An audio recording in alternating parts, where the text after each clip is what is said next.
Welcome to this week's presentation of 7MMC, the 7th Mario Maker Celebration. We are on week 3 so far, each week bringing with it a set of 8 new levels, as well as a beautifully animated video trailer. You can find all of the level codes, the trailers, etc. on the 7MMC website that I have linked in the chat. But let's get straight to it, because this week, among our 8 selections, we have a lot of names, a lot of makers who are very familiar to this stream, either from projects in the past or other maker features that we've done over the years. And there's quite a lot to look forward to from everybody here. So the first one on the list today is going to be WBC, or alternatively RBC's, Gerudo Ruins Galaxy, by one of the deservedly best known makers of looping music levels from the South Korean scene. And we'll see what we do today to interact with this level as it plays almost certainly the Gerudo Valley theme around us as we go.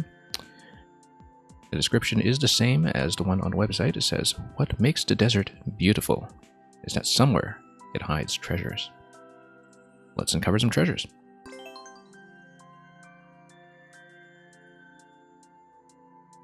And hopefully everything is shipshape as far as our audio setup is concerned. That's especially important for a WBC or RBC level,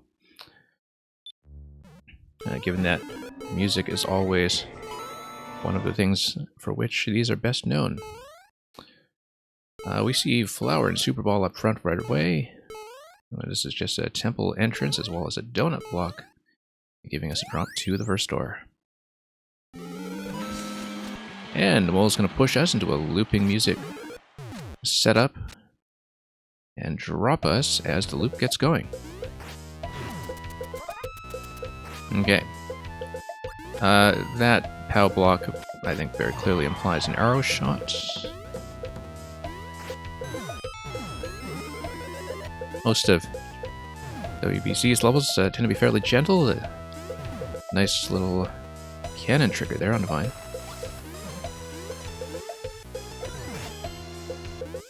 It may be gentle, but they are consistently pretty mechanically interesting and very well unified, so we'll see how that goes today as we try to get in close enough to actually do a bit of a drop shot on that off block on the other side. If that is indeed going to be the solution, which may not be the case, to be totally honest. Let's see. You know what? We have an off switch over here. I don't even know why I'm doing that, when we should actually be pushing a bomb onto the other side, and then tapping this over to give it a push. There we go. Now we're playing like a Zelda player. Chess Bunzo, welcome. Hope you're doing well.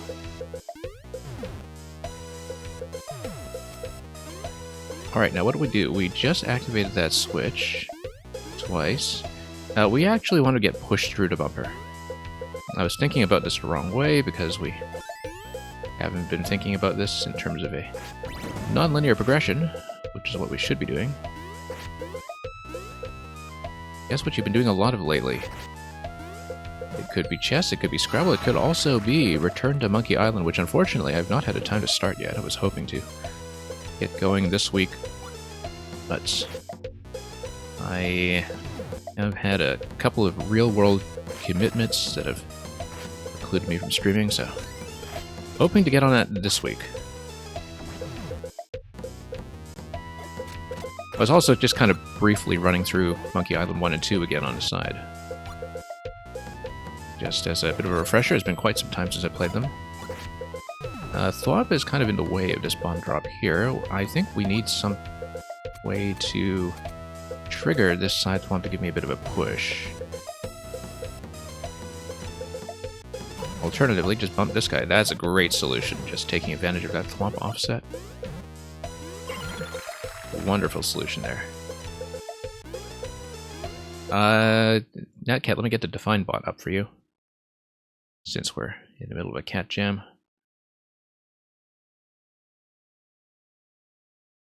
We'll find out soon enough if photogrammetry is actually a word. Okay, bot should be working now. Just give me one moment while we make an attempt at this. Here we go. The science of making reliable measurements by the use of photographs. Ah, yes, of course. I just couldn't remember if that's how you spell it.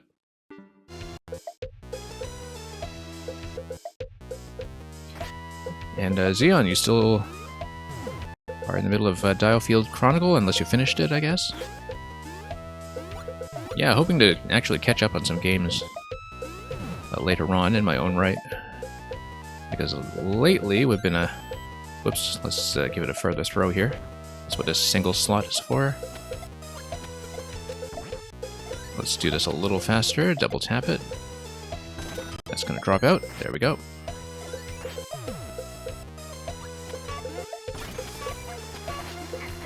Alright, let's get the spike ball over here and then we'll see what happens next. This is just a sword refresh down here. You're saying Dialfield is very unbalanced and definitely the first go for the developer to sort of design, but a compelling pitch for a series. Interesting. Looks like lifting this is going to allow me to get the next spike ball over, which we will promptly do. So let's not drop the donut. We do need the donut down here, I believe. Yeah, pretty interesting solutions all around so far in this level.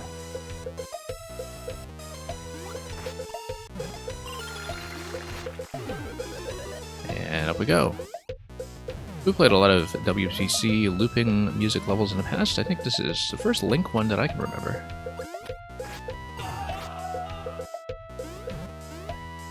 But in a way that it's kind of nice that they're sort of gentle and that you can just keep the Master Sword the whole time. It's very much just about these individual puzzles.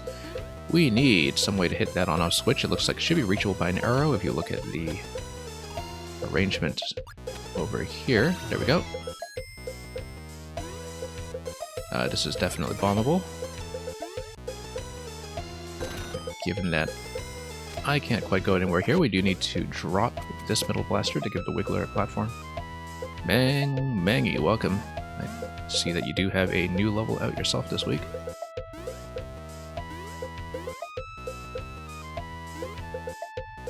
And let's see here. Yeah, Natcat. As far as dungeons plus looping music go, I've seen a few people do it before. Jim Zen was very well known for doing it. I think Zenmai has done a few. Zenmai has done some spectacular looping music Zelda bosses, in fact. But of course, WC kind of has his own approach, his own difficulty tuning, and I'm just thinking of that Lemmy level that he had for 5YM last year, which was sort of an instant classic in its own right. Let's weigh down the seesaw. Yeah, that's the solution. And then this will get me up here for this bomb activation. Let's not run into this guy. One of the few ways that you can actually fail at this. Or at least take a point of damage. That will set me back. Yeah, we're taking this fairly slowly. I assume that we'll run into a timeout at some point, hence the 25% clear rate. We also haven't really been searching very diligently for any secret rooms, so that's something to keep in mind. Love the way this level plays with a lot of things like offsets. This looks awfully suspicious, as you can tell. Like it's something that's supposed to be climbable, perhaps if you have a P-switch activation, but we'll have to take a look at this. So this dunks you, okay. On switch would open the gate up top, but it wouldn't really explain anything here. This music. Yeah, so this part is not Gerudo Valley, it's another desert theme that I'm trying to recall. Yes, it is Super Mario Galaxy, that's absolutely right. Okay, the 7 balloon is to the right, and I think it's inaccessible to me. It is a dead end there. It is just how it is. Whoops. Oh, it's built, I guess. Now, why would there be an icicle there? Unless the idea is that there's something missable that I need to return to. I mean, it would only be there if there's some reason why I wouldn't want to take damage and die before checkpoint, right? Because otherwise I don't see it. Doesn't look like we can get up to this part on the right, though. Because we've seen the balloon, there's nothing else there, it's all walled off, so.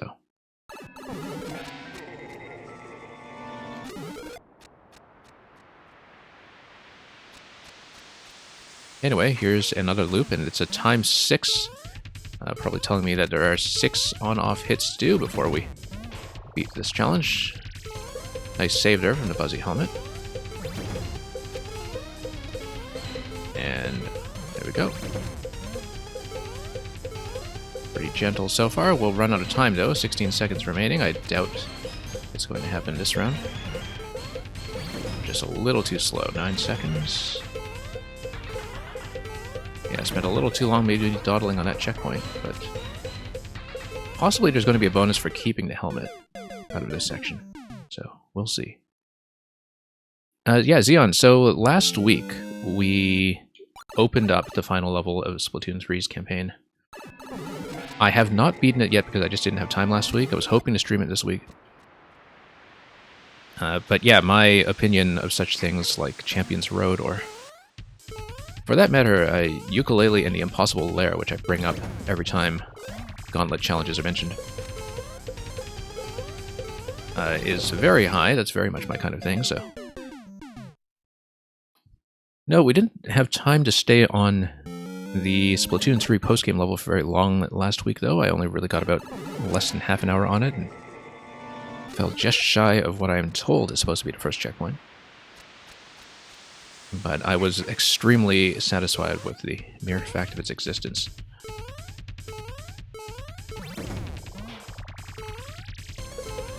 Okay. Nope. Not watching where I'm going.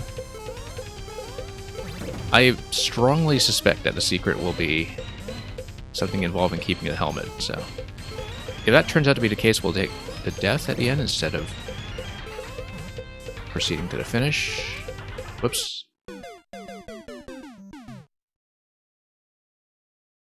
Interesting placement of the key door under the bumper over here as well. Kind of implies to me that after defeating Larry here, we're going to have something switch over to allow me to get pushed. Actually, no, this will already push me through, so that already goes far enough to give me what I need. Other thing we should try here, too, is whether I could be pushed in here and whether I can jump out to hit anything from this side. Nope, that's nothing. But there's a very fancy bounce that comes out of it, which is something to keep in mind for future levels, perhaps. Oh, notice that I don't have the Master Sword either. But I guess that gets peeled right away after you come out of checkpoint, so... At least I believe so. Otherwise that would potentially break something, wouldn't it? Because the Master Sword could just kind of hold the bomb up here for an extra hit. And that potentially affects some kind of track mechanism. Maybe. Yeah, if you get a final hit using a bomb, that's certainly possible. You still had the Master Sword in tow, so... Whoop. Let's not miss every jump. There we go. That's a squash. And let's get pushed through. Zach Divine, welcome. Okay. 50 coin over here. And a couple of symbols to our right. Which may or may not tell me something. Anyway, we can hit this. There is another secret somewhere, and we have missed it. Clearly, we do have to go back.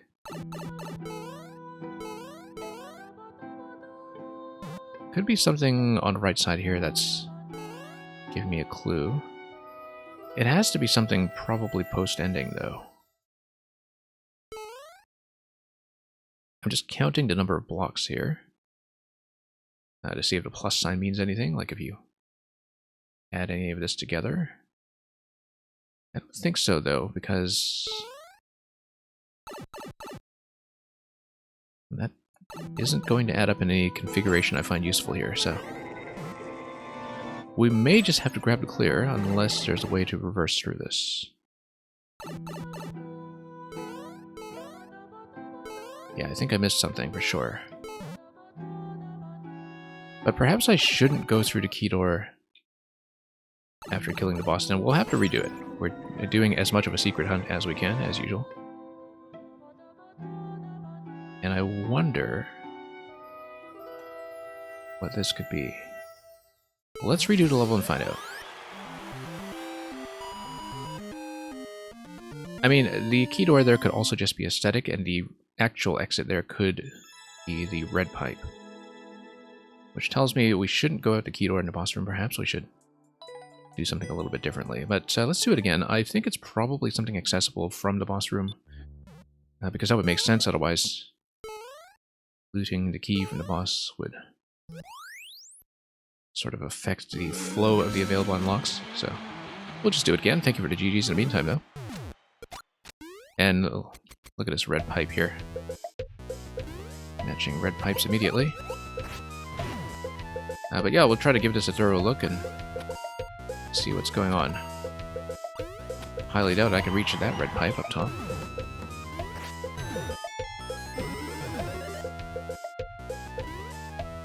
Maybe it could also be something that's affected by whether you have expended a checkpoint. On. Let's do this properly. Nope, let's do this properly, I said. Let it drop.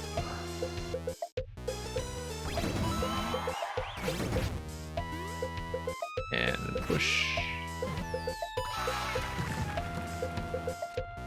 Now, I don't see anything too suspicious so far. I love the solution once again, this little bump here. Look at that, just us lodging to bottom flop. Very fluidly. Oops.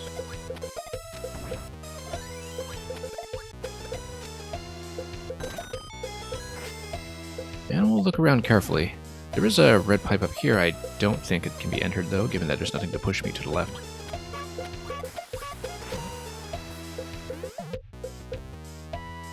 Interestingly enough, you could just bomb your way across manually without releasing this pipe ball at all, but I don't see why you would. Not really a compelling reason to do it that way.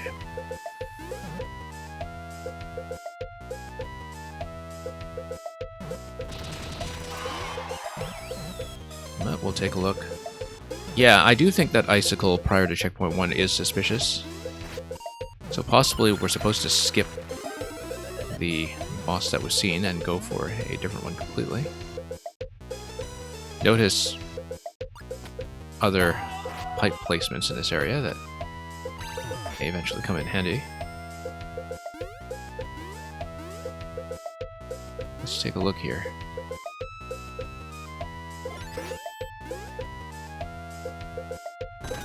And we'll drop this.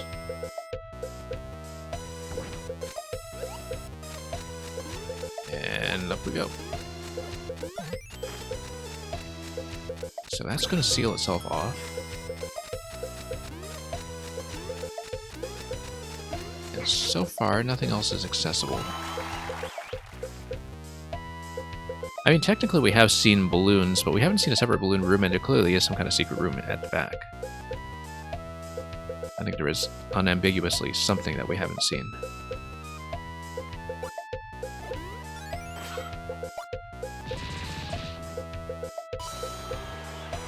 Okay. Possibly something on this end. But given that we've seen everything up top from camera view, perhaps not. But this already gets you pretty close to the finish, though.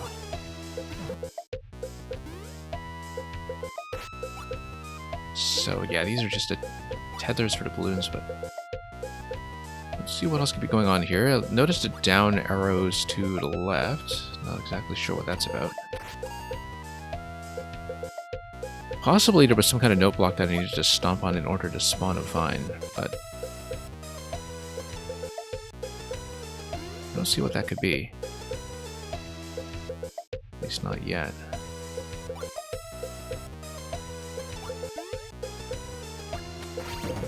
Looks very much like a clue, though, doesn't it?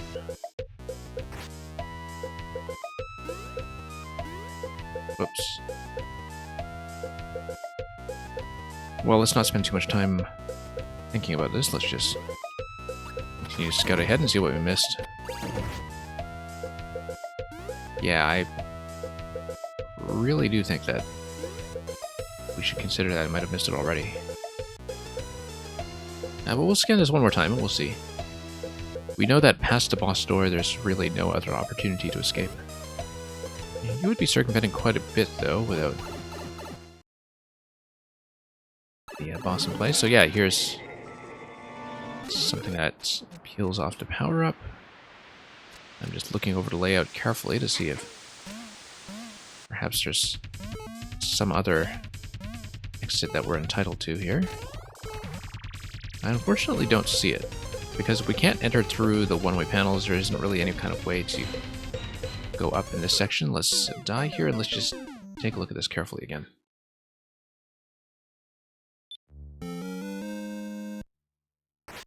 Now, so you do get a Master Sword. If you take damage, you get another Master Sword. No, I think you lose invincibility frames by the time you pop out the other side, so...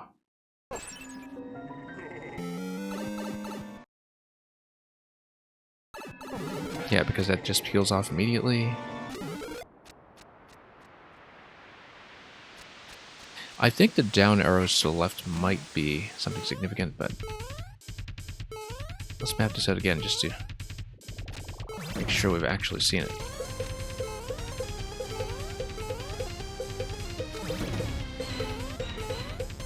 Okay.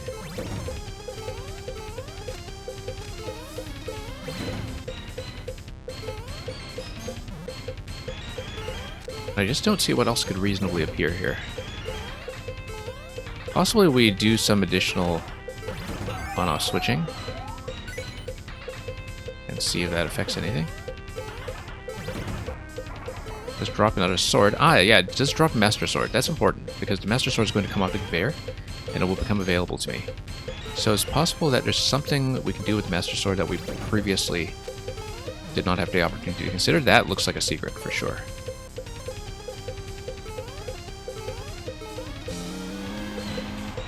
Now, probably no reason to keep on punching it, but... we'll see. There's not really going to be any other exit apart from the door here, so we'll just take that directly, I think. That no other traversal is really possible here. And in we go. Now, what could I possibly do with the Master Sword? Could I tap that? I don't see any scroll breaks, and unfortunately the pipe is just going to take me through directly to the next room. Which has, if you recall, the icicle and...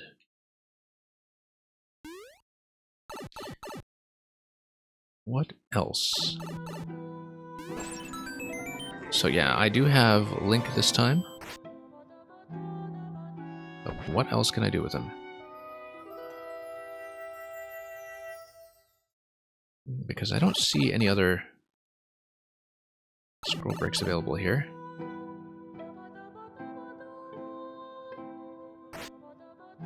Or for that matter, a heavy stone, despite the implication in the emotes in chat.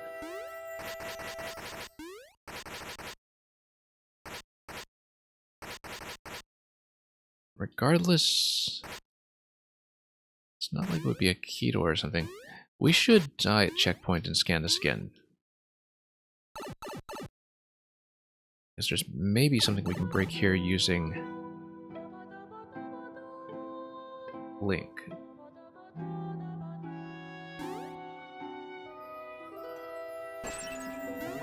Let's try to actually take damage if I can. There we go.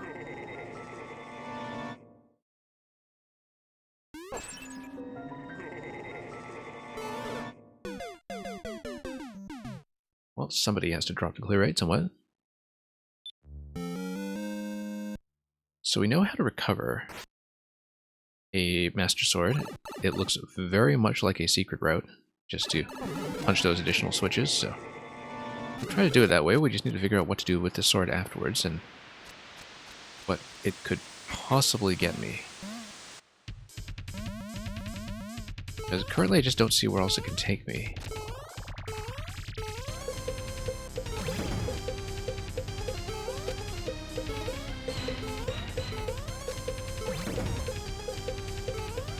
I'm looking around carefully to see if there's maybe any kind of scroll break location I've not considered, but...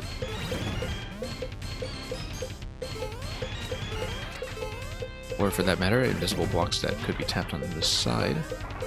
It's always a possibility.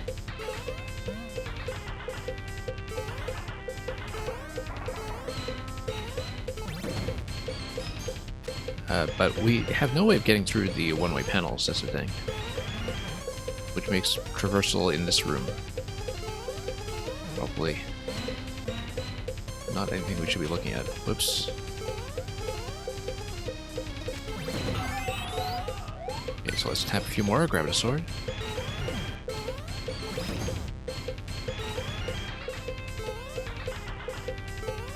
I mean, that kind of thing definitely looks like a secret path. Got the optional Master Sword there.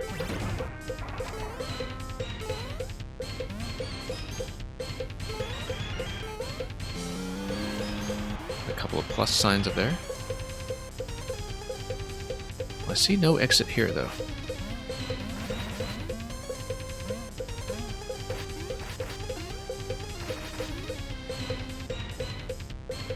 Or any other exit.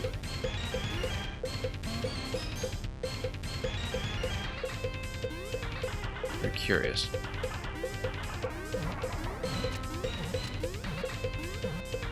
One of those plus signs. I mean, it looks like there's nothing conceivable that can get me out of this room other than the key, so... looking at it very carefully to see.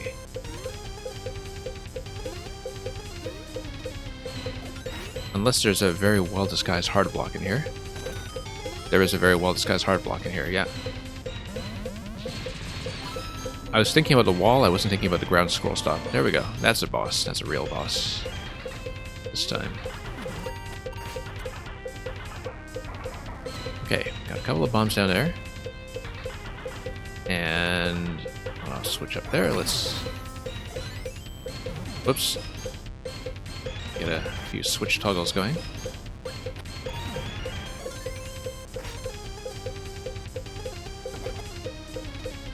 Interesting mechanism here.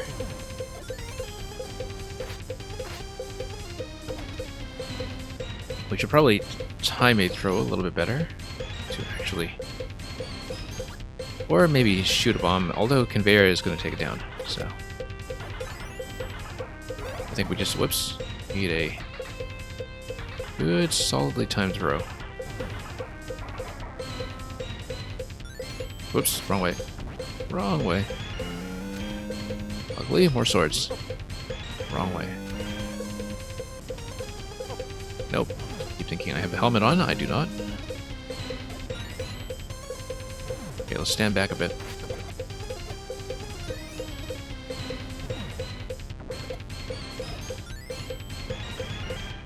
No, not quite. That's a little too far. Nope.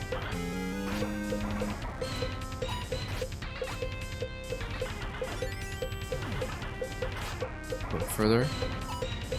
Oh, you know what? We have an on-off switch up top. Why am I even doing this?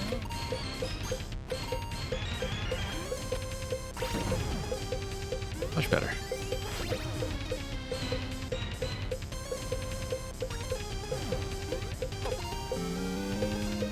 One thing you should be warned about is that today I am playing quite tired. I've been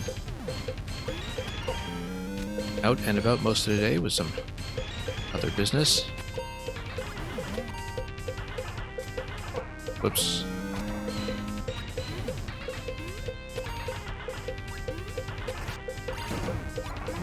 Yep, we've had better dodges. I'll take whatever works.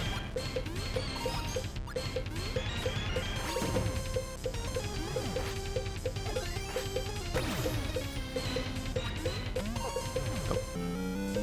At least it's gentle.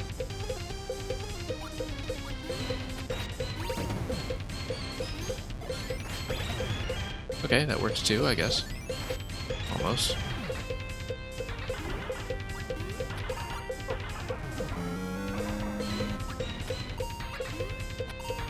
Nope. Let's wait it out. Tap that once again. Like how responsive it is on that conveyor belt.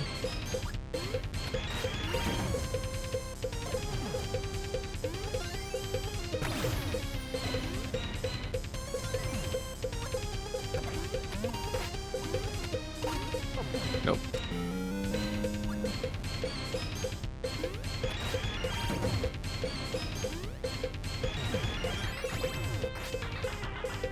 Well, just need to recycle this. It was actually Bowser dodging? Yeah, I suppose so. I think I realized afterwards that's definitely what he meant. We do have a key, but I still want to kill him. Just to see if we can. And I should have a key anyway, because we didn't use the key in the previous room, so... Now, without a P-switch activation, I will not be able to get through the left myself unless we break the ice blocks, but that would have to come later, I think.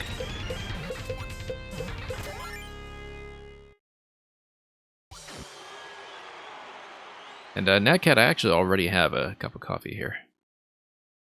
To the extent that it helps. 7MMC, I think this is already just a true ending. Although notice that if you came in here with the on state, then perhaps something would be able to dunk on top of that note block there, and perhaps spawn something. I feel like it's a bit of an oversight here for me to not come here with the other on-off switch state. But we'll take it. I don't see how I can unlock a different secret, so we'll take this instead and see where it takes me. Okay, this is telling me something about pointing right.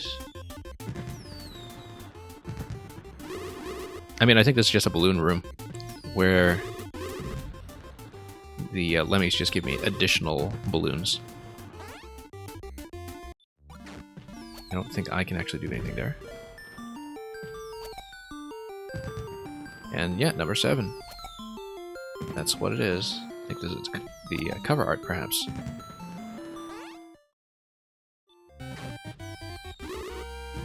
Now, I don't think I can do anything else here, so we'll go back. I guess we'll take the flag at last.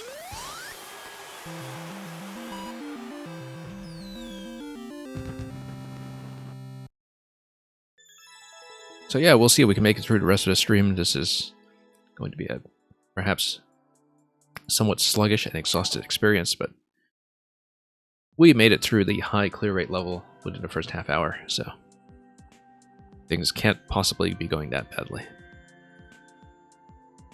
The next level is by Theorymon. Old friend of ours from way back in Maker 1, who was, of course, a part of 6YMM as well, with that power-up switching freeze frame detection level last year. This time we'll see Boogie Boulevard. Boo's learned to boogie to direction detection. Oh, also we need to check comment art, although I understand that this was one of several re-uploads, and so comment art may be sparse. Rumor Honeybottoms. Oh, from Cuphead, yes. That's right. Lots of music to go around for sure.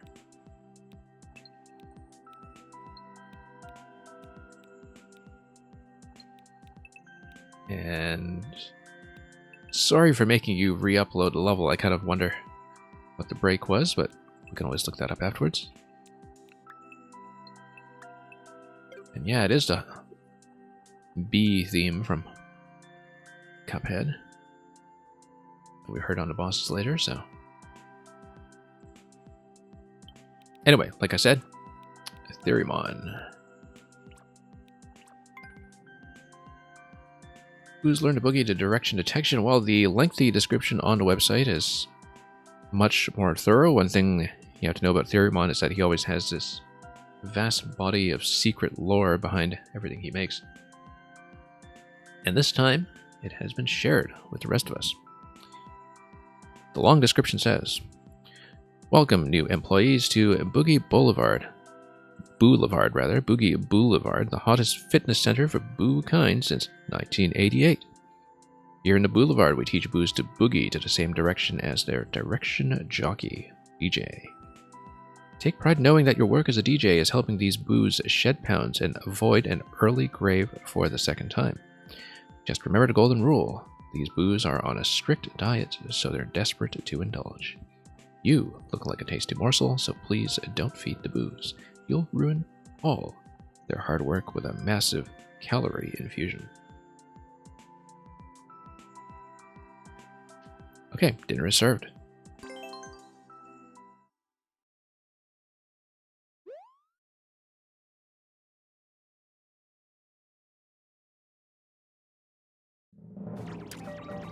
Anyway, it is a direction detection mechanism. The arrows tell you as much. Right side, left side. Let's not do these adjustment jumps that I have such a habit of doing. We just need to control some momentum here.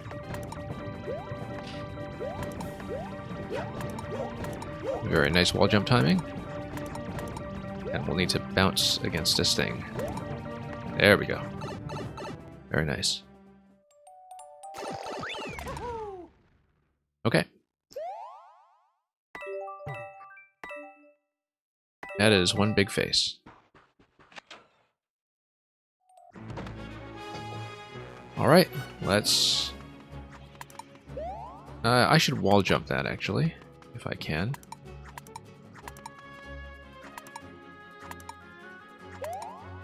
Nope. Have to account for low gravity. That's something I was not doing. Low gravity tells me that I can just jump immediately and that'll be fine. We have to break some muscle memory habits here in terms of when we jump and when we face. So this will almost certainly be some kind of wall jump. And looks like we have another coin up there as well, so let's see if there's some way. It doesn't go that far. There we go. But there is something to obtain over there, which we will of course have to get once we figure out how. Maybe a triple jump. Whoops. Skimming a little too far there. Not accounting for the boos changing direction on me.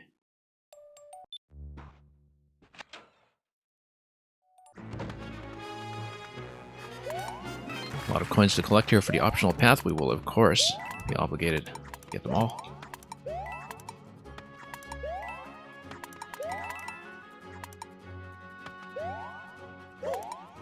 Yeah, I think we will have to... Well, let's try triple jump, actually. I kind of like that idea. Not enough room to do it. We'll have to go up first. Possibly do some spin jumping. Or just spinning. Actually, just spinning is fine. We just came in a little low on that wall there. But that's how you do it. You twirl a little bit and you just stay elevated. Kind of a nice solution. Oops.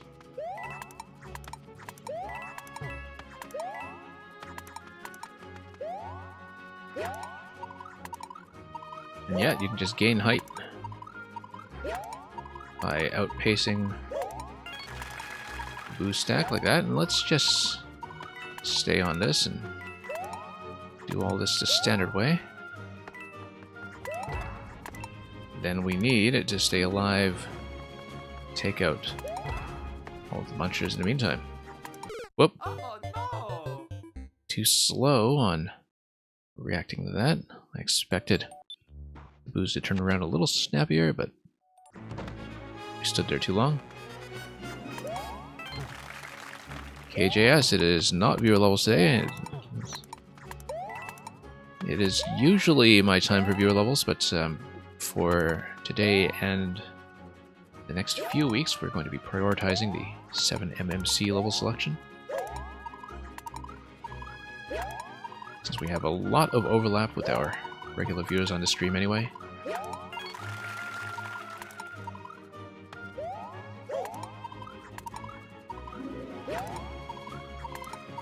Nope.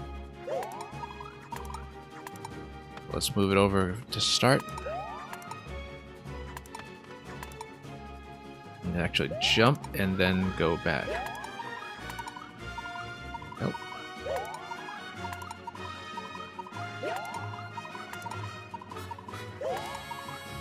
And eventually build up some momentum.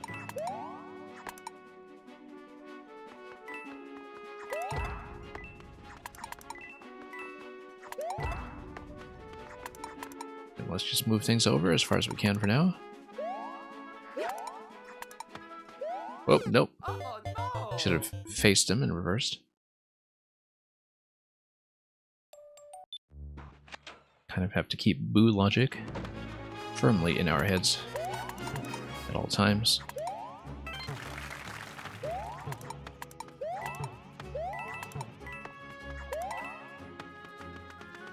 A lot more smoothly after a couple of attempts, though.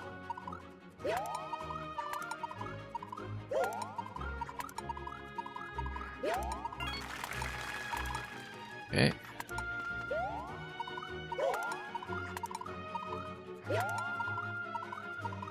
And all the way over. It's kind of nice that the spacing works so well for multiple directions. Let's do the level design.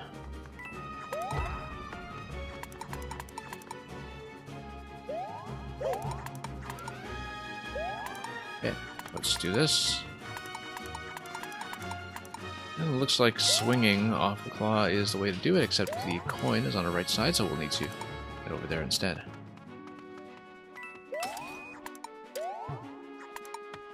We'll need this little swing here. Push these guys over. Bit of a close one there. Whoop. There we go. 3 coins out of 7 so far. And that is a very ominous bit of pixel art there as well. Alright.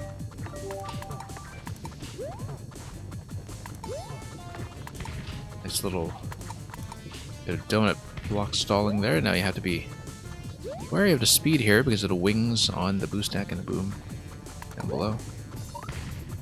Nope. I was trying to turn back there, but it just cut momentum without actually changing directions, so we just need to watch out for little pitfalls like that from time to time.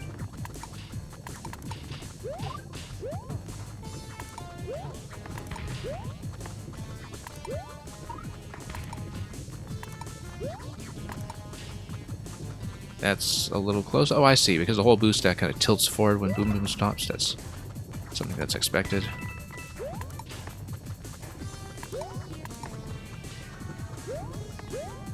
Nope, we'll need to project through like this, I think. There we go. Another coin up top.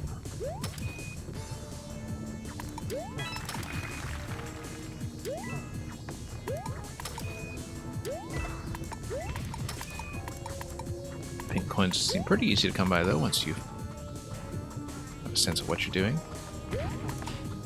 Very close one there. You do need to react quickly.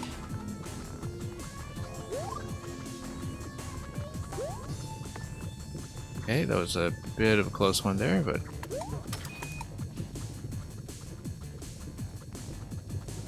we'll need to drop and then...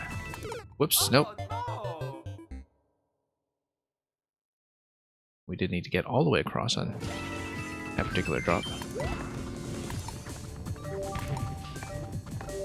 It's not hard to figure out what to do. The main thing is executing it cleanly without just running into self-inflicted surprises, which can happen quite readily on this level.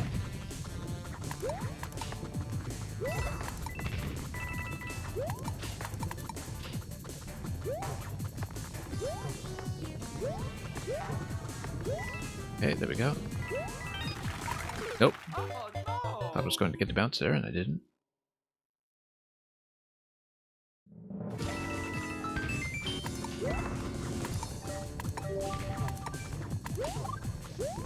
Down we go.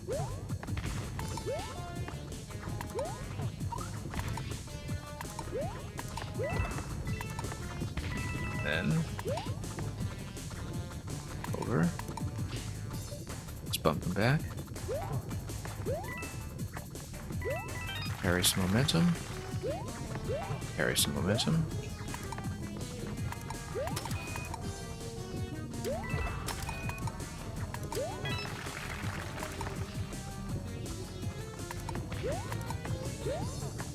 Okay, that's fine so far.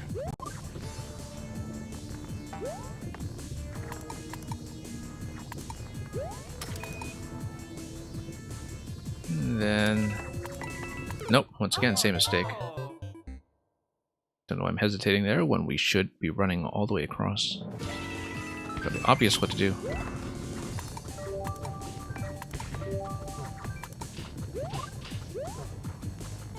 Very easy to confuse yourself, though, in the course of playing this.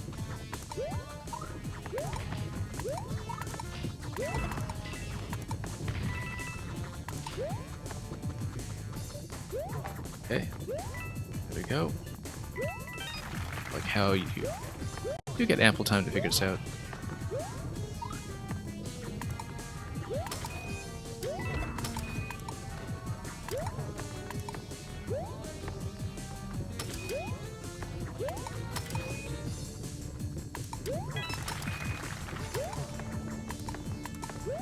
Okay. I'm gonna keep the boo at a respectable distance here.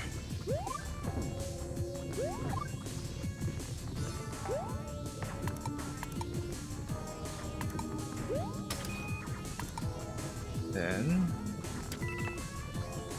all the way across. And let's... Oh. Yeah, we do that. We need to go upstairs immediately. I can't count on trying to fall back into the gap to reset that position. That's okay. We're just discovering a lot of nuances here as we go and minor adjustments that we should be making.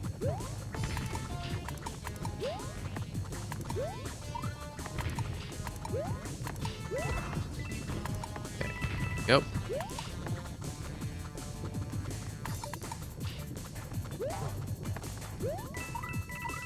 That was a little bit tight there, but we'll take it.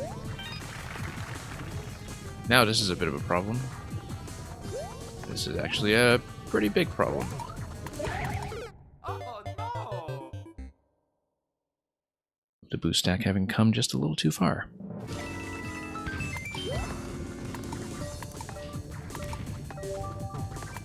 Nope, too far.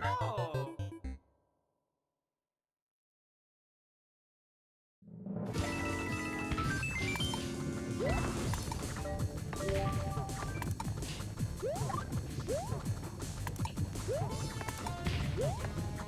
Okay, over we go.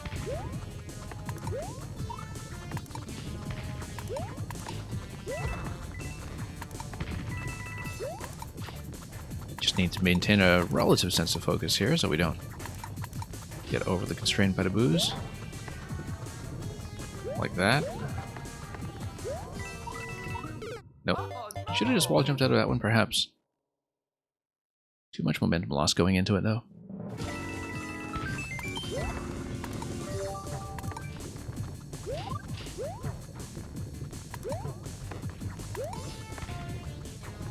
Okay. Alright. Where'd we go?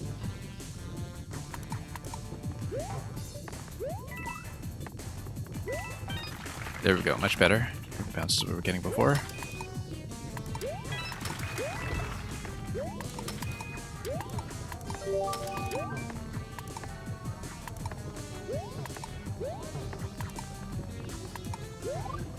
And down.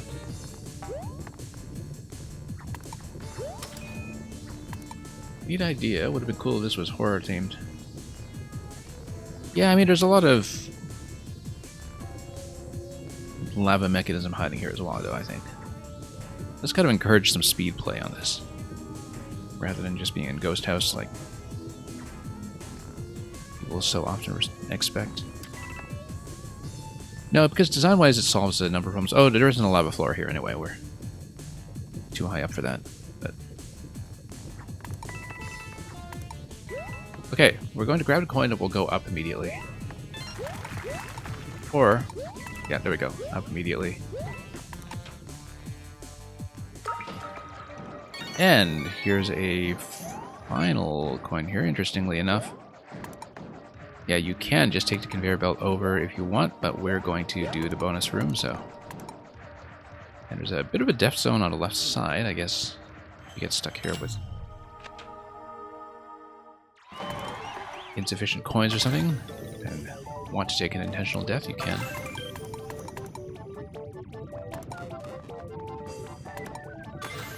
Anyway, we'll take our honorary medals here.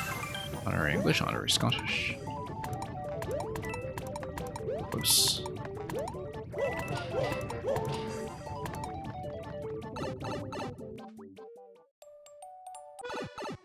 And here's the balloon room. The ballooner landing.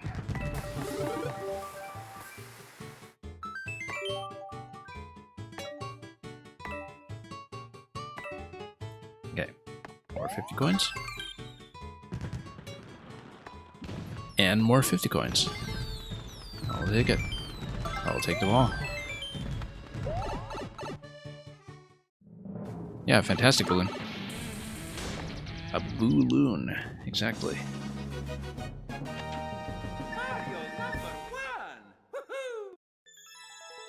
Thank you for the GGs.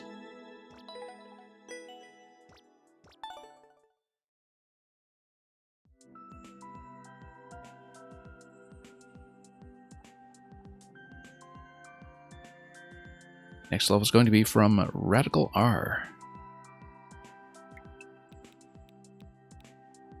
Oh, let's look at the artwork. Let's not forget. I've often been forgetting, but I mean, you know, we're playing within a day of launch. Can't really expect as much artwork as when the levels have a chance to sit for a few days. Chichiri is saying there's a soft lock gang somewhere in here. We'll have to keep our eye out.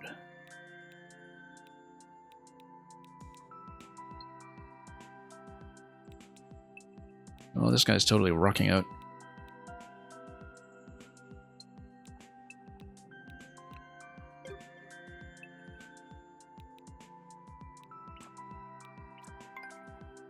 Anyhow, elastic rebound theory. Thwart the throng of threatening thwomps that thunderously thwack things.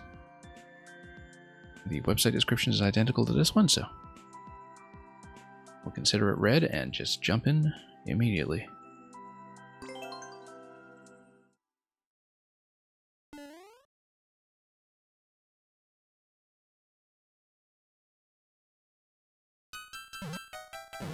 Okay. That's an elastic rebound, alright. Notice the pattern? That you have a short bounce followed by a long bounce. Probably because it's affected by whether the thwomp is in its rebound position.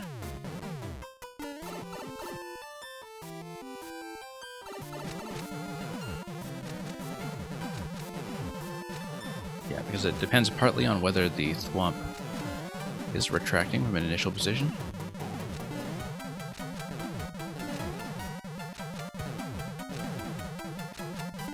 Okay. Here we are. Nice cycling mechanism over here. The fire flower working as a mechanism to reactivate that note block for the bottom muncher push.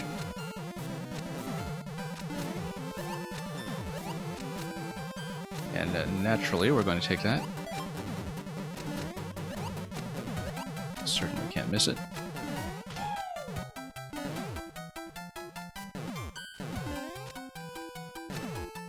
Okay.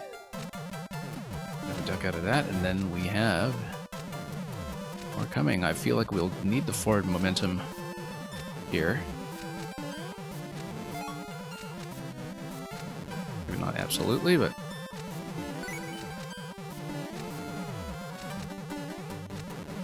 swamp.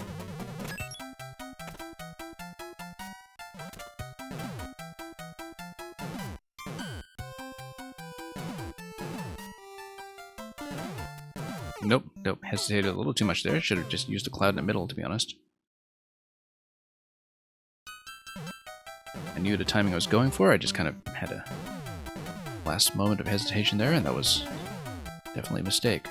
Once again, this is a 7-coin level. Could be 3-3 in safety again, perhaps.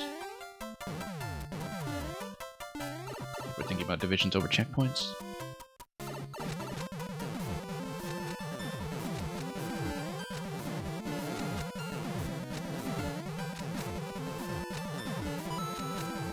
Okay.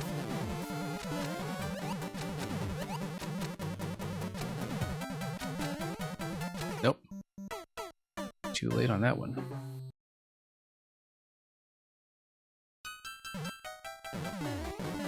And we were doing so well.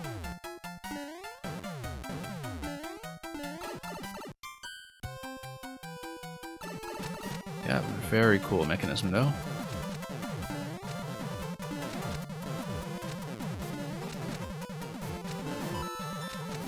No real doubt about that.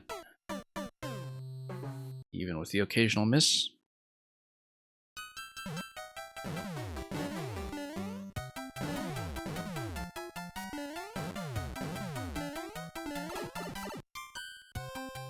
Okay, up we go. Let's try it again.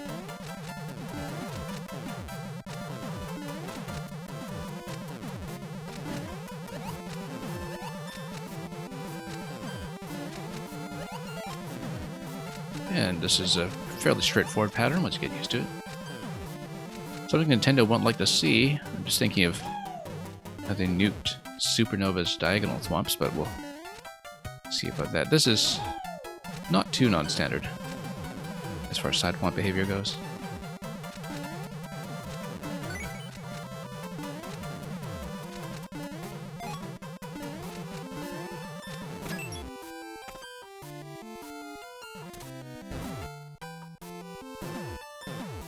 Okay. There we go.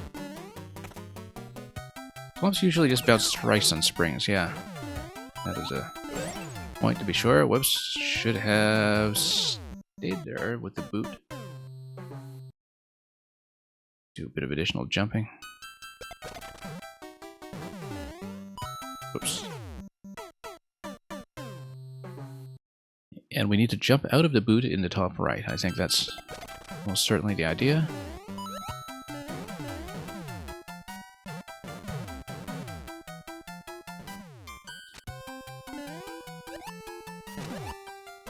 There we go.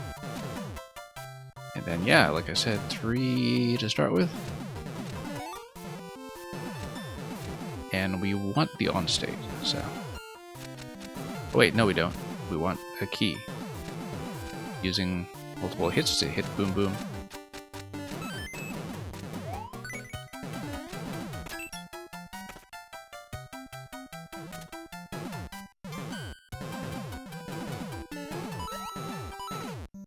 Okay, really should have read that pattern a little more carefully there. Bounces do follow each other from bottom to top.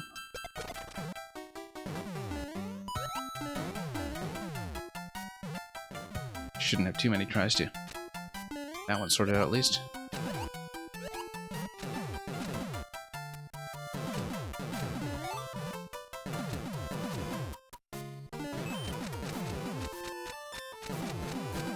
Then... yeah, we just needed the...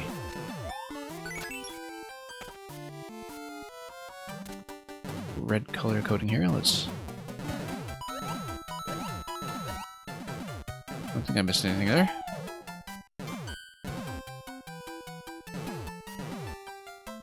Yeah, if I was going to come down...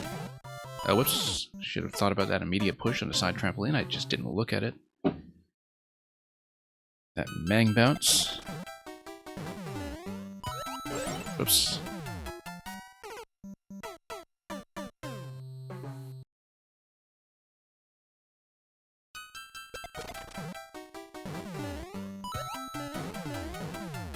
Getting back there should be fairly straightforward, though.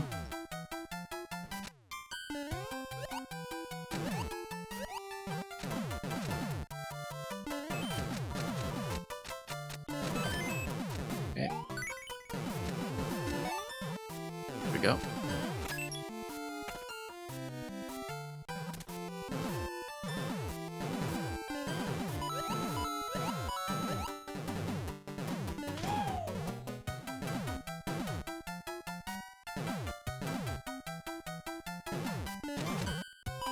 we go. Just need to plan that out accurately.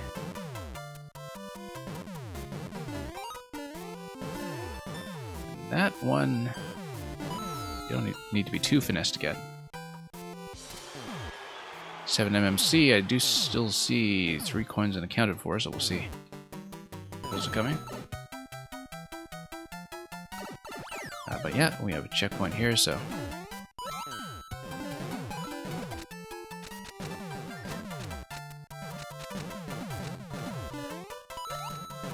Just need to follow the auto-scroll here. It is going to constrain the number of attempts I can make on any given element, so...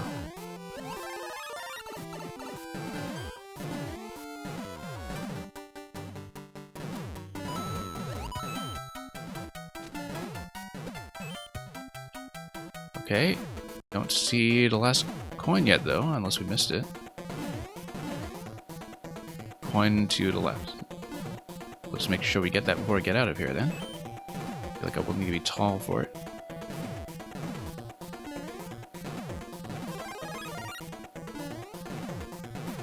Or take damage by getting on top of the muncher, that's another way to do it.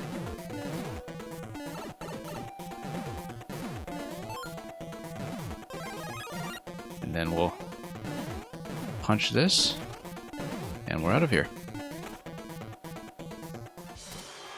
Pretty good concept for the finale there. Let's take a look.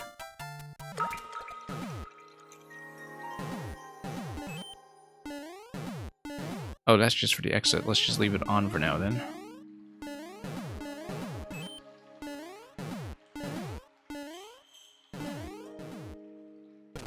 Oh, something's going to break.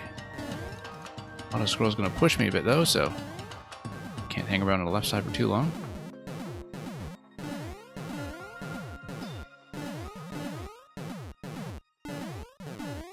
Nope, just going to ride this out.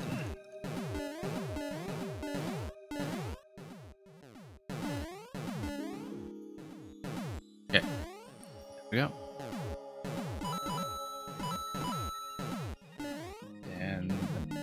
See if we can get up there with that one up at the top. Of course we can.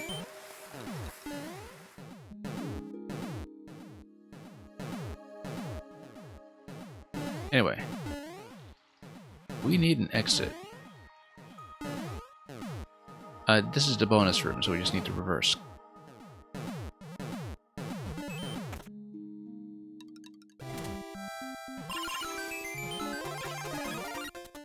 Yeah, I guess the idea that you trigger that guy at the end, but instead we'll just drop on through. Yeah, a very nice one from Radical R.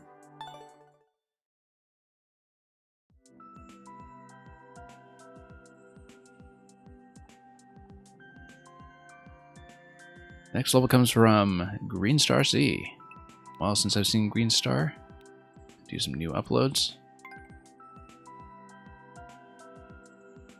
Green Star also a presence in 5 and 6YMM last year, in particular with that very memorable Wiggler ride level, rather, making the same mistake as Nintendo with their Wiggler Wednesday hashtag. That way lies danger. The crumbling ghost house. Nothing ever likes to die. Not even a house, but its time has come. The lengthy description says, this house had its prime time, but now after years with no one living in it except some ghosts, it's ready to bite to dust. Each step will make it crumble more and may release an unwanted chain reaction. Watch your step. We didn't check the artwork, did we, on a previous one? I completely forgot again. We'll do that, and then we'll see the crumbling ghost house. One thing at a time. Not that the artwork game has been as impressive so far, but that's because we've had a number of re-uploads, of course. Yeah, and some people drawing the balloons as usual.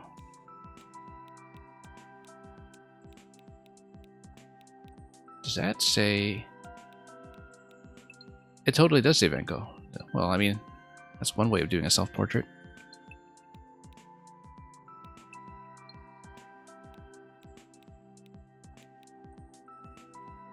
And look at this. That's a very expressive thwomp. And a maker message. Happy 7MMC, and thanks to the playtesters. Very vital part of the project's workflow. The whole experience. Definitely worth acknowledging. Notice how this guy's Mii looks kind of like it no longer has any ears.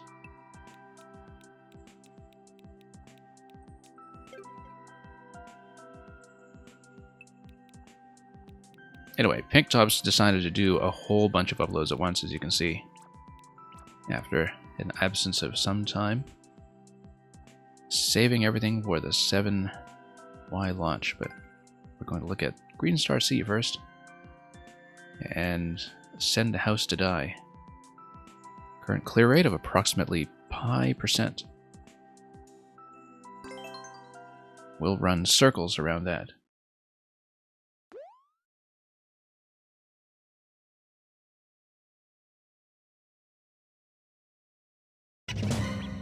Okay, here's a very suspicious looking key, of course.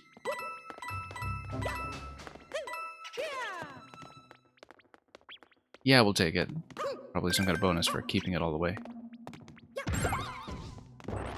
And yeah, when the boo is within power range like that, things will go well, I suppose. Whoa, no.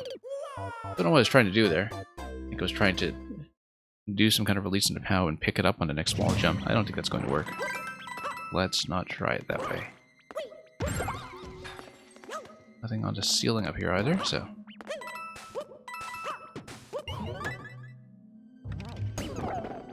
Up we go, and then we need to get the boo within POW radius if we can. Possibly, yeah, that's going to drop something onto these platforms. And then we will need... Oh, no, there's a POW to ground pound over there. Totally failed to get rid of this guy.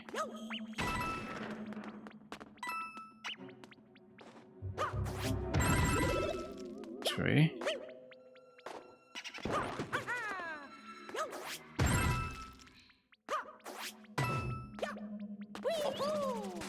Whoops. How did we miss that one? Wow. Too accustomed to the 3D world mechanics that we saw in Lucca's level, where you just stand on a thing, hold jump, and let some off-screen thwomp do the business for you.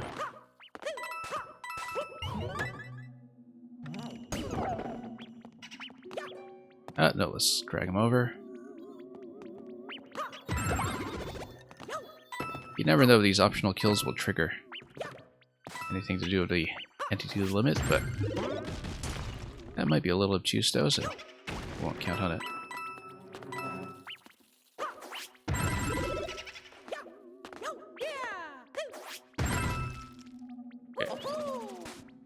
Okay. Wow, completely missing that again. Too much of a slide on the left side. I was hoping to get the wall jump immediately, but... Natcat, is there a way to pull up a secondary definition? Try modifying the word with various suffixes. It usually just picks the most economical definition for the sake of covering as many extensions, verb forms, suffixes, etc. with as concise a definition as possible. It's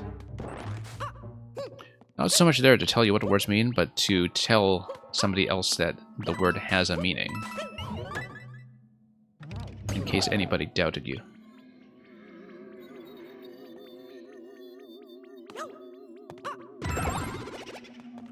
One thing you could also do, let's see if we can show this off.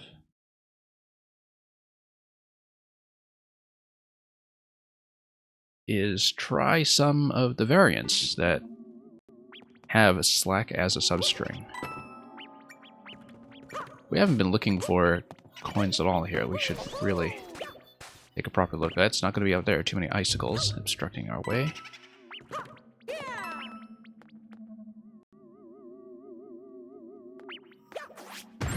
That's within range, finally.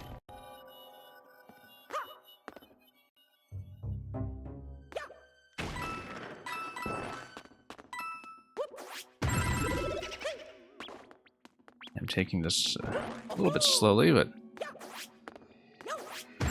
I should just hit one POW. I don't... no, because the POWs will detonate each other, so there's no way to do that without destroying them both. There we go, finally. This is obviously something. Let's finally get an optional coin, perhaps. Only one. And yeah, Green Star does this thing where he does tell you at door transitions how many coins you were supposed to have by that point, so you know if you have 100% so far. This is something we've seen in a couple of Green Star levels before, and sometimes is a much appreciated convention.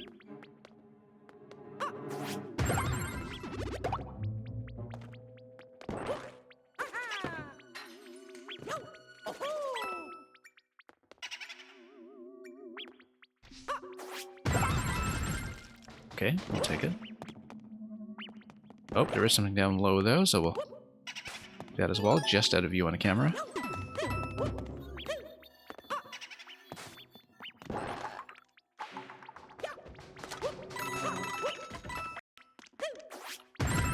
And we'll trigger a few at a time. See if... Whoa, no. Didn't see that coming. And there is a bit of time pressure here as things crumble. That's... A mechanism was seen in non-3D world levels quite often, but not usually in 3D world, in spite of the fact that the ranged POWs, the red POWs, lend themselves quite naturally to that kind of mechanic. As a matter of level design,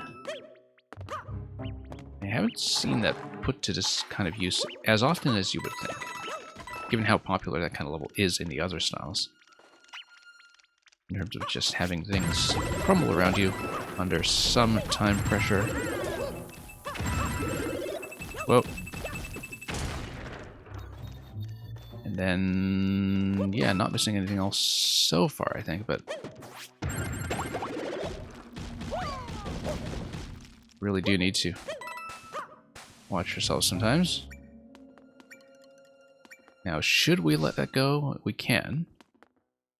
But the coins down there don't do anything useful for me, so...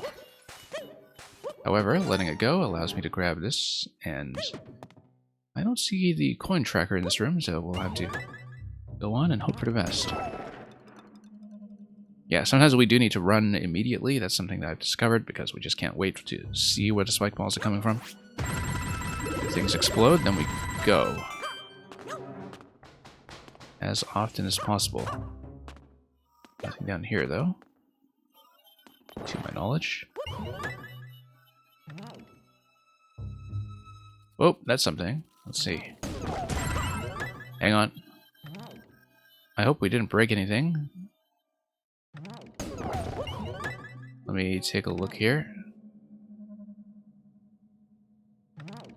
Just to see what's going on here. I think that's just meant to be a transition. I don't think it gives me any useful information. Other than making it look like I'm about to be swallowed up.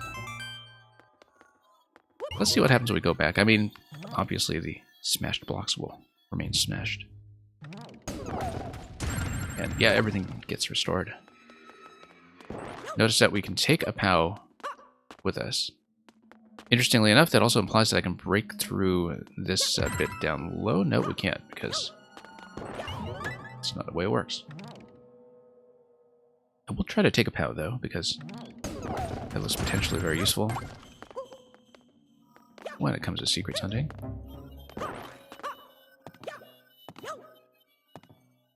As long as these ideas don't get dropped right away. Whoa, no.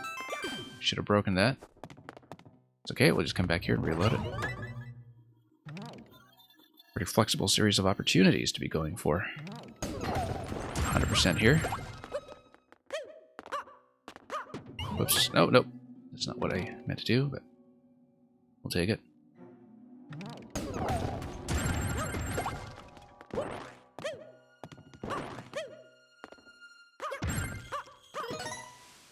Okay, 4 down.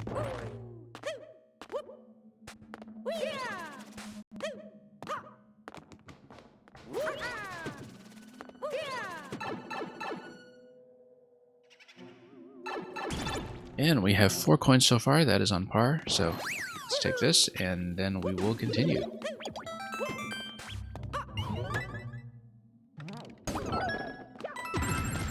Okay, had to beat the auto scroll. Well, sometimes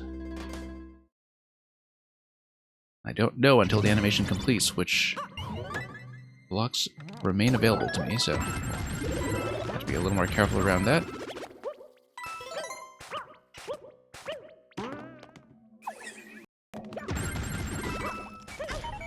Whoop, that's bad.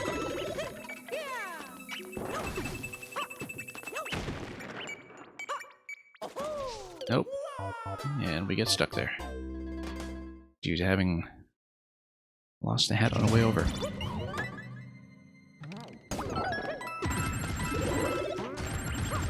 So, can't really waste a hit on this.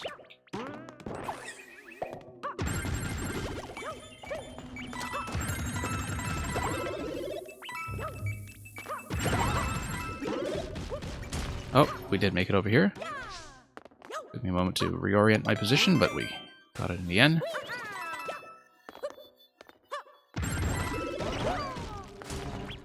Now we should be able to take this. Whoops. And moreover, there is a coin up top as well. You can tell by the glow under the crate, which is kind of a nice way to disguise it.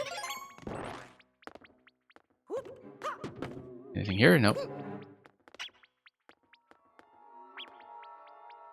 And I don't think we'll be able to take this over, given that long jump seems to be required due to the ceiling over here.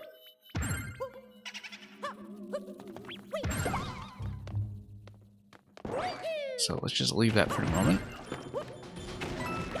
We only need the safety coin at this point anyway, so...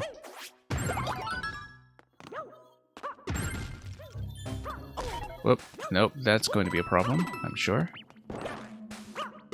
Nope, that's meant to be where you make contact with the POW hat.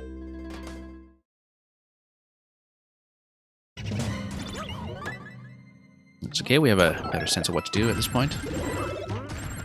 Where things are going to go.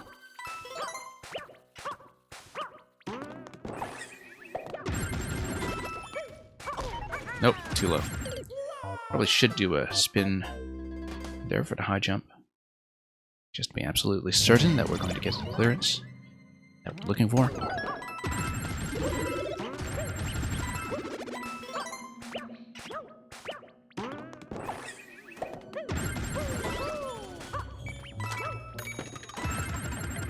And yeah, wait for that.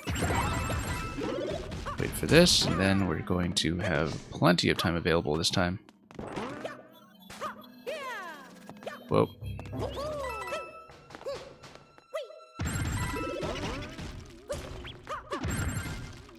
And this time the crate is going to reveal this coin.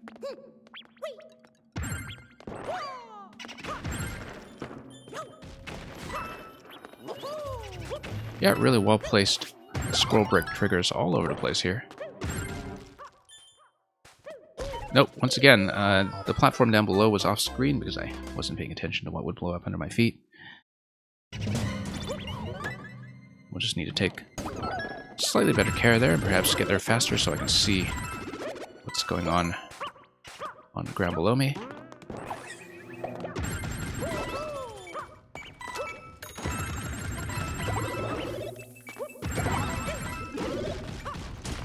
Up we go. Then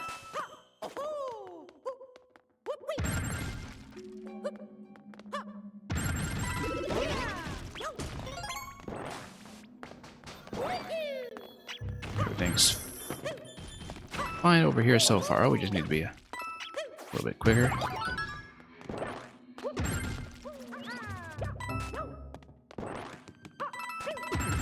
And there we are. 6 coins at this point. That's on par. Looking good. And then... Whoop. Where did I go? Oh, alright, that's fine. That's fine, that's acceptable. That could almost have been a problem, but was not. And yes, I realized there's a safety coin there. I want to come up here anyway. Just as a matter of principle. That's just how you get to the top of the flagpole, though, so we'll take the door instead.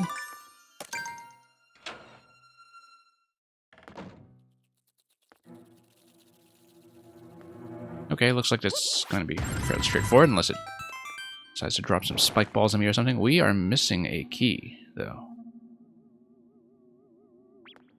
That is not acceptable. Unless there's, well, unless we pop back out through that door or something and loop around here somehow. Chai tea latte, welcome. Anyway, we can take the lift up instead of just squashing these POWs right away. Nice balloon room. Everything's going to crumble and just reveal the balloons, which mysteriously are not going to pop, despite of the fact that POWs are blowing up all over the place. And the POWs will get detonated up here if we hadn't detonated them before. And we don't have an additional key, though, so... Oh, okay, this is the second pipe that drops you here. So what is up with that warp block, then? Because are we not missing something for this guy? Unless... Oh, this level was in playtesting hell right up until before the deadline. So, is there a second secret that I'm missing? Is that the implication here? Or was this supposed to be a check for if we somehow make it here by an alternate route? Yeah, because I see that it's possible to perhaps grab a key and perhaps come through the lower door. It would be the key at the beginning. Yes, that's right. See, we need to survive up to this point. I guess we have a hard mode then, don't we?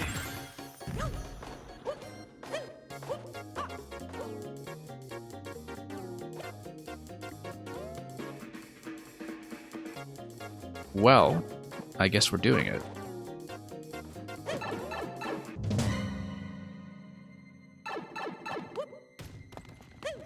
We do have to one-shot it, and we have to one-shot it with access to the key door, so... we'll obviously do that. The whole point here is to take the time, but so first we'll try to do this thing with the top of the flagpole, just to prove that we can. The other thing, though, is it possible to... No, it's not. I was thinking if there are enough POWs that are kind of in the open somehow, where you can interrupt a POW break and grab some POWs and stack them so you can enter this thing here. Enter the top pipe with one key instead of going through this with one key, then maybe you can do something, but no, it doesn't look like we have enough object access to be doing anything like that, so we'll just come up here instead and see what's up here. And hit the top of the flag. Mr. Electrodude loves the stream title, deservedly so. So, for those unaware,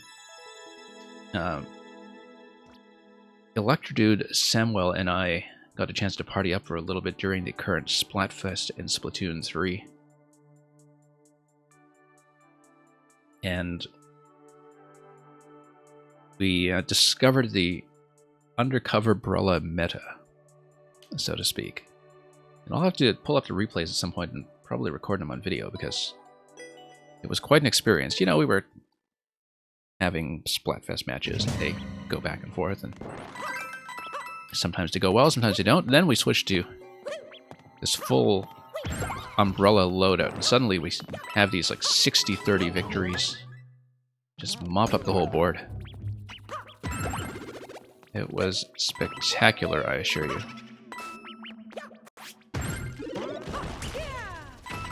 Okay, let's not just die to miscellaneous spike balls this time.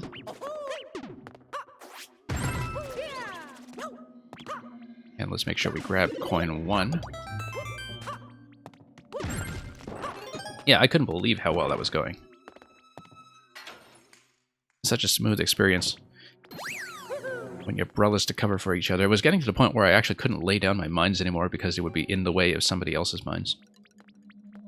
Or vice versa, if somebody else's mines were in the way of mine.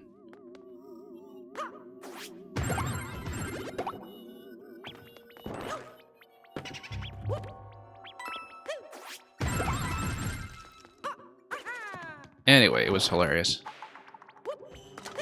It was my favorite turf war weapon in 2 already. I usually play... whoops. with the Jet Squelcher in Ranked, and I did so with both Splatoon 1 and 2, but then in Splatoon 2, when the Undercover Barella came out, it was just so much fun, and Turf War, completely independent of its effectiveness. I know that, you know, some people consider that to be a very low-tier weapon, but the fun factor is just off the charts.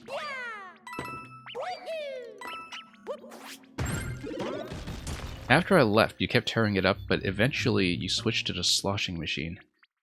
And you think you were actually cyberbullying. Yeah, I don't think I've actually bought the sloshing machine yet in Splatoon 3. I should do that, because I actually did play a fair bit of Tri-Slosher, I think, in Splatoon 2. I played one of the sloshers quite heavily, but can't exactly recall which one. I think it was Tri-Slosher.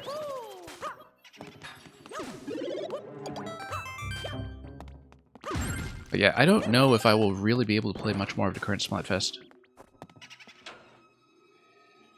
Because my schedule has been a little bit crazy, but we'll see if I can get on for any more tomorrow. And we can potentially try to make something happen.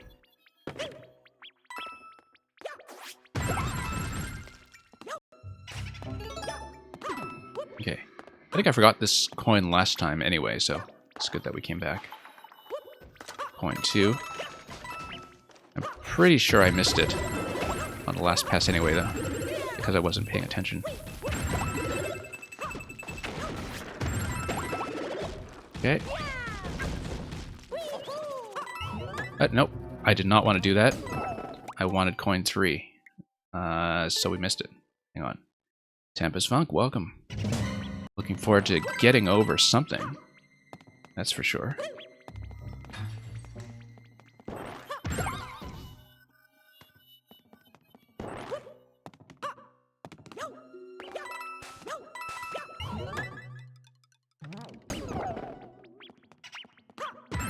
Anyway, let's move on. I don't know if I've unlocked a sloshing machine by level yet, actually. I might have to spend a ticket on it, which is fine. I still have one of my Splatoon 2 tickets remaining.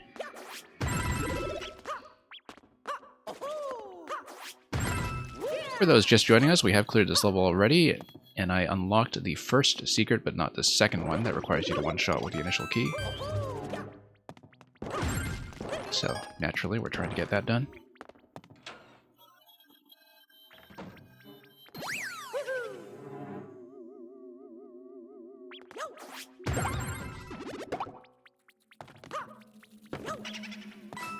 This guy is in the way.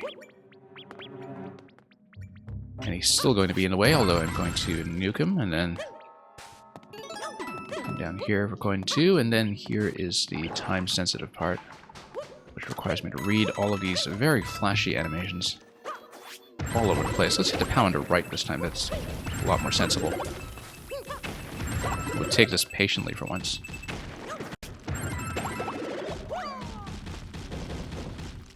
Okay, we need this to retract, because coin 3 is up on a ceiling after that happens. We need to jump around... Yeah, no, around the exclamation mark block, I said. Around. Just came in a little bit low there. Film Festival was fantastic, so... It's been occupying much of my week. It is winding down, but... Yeah, one of the reasons I haven't been streaming this week is that I have been at an independent animation festival all week long, and I've been watching several dozen short films and a couple of features. And it's been a while since I've attended anything like this, obviously with everything being suspended for pandemic reasons for the past 2 to 3 years.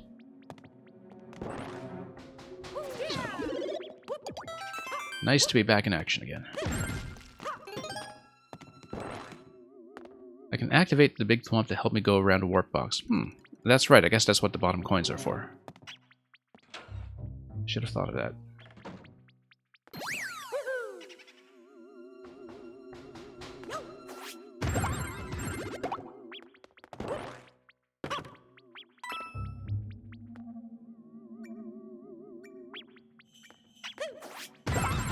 And Aegis Cook, welcome.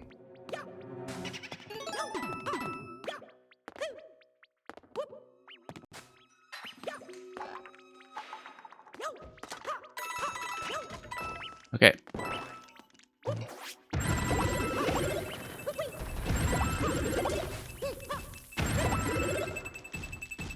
And let's do this.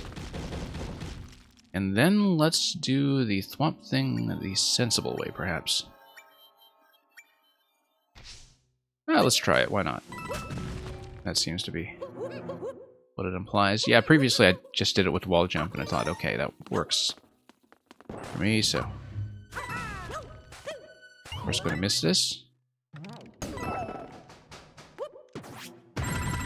And I do know that it's another coin before we hit the first checkpoint, so... Not that the checkpoints are going to matter, because we are trying to one-shot this whole thing. But it is going to be the one that requires the POW up on the top right, I believe. Yeah, so the mistake I made last time was I was expecting to just jump and fire the POW, and then I hit this thing and fired the POW down low instead, so we had to retrieve a second one. But we've got that sorted out, so... Up we go. Checkpoint, not that it matters. And now we need to not miss.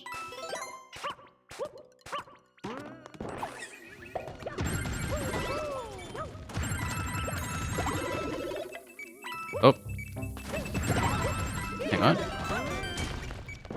Yeah, this is slightly time sensitive, this bit here. Now we're kind of home free. Let's grab another POW though for this segment. You know what? Let's drag the Boo over before I do this so we can kill it.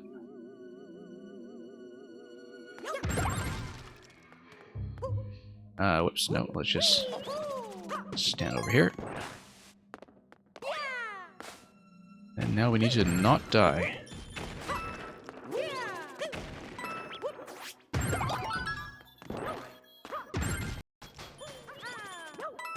Okay.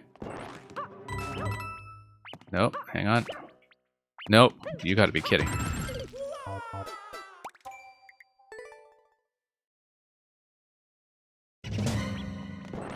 Well, that's a learning experience, that's for sure.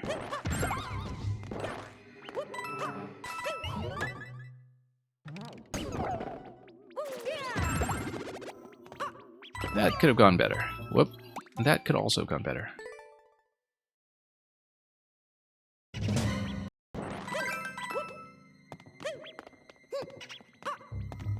That's okay. We're still making decent time compared to last week. Last week took too long.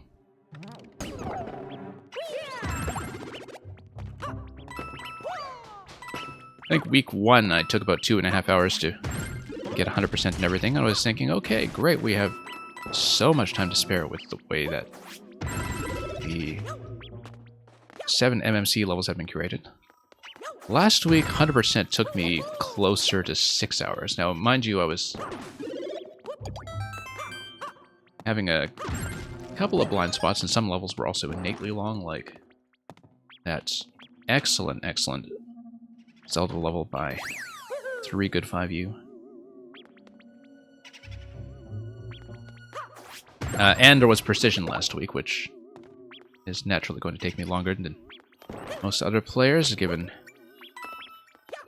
my general demeanor towards Precision, shall we say.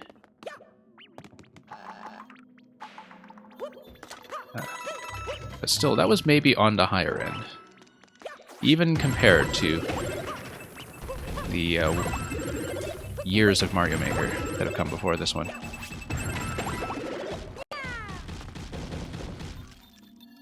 I mean, previously with YMM, I did have a couple of weeks of releases that I needed to break over 2 streams, perhaps, to actually hunt down all of the secrets, because some secret hunts did take me on the order of almost 2 hours, I think, if you think about the really big ones last year, like Stepping on Sonic or Muncher Wave. We haven't had anything quite like that this year yet, but we did have a very, very long week, too.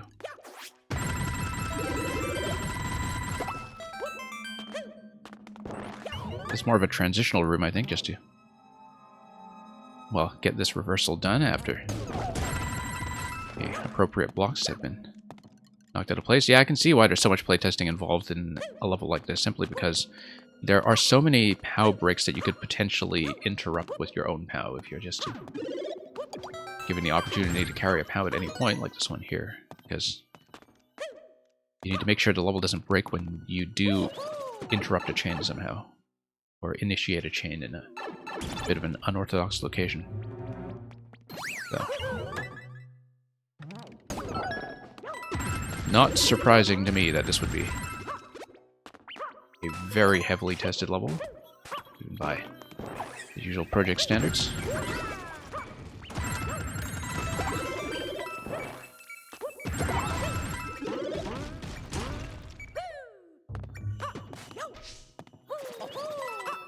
Okay, there we go. Once again, we'll kill the boo once it comes over to play.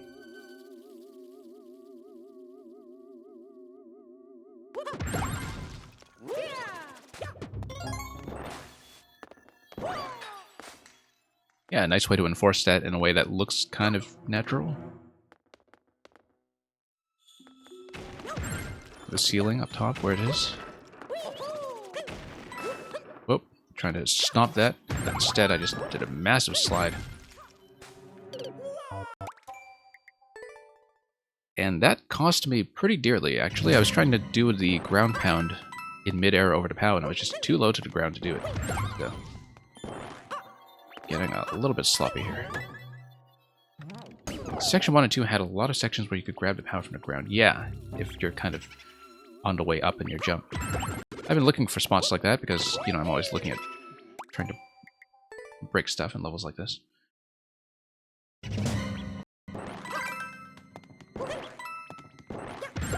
But yeah, I can see quite a lot of care was taken to make sure the chains aren't too exposed and that POWs can't be carried forward in locations where that would smash things apart. Smash things apart other than what you're supposed to smash apart.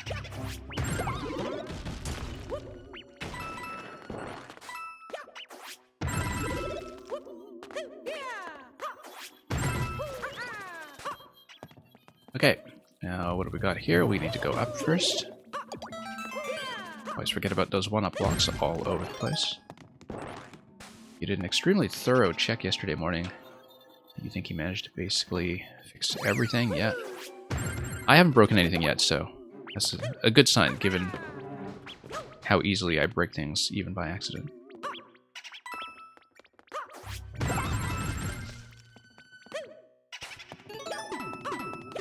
I mean, with the reversal room with the freeze frame warp block, I was definitely looking at that earlier and seeing if I could do anything to disrupt the chain, but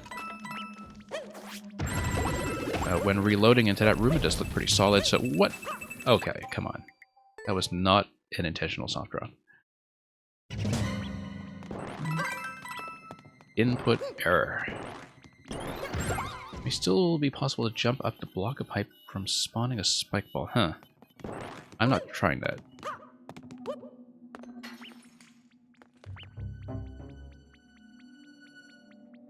And besides, you're not going to block it permanently. It's just a matter of disrupting the timing, right? If there's anything that's timing sensitive with the spike ball patterns. Seems awfully specific. Anyway.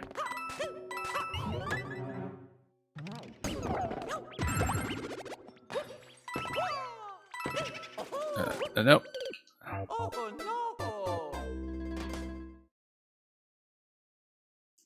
Trying to wall jump off a crate when you have the grab button held down, not recommended.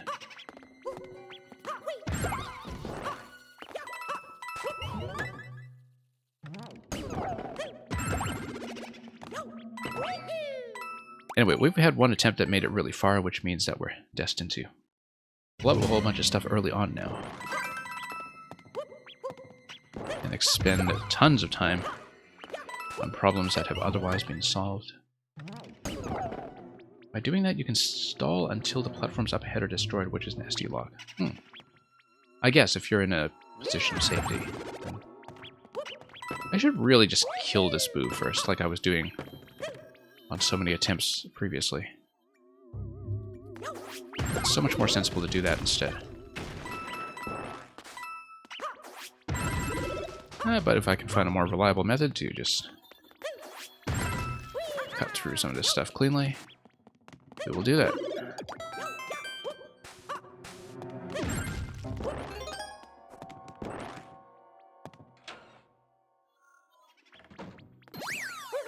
Okay, let's kill some boos.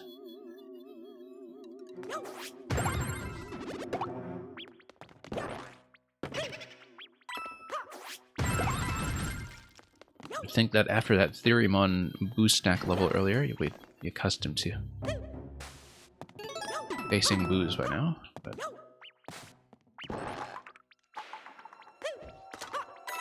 apparently not. Okay, no accidental soft drops this time. Luckily the bomb timings there are fairly generous.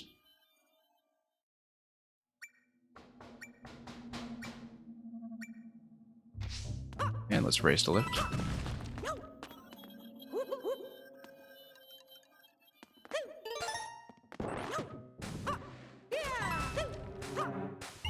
"3D World Ghost House" is, of course, one of my favorite themes in the whole game of this. In large part because I actually built something in it. But I always appreciate what other people do with this style as well. I find that as far as 3D World goes, it's maybe one of the more atmospheric ones. I've seen a lot of different takes on what you can do with all the bookshelves and staircases and everything else.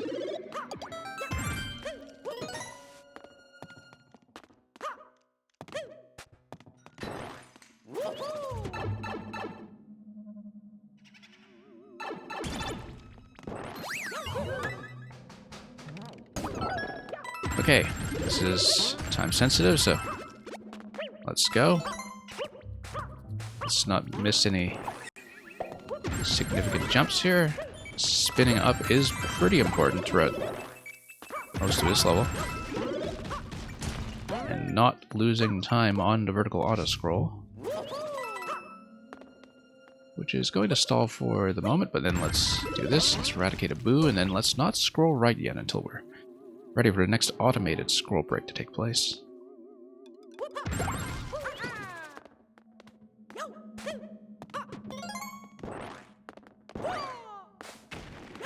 And here's the scroll break. Alright, let's do this firmly this time so we don't mess this up quite as badly.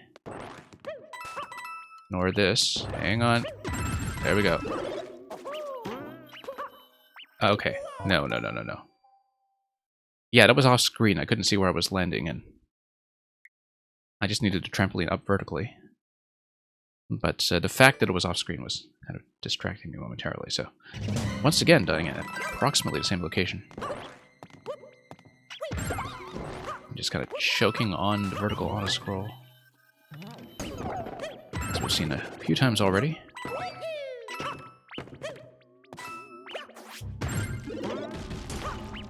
And yeah, let's not fuss around with killing the boos too much if we are confident we can make it through.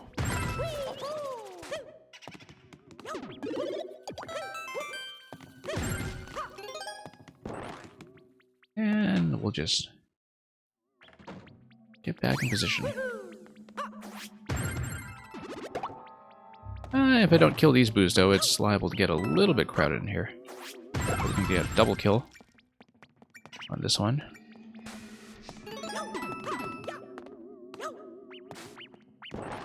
There we go.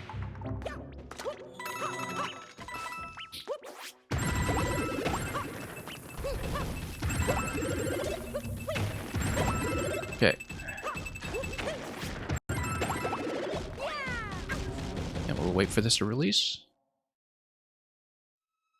And at least we're retracing our steps fairly efficiently this time, without too many mishaps so far, but let's not speak too soon with some of the faster scrolling segments still on the way.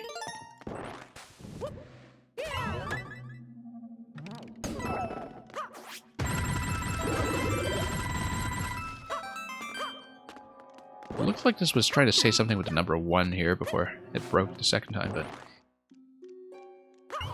if there was an embedded message in the pattern here, I couldn't quite read it. So let's not worry too much about it. Let's just take this in functional terms and take the POW up to the top right once again.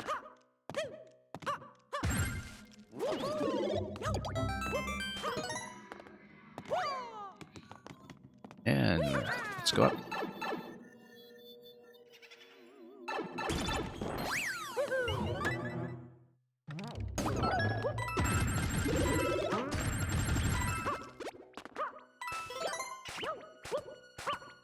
Okay.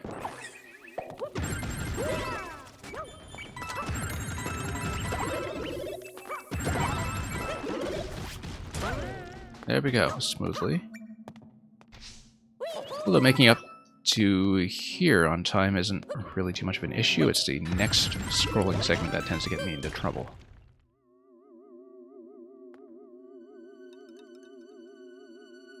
Especially with that high jump later on. Anyway, here we go. Moment of truth. Stop. And go. Yeah, hitting that in a lower position is going to work out a lot better. Here we go. At long last. Let's not choke on this too much. I did hit the long jump button, I was just a little bit late.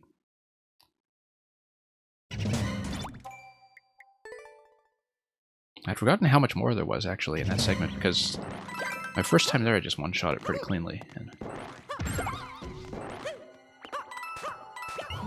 just didn't worry about it afterwards, so we'll try it again. Perhaps a little more cleanly this time.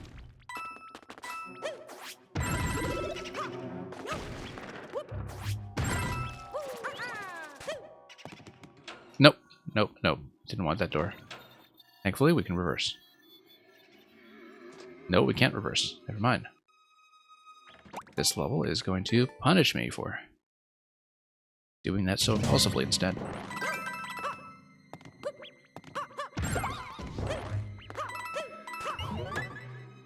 Well, this is what happens when you insist on 100%. We do have 100% on secrets in this year's project so far, I think, so.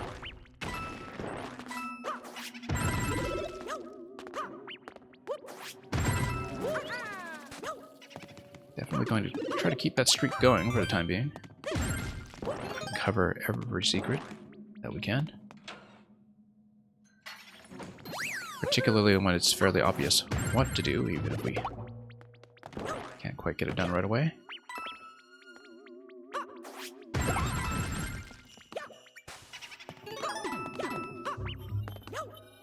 Two coins over here, that's on par.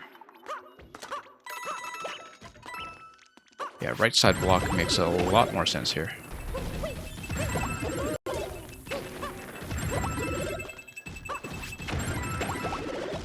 Love the way those bomb spawns are chained. Timing-wise, that's a pretty satisfying sequence to play around.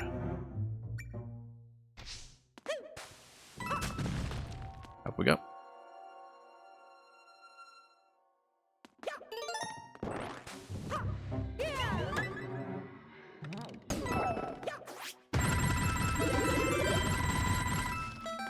I mean, NatCat, we'll see how doable 100% really is this year, because with things like precision levels and controls and the like coming in, some of the secret hunting is going to feel pretty different, I'm sure.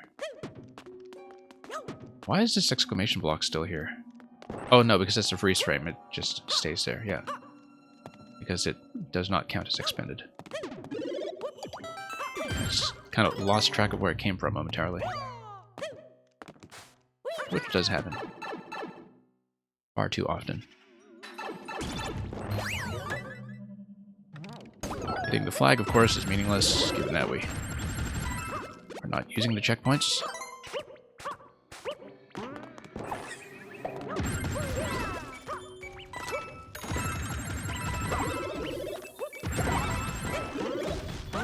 we go.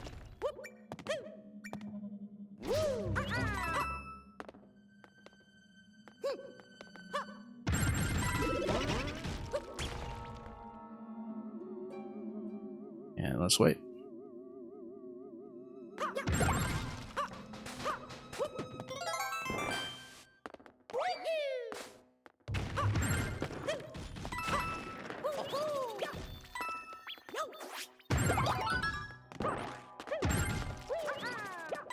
Okay, doing that smoothly for once. Let's keep going. Let's not stall. The scroll is still ongoing, so can't dawdle around there for too long.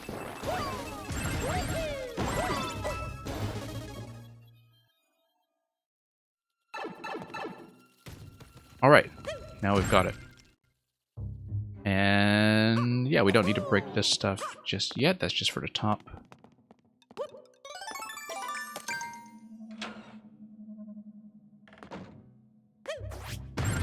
Unless it interacts with something critical, of course, with the warp block over here, which hopefully it doesn't. 7 MMC. There we go. Okay, we had the bonus room, which is really important. And it's just going to keep going because of the way that the spawns keep on happening.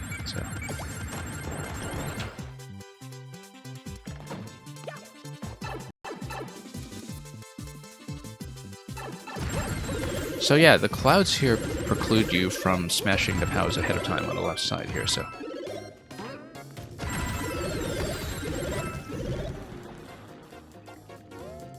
Nice little segment here with the POWs taking you all the way up. And once again, giving you the POW balloon. And this little POW in the middle that drops as well, because that's what it has to do. Let's go for the top of the flag once again, just to make this a true completionist run. We've shown us off before, but I'm going to try to do it again, just for style points, because we can.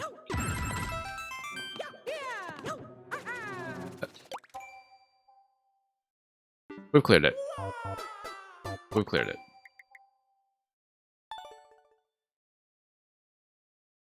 Speaking of style points, let's take a look at the comments.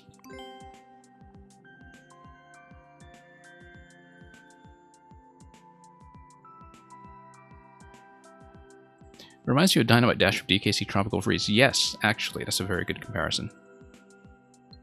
One of the great levels in DKC Tropical Freeze, which is full of amazement, of course.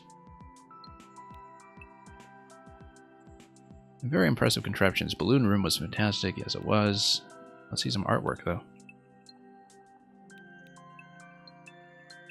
Yes, SMS MSSH is the one bringing the art here. Oh, here's Doggy Piggy with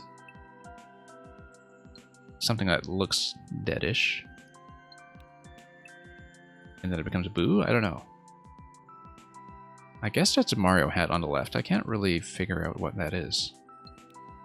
Good enough.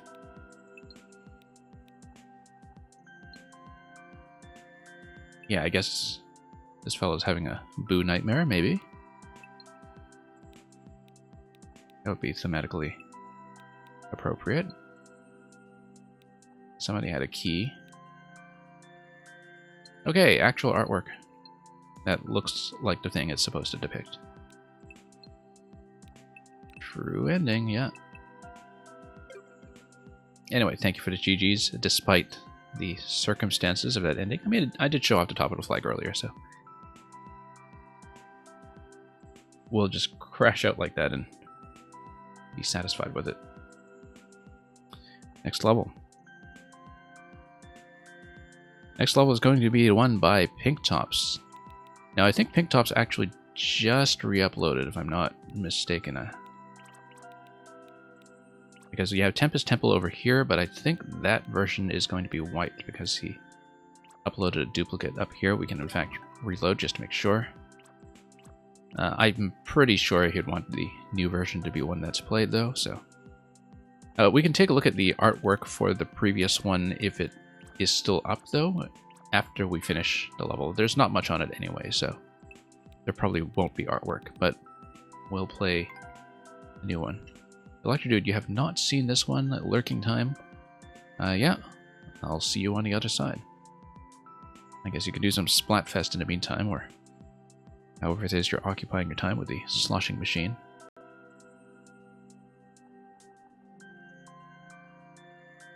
Befriend the Whispering Winds, find the Bone Boots, defeat the Iron Hydra.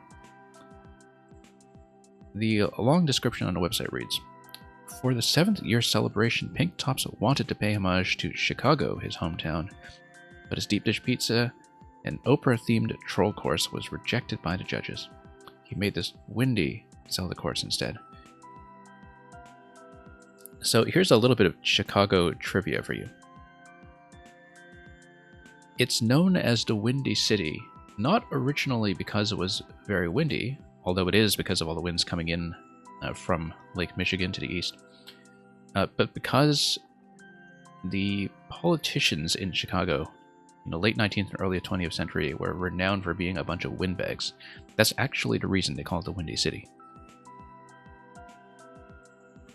It is also a wonderful place. Used to spend a lot of time there. Didn't meet Pink Tops though. This was before I knew him in Mario Maker. Alright, let's do it. Tempest Temple. If only there were some music, then it would be a Tempest Funk. And there is no music, it actually cuts off immediately, so never mind that, even though there is boss music attached to Mario, as well as a pedestal that can be bombed, assuming that the wind will cooperate here. Oh, it's also night themed, so night desert, rather. I'm going to bomb this out of principle.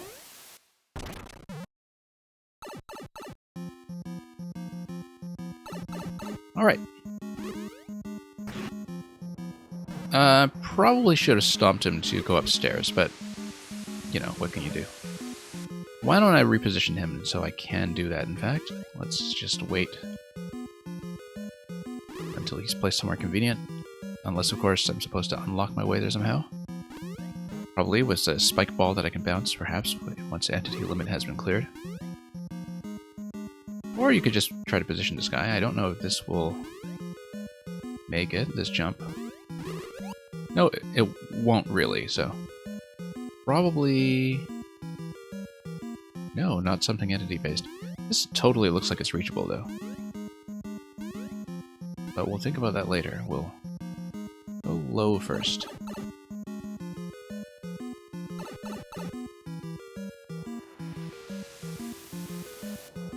Okay, that's more wind. Got some twisters here. This is a pretty natural spot for a bomb. Oops.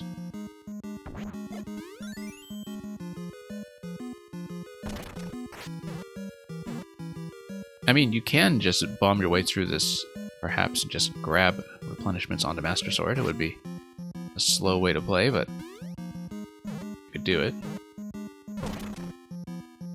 Just to see what happens, and then now you can start to bomb properly in slots like this. This is almost certainly not what you're supposed to do, but when have we ever respected that? About any level. Okay.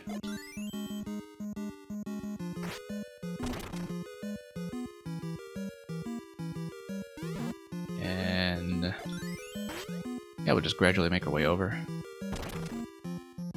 I know this is a silly way to do it, but that's what happens when you play like a playtester. Whoops. Bounce, bounce, bounce. There we go. Come on.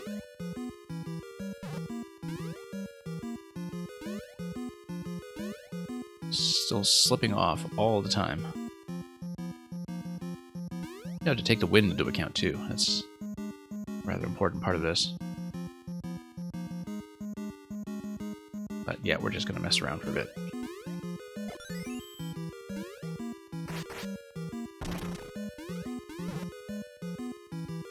And look at that, there is something else that's going to be revealed up top.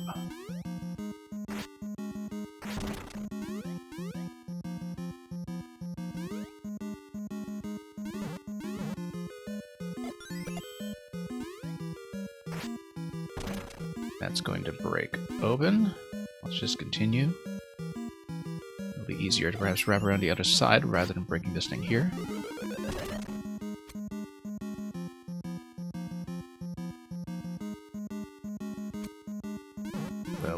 We'll see in just a moment. Looks like everything contains vines anyway to refresh. Oh, okay. Never mind.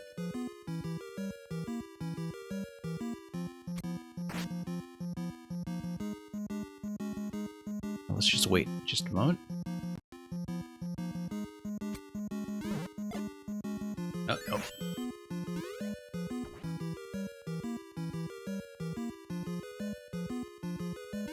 I'm sure there's something that's supposed to do a mass activation of this, but we're not going to see it just yet. Not while we're still messing around.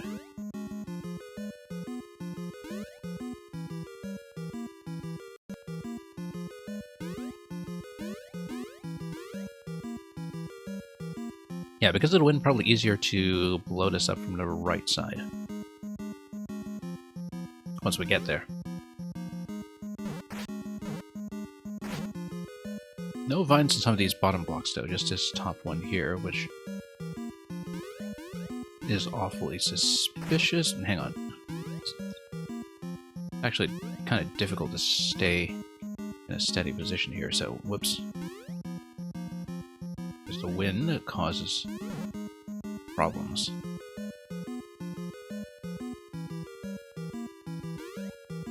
Come on, let's go. We'll play the level for real after we've tried to pop this open to see what we can do this early in the level. But for now, we're doing it my way despite the wind telling me not to. Yeah, we'll let the wind blow for a bit and then we will take a bomb up to this upper block here. There we go. Much better. Now we got something going. Probably can't see much of it given that we have 144 seconds remaining. I guess a bunch of stuff there discourages a bombardment though.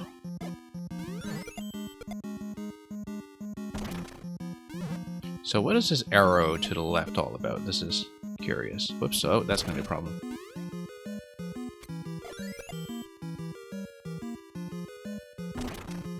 I'm very curious. Okay, no more bombs over here. Whoa, no.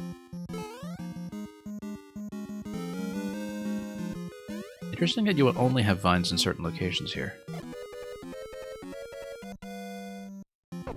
Nope, hang on. The wind really gets in the way though, doesn't it?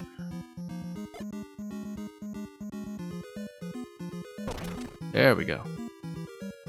Not that will reveal much more, I think.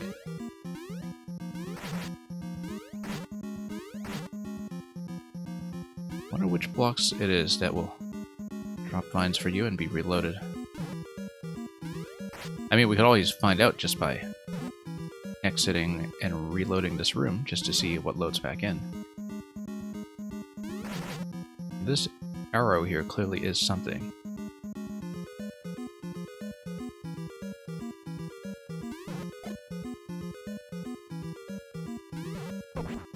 No. Hang on. Well, we'll find out later, I guess. Let's actually play the level for once. Yeah, that's just a sword pipe. So that's nothing too noteworthy. And as you can see, yeah, that box there reloads surrounding that skeletal piece there, which is no accident, given that Pink Tops tends to be fairly precise about decoration when it comes to things like the ground doodads.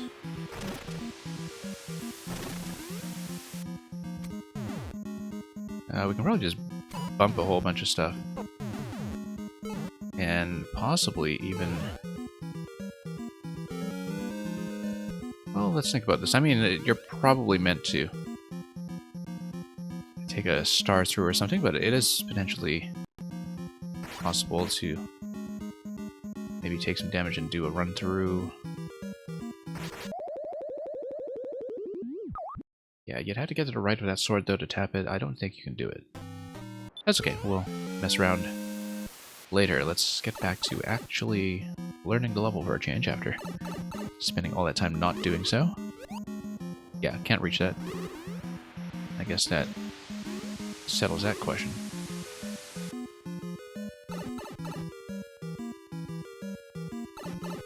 In that case, let's continue.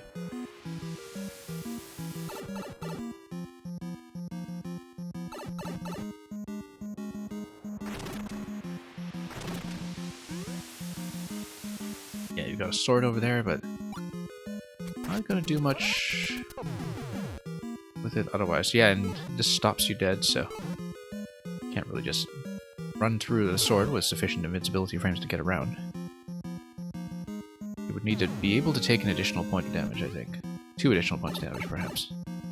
Or escort a sword through, which I'm not able to do just yet, but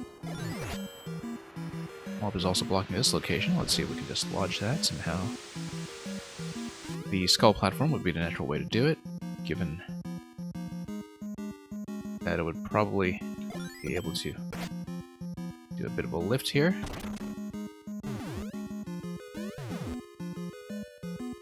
Grab that out of the way. It's going to break open. And this is going to push. There's going to be a whole series of events here then. That perhaps pushes this. Yep, as expected. What does this give me? P-switch. P-switch is going to block off the bottom of the swamps and also nuke that swamp to the bottom right. And then we'll probably continue up and to the left. And let's see what activates. Oh no, P-switch would actually affect the... Yeah, it would affect the Vine Room, because you would see which blocks only contain coins. And if you see which blocks only contain coins, possibly you can hit a POW to do a mass coin drop, which would be the quick way of handling that. So let's get back there. And wrap around to the correct room this time.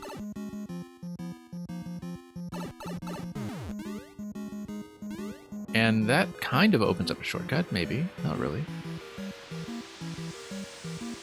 Hang on here. Oh, come on.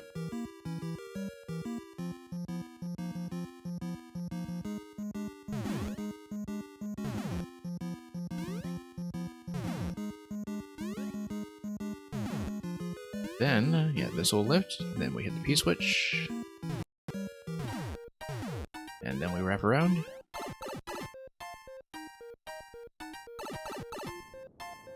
And then, without the expiry just yet, and let's see if there's a way we can... Oh, there is an automated swamp here, and it says that you can bomb that location. Maybe that's just supposed to be a visual clue then, because... I mean, I knew that just as well, but I guess the bomb is implying this location here, because perhaps it bombs something 2 spaces below. Yeah, I guess the thing we didn't see previously was the bomb, because that would have been spawn blocked. Whoops.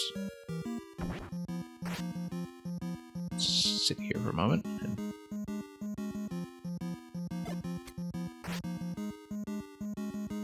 that blow up? Yep, there we go. And that removes the twisters, which then allows me to... do what? Well, let's see. We can try to respawn back through that room and see if we've activated anything different. I mean, it looked like it was a hard block break, so No, it's a brick break of something that refreshes, so this is something that happens once in this room. It seems to perform what sounded like a state switch. But we'll keep that in mind as we make our way back.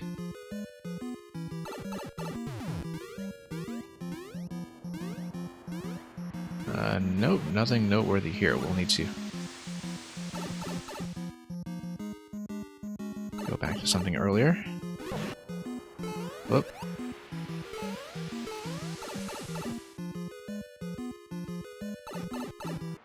Maybe grab the sword here. Oh no, no sword here, because it was on the pedestal. That's correct. Well, it shouldn't have just blundered into these guys then, should we? Sword? No, that was exit, right? Thought it was a sword for some reason. Okay, we know there's a sword over here, though. Yeah, it looks like yellow pipe is consistently going to be the thing to look for.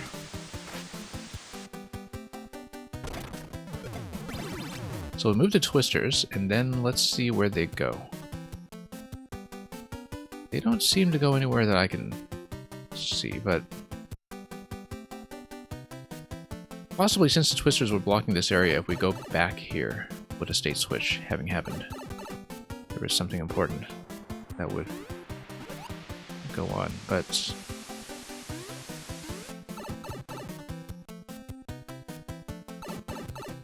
not that I've seen so far.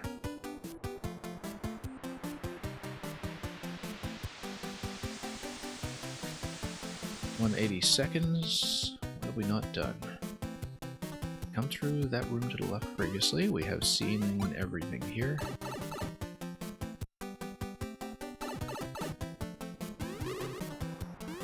We can also bomb this location. It might be a similar clue that works analogously. Where? Yeah, and that's correct.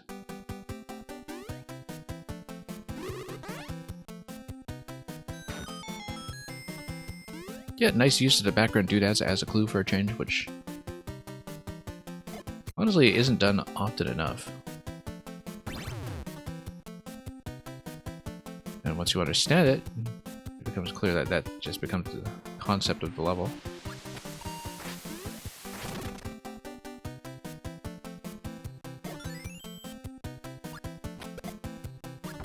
I was hoping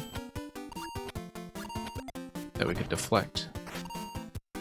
But, alternatively, we can just drop a bomb here and then go.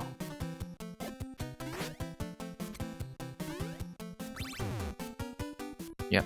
Here we go. Nope, missing a sword.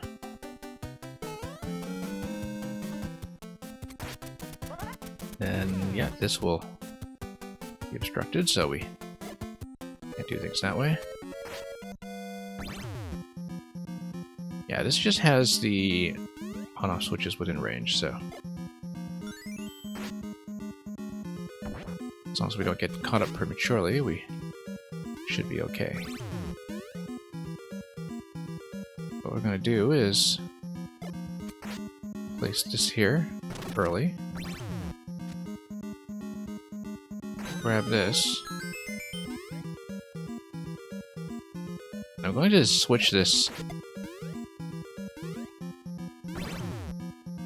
in case it affects the next room, which it might.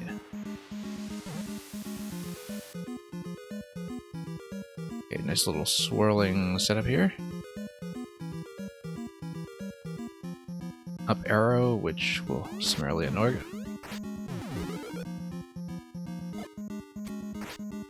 You can also blow that up. That does nothing. 36 seconds though, let's see which exit we prefer. There's the up arrow. Okay, that's an awe, because turns out this level wanted me to follow instructions and also bomb this location, which I haven't been able to do.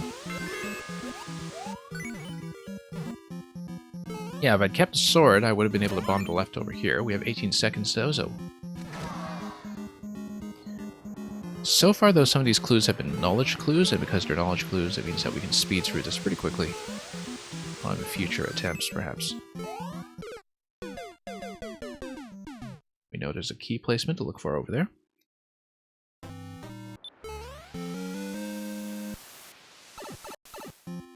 So now we know how that goes, we can just flow through it directly.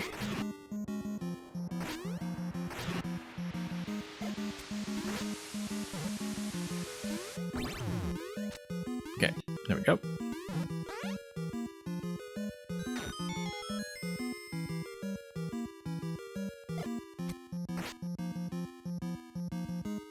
And yeah, the whole thing seems to be within the 2-tile range of the on-off switch, so as long as it's somewhere in those 3 columns, we're probably going to do okay.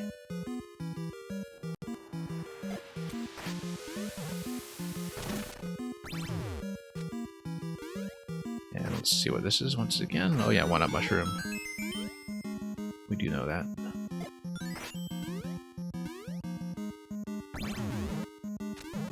Okay, didn't want to miss and fall off there.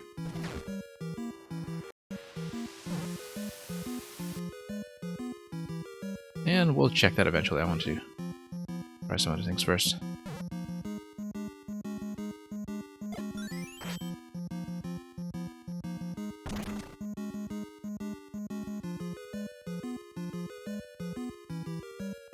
It's okay, well, keep that spot in mind for later. Right now I just want to recover what it was we were doing before, which is this block over here. We can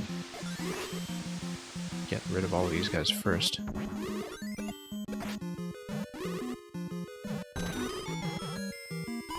there we go, that's just a bonus.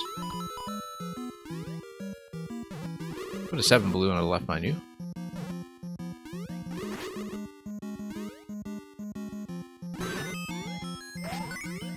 Alright, that's the key.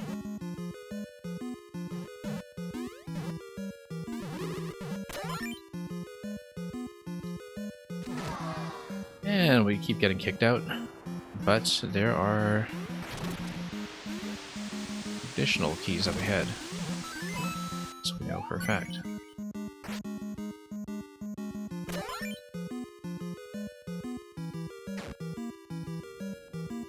And we get loot back here. Okay, I see. That's how that key door is attached. So now we've completed that circuit. It has bought me pretty much no meaningful progress, so... but it's the only way out of here.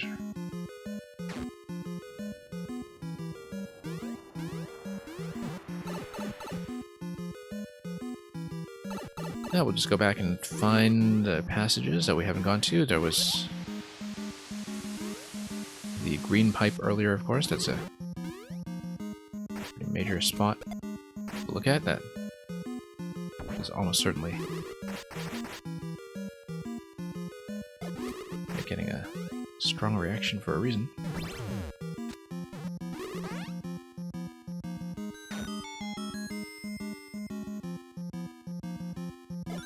Okay, move it.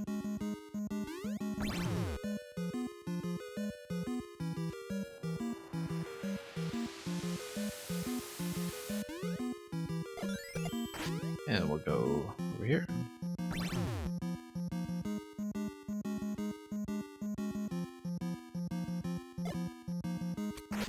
And then, once again. So we can open this up.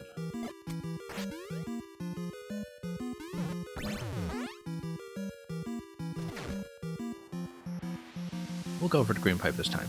Possibly there's even a checkpoint or something for our efforts. And there is. It's a butterfly. I wonder if I can get on top of it. With really good timing, maybe.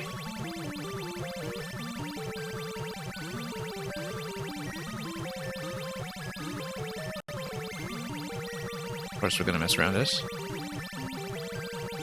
Okay, not getting enough of a reversal, though, when we do get on.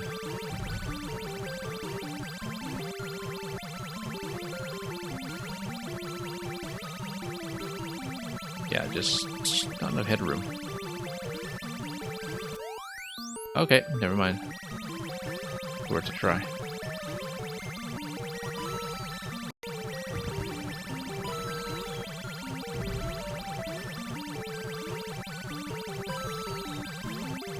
Well, in that case, we'll just take a checkpoint as a checkpoint. It is very cute.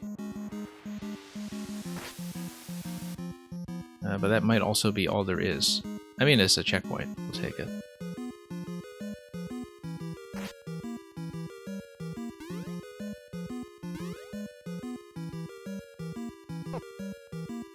I've got a couple of things to figure out key-wise here.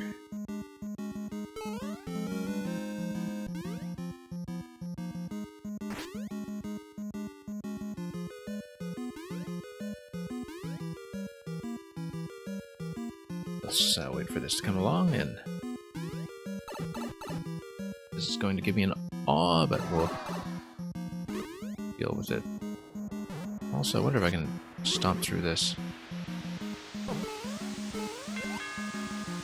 Because it seems like a big part of this is my ability to get to the bottom left. Unfortunately, opportunities to do so here are very low.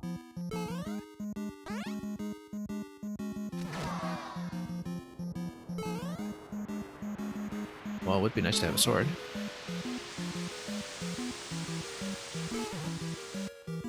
I said it would be nice to have a sword.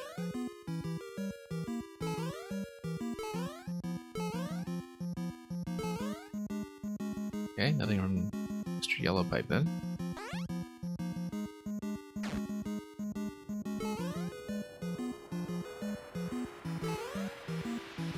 Now, wasn't there a spare sword over here as well, or...? There we go. Very human.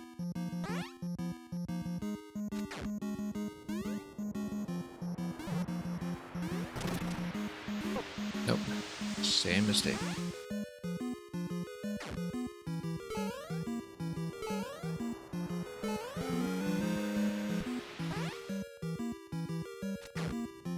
Okay.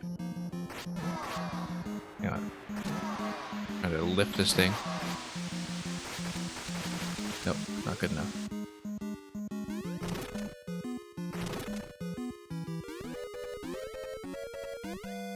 Okay.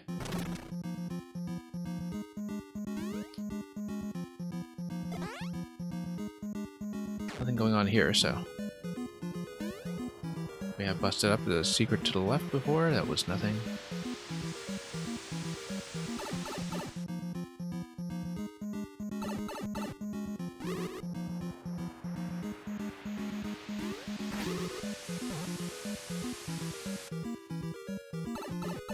And this whole loop before, that's still nothing.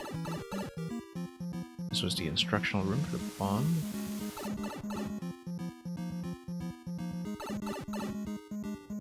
Yeah, we need to get down low here. That's still an open problem.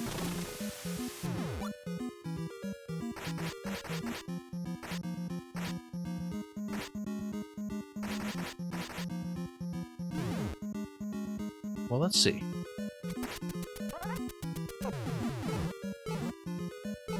No, there's no way. We need to do it the clever way. Probably after timing out. No, but that's okay, because we do have checkpoint this time.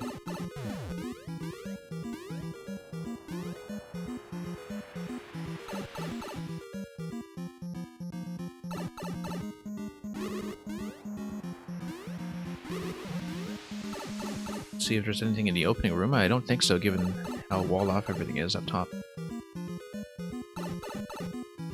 One thing we should be scanning around for is just more doodads on the ground in various miscellaneous rooms.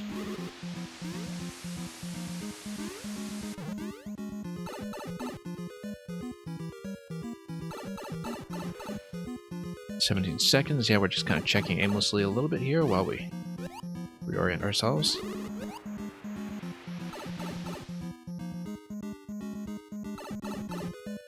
Probably a lot more ground to explore from checkpoint in just a few seconds.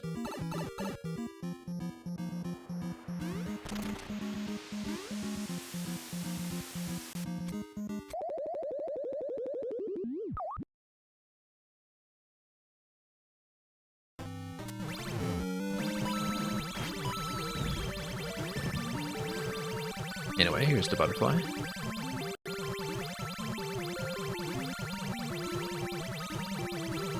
I feel like maybe it is possible to jump onto a vine from here. Tough, but doable. Now, of course, I was thinking that about the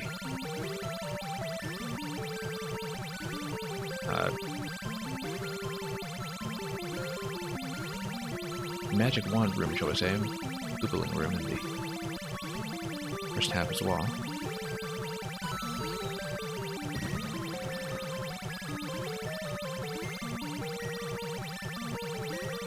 I mean, something on that finicky is likely not the solution. More of a curiosity to satisfy while idling about. But it looks like the main purpose of this room is just to be a checkpoint, so we do think about how we're progressing, possibly with some reflections here and there. Whoops.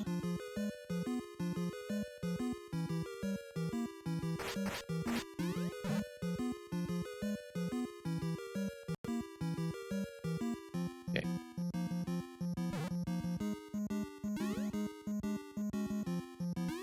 Well, this is the way we made our way in.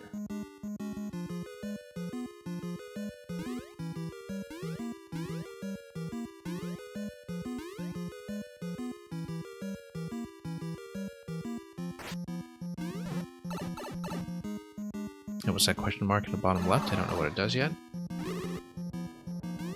We haven't quite sorted out what it triggers or where.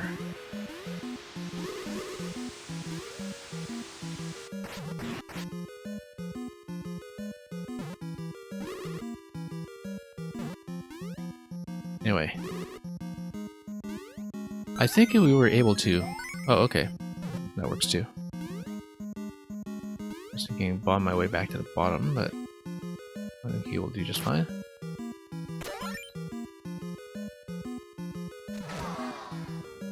The other thing we haven't considered is hitting the P-switch in advance of some of the adjoining rooms. That's one thing I have access to that we just haven't done much of.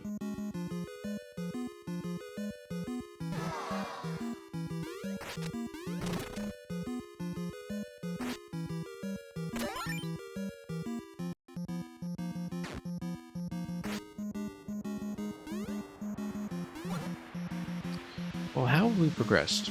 We've got the save point. That seems to have been all we've actually obtained.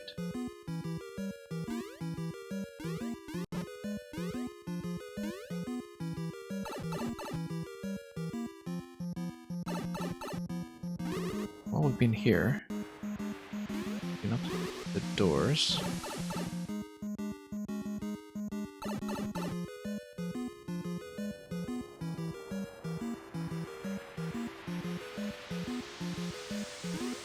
Yeah, I've seen both sides here.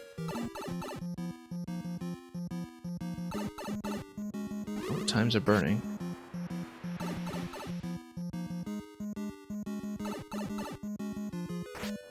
So we've got the P-switch clue room.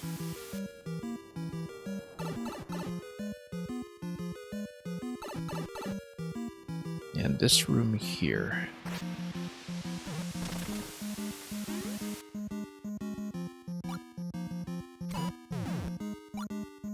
Yeah, it's not going further. No.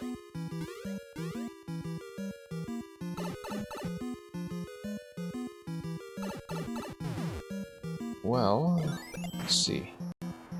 Looking for things we can poke and prod.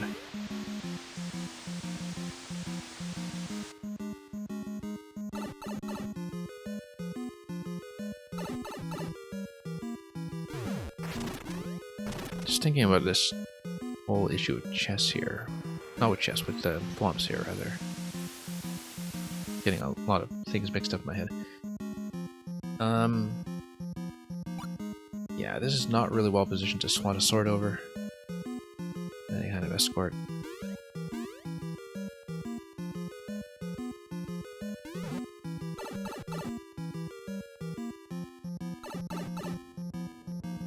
And yeah, this room we know all about.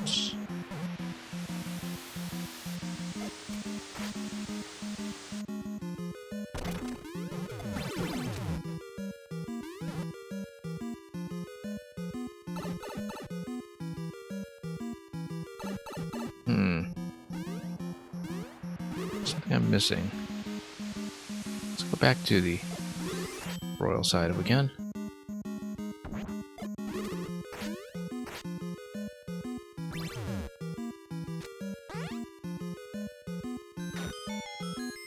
Anyway, that's a ding. Doesn't seem particularly special as a ding.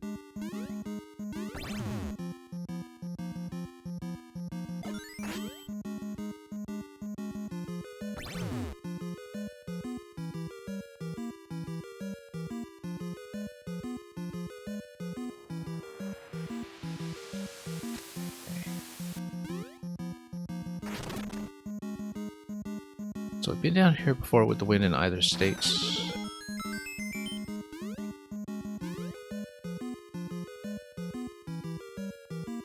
And previously we've kind of done a double tap on it. Maybe we just do a single.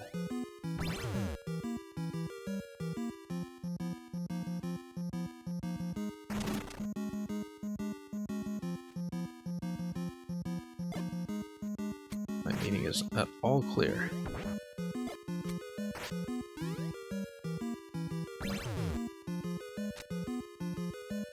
Yeah, I see what's going on. We need to release that.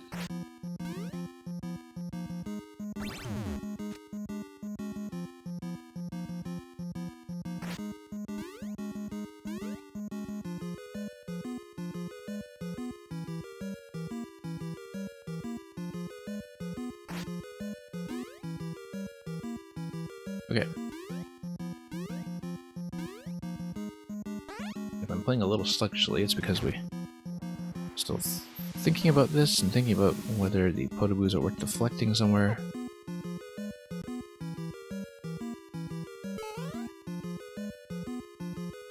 Nope. Straight into that thing.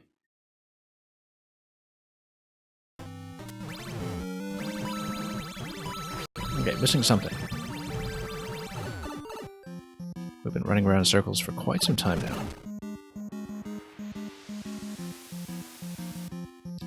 Going left gives me an awe. Now why would it?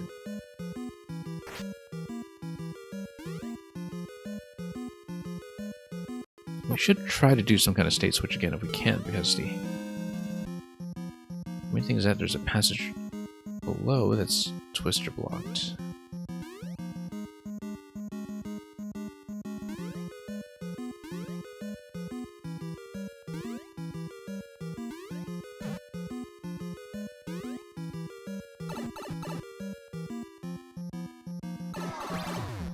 So it's an awe.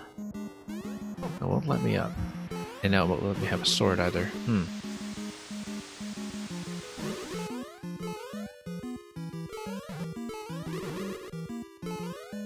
there's no way this is just a straight up lock, right? Or you just have insufficient items and you just can't progress, perhaps? Seems unusual. I am missing something very critical. Oops. So I'm able to get a key off of the Magic Koopa. We're able to use one key in that location. We're also able to use one key pretty much anywhere.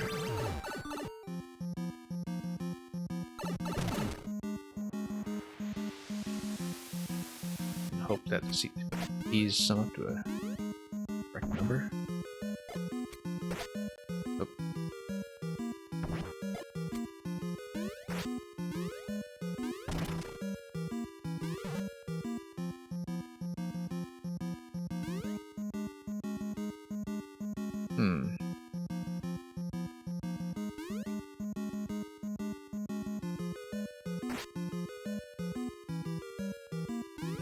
I think I need to kill... No, you can't. Not with a sword, anyway.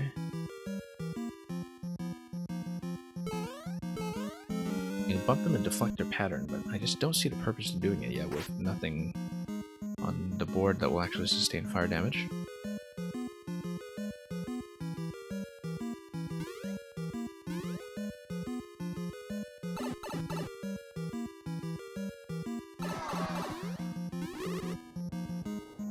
Got an awe. Got a key. The next room had multiple keys.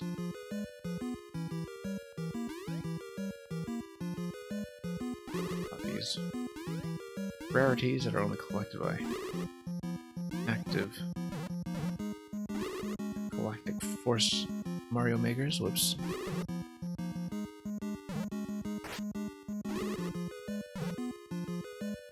I feel like I definitely need to do some kind of state switch to release this. This is too much of an obstruction.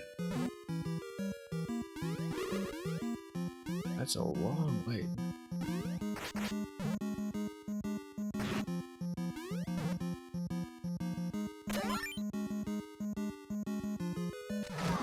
There's the top corner in the previous room as well. I'm pretty sure I did break that, though. Or have I? Because there was a bonus room earlier. There was also the P-switch room, so things we haven't done. We haven't done more carrying the P-switch into joining rooms.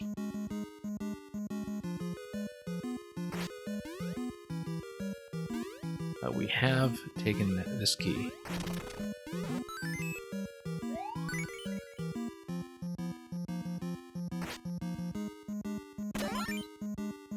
We've been going backwards in a loop around this and not progressing at all.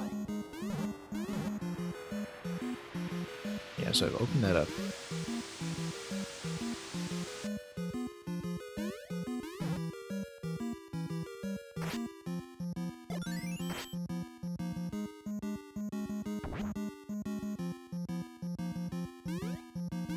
Well, we can get the Thwomps loaded onto the Skull platform.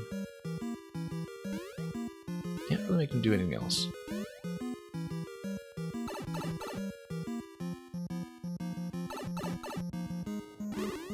Possibly I can scan around to see if there's some other twister arrangement that this permits.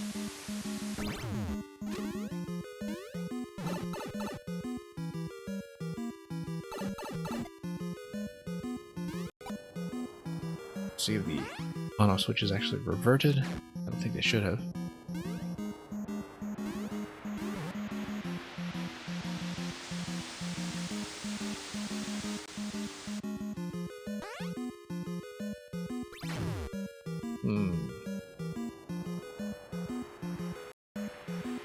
Definitely missing something.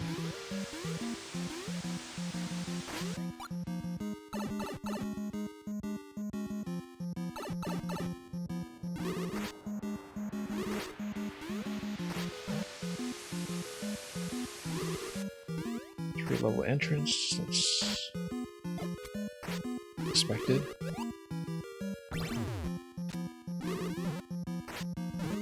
So these activate. And why don't I continue with this activation? See how things differ. Nope, it's going to be reset.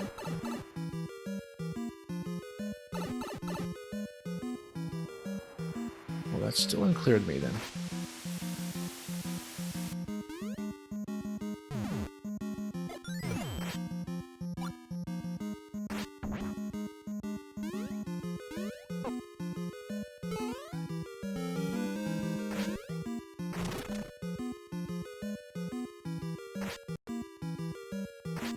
Well, I'm just scrubbing this room carefully, and I don't see anything here either still. There is running through Thwomps, but you can only do it once.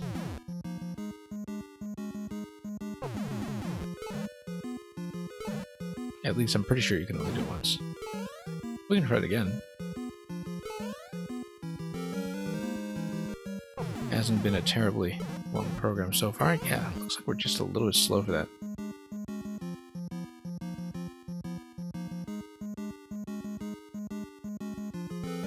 Seconds.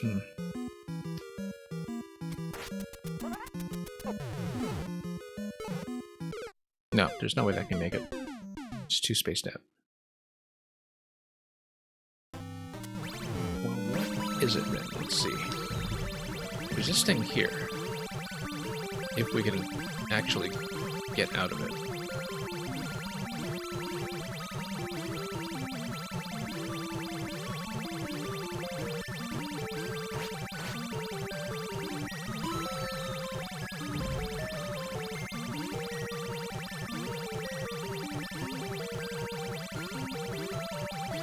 Notice how P-switch would affect this room because of the P-blocks.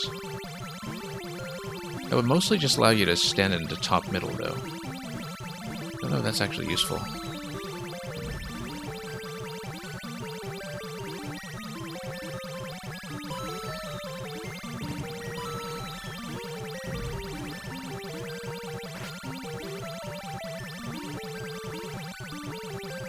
I feel like we actually could have made that jump with a strategic jump to the left afterwards.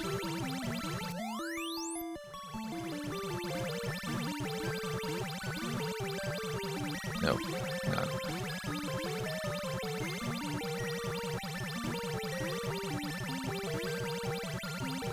We can get up top. We could potentially eradicate those blocks as well. Yeah, saving myself for quite a few jumps there.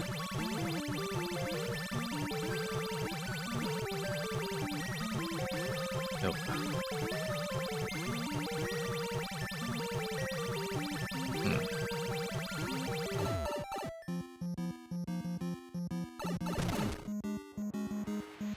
Well, that's going to smash open.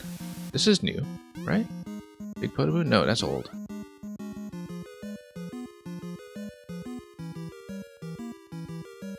How is it taking this much effort? Let's do something this simple. Breaking this doesn't have any noteworthy consequences right now.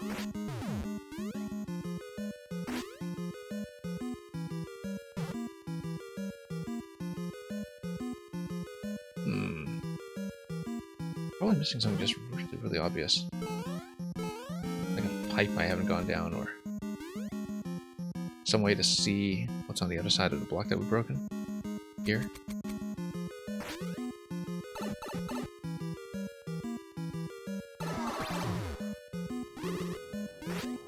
I'm kind of surprised we've made so little headway on this. I mean, a big part of it is fatigue, but it doesn't account for all of it. Let's blow this up. Yeah, that's what we've unveiled previously. 7 balloon, yeah.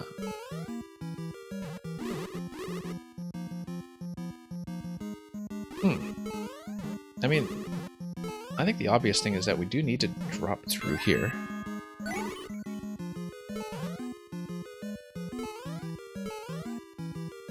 That would require some kind of bomb activation, which we only see one spot for in this room.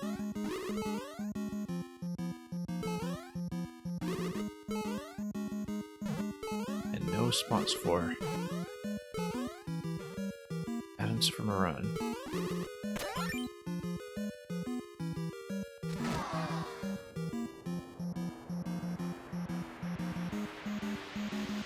Yeah, I mean, I feel like this is the way we came in, but we need a key to get out now, which is an issue. You have one key, but you don't spend it in that location.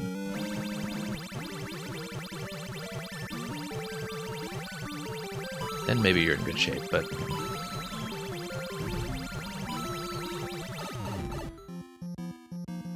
I'm absolutely missing something, there's no way.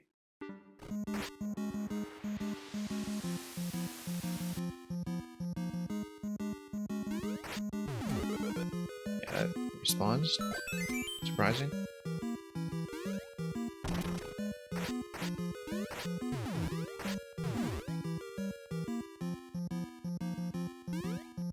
Well, if there's a switch toggle that we can see that's somewhere in the vicinity. Nope.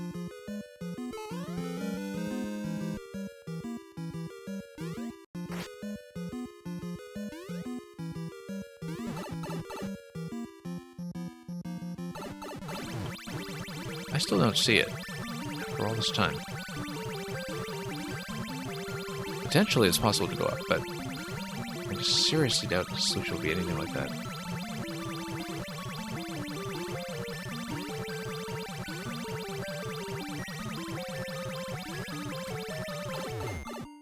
Yeah, we've been running around with no end in sight over here. That blows up.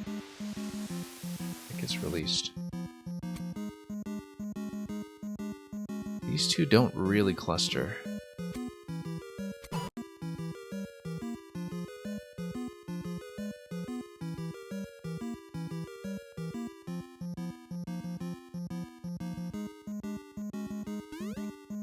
Try to go back, perhaps.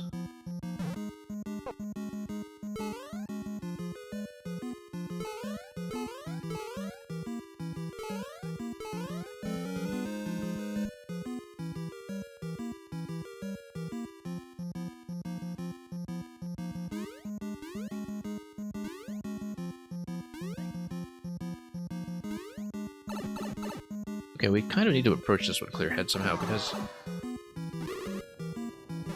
basically the same things keep happening with it, and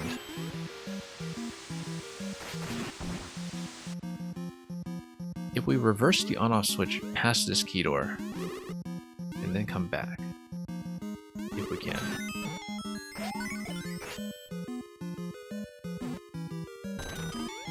I'd really like to get into that red pipe. But that's the problem, is that this spits you out. So we don't have an easy way back in.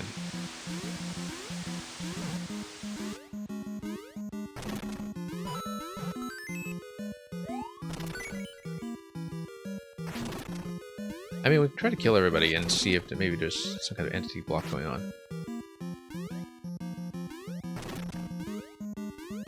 Right button placement's kind of encourage that, I suppose.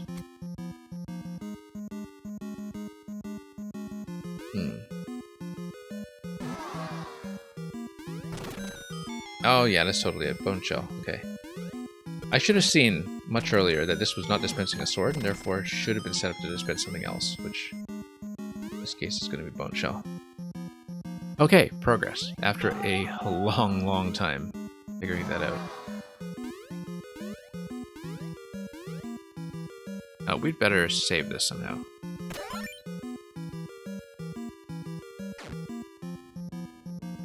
Yeah, we have to keep in mind that entity limit is going to be relevant in most cases. And now we can use this to stomp through the room that we described as the stomping room earlier.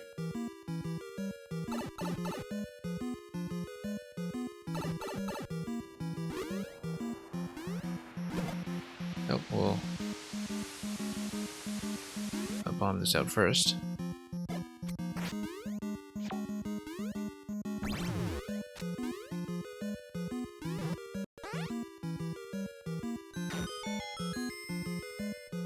Okay. And there's gotta be a quicker way than redoing some of the things we had settled much earlier.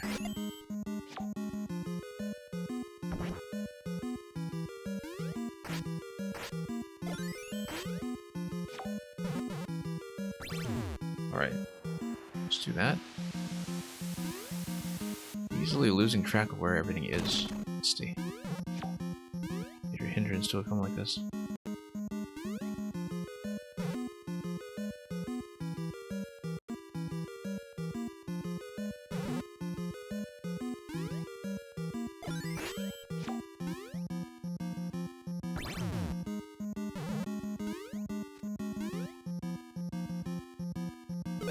Nope, hang on.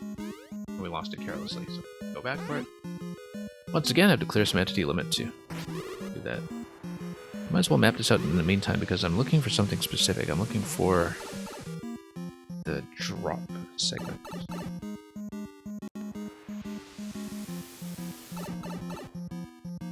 Yeah, this has been taking me way too long to put together, considering that it's actually fairly simple.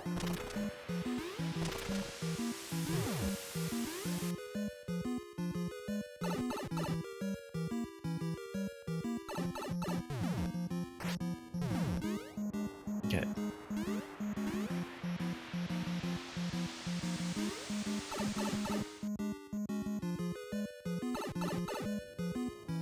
No, hang on.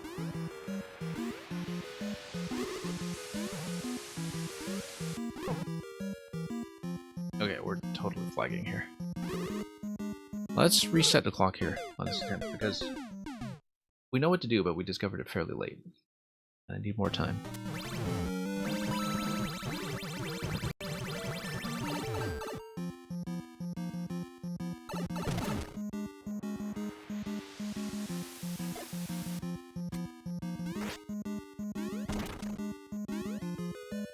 Okay, first we'll go left. We'll try to do the Bone Shell challenge after going through some consecutive Oz.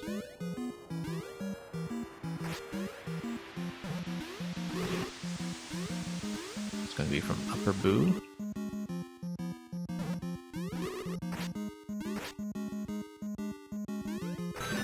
There we go. Yeah, we'll try to stomp down here. That's how we'll do it.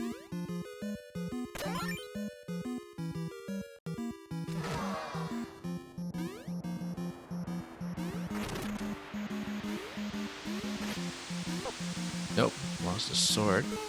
Now here's the issue with losing the sword, is that I can't get it back here because, as we discovered, the whole trick to that room is to understand that it's not a sword spawner.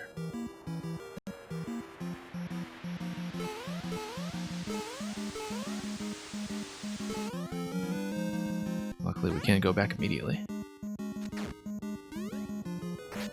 Fight these guys again. Nope.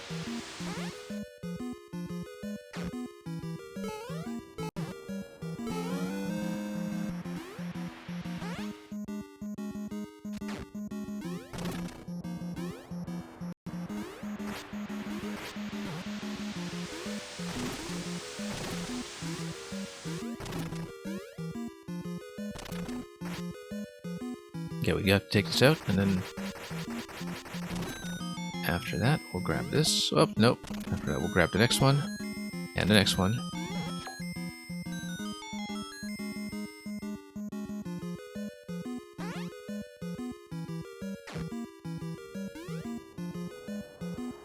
Then I guess we do the full loop around.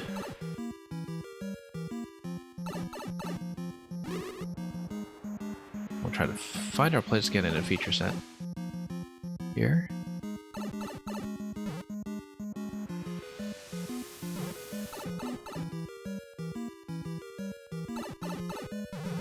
Looking at this, of course, to see if there's potentially anything that can be done, but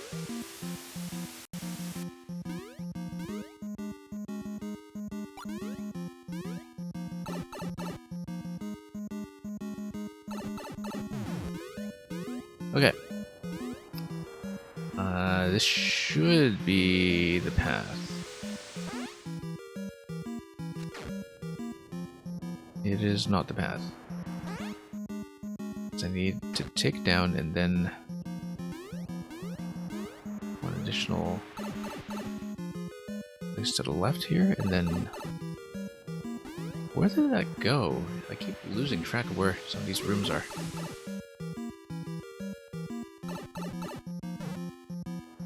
Looking for that vertical drop through the twisters that we saw earlier, and I just cannot remember how that room is connected.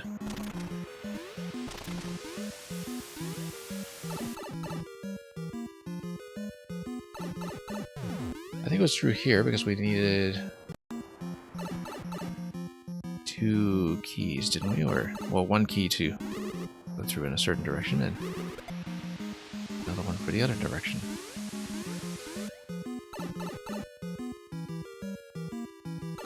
Nope, this is the entrance. I'm completely lost.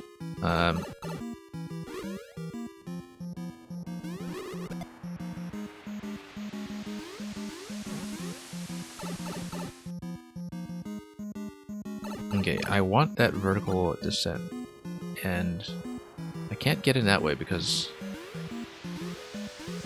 there's no exit due to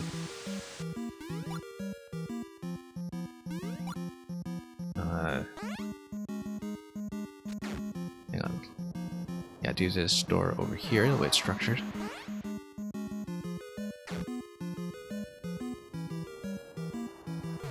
I need to not get completely lost.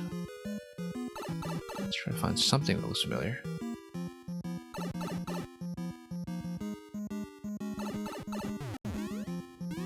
I believe this is taking so long. It's a fairly simple task.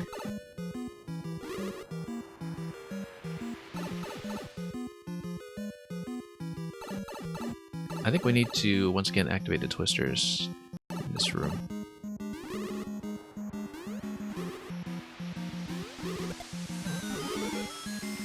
Okay, that's interesting.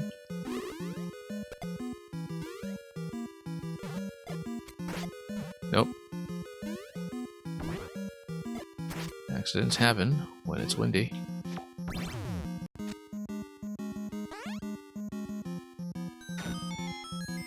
Okay, this is familiar territory, at least. Much too familiar.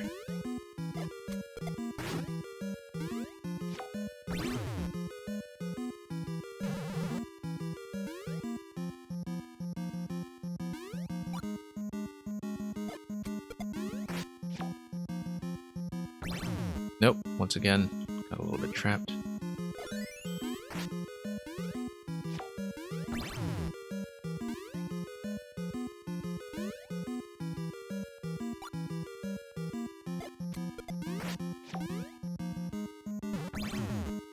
Okay, much better. Nope, not much better. Well, it's time to get the bone shell again.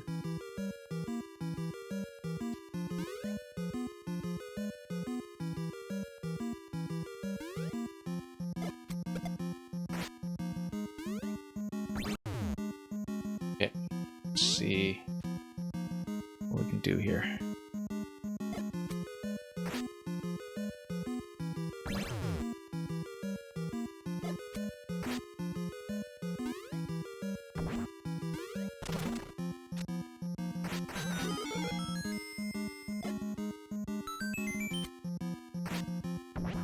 Nope, that's too far. I'm just going to take death and reset the timer on this because I just had so many Whiff Swifty bone shell on this thing. This is a re-uploaded version, Aegis Cook. I don't know what the problem with the old version was, but no, I found where to go with the bone shell. I just have so much trouble navigating my way back, and it is a long run back if I lose it. So, and I should be able to get back here with the bone shell as well because that would get me up to the vines, perhaps. But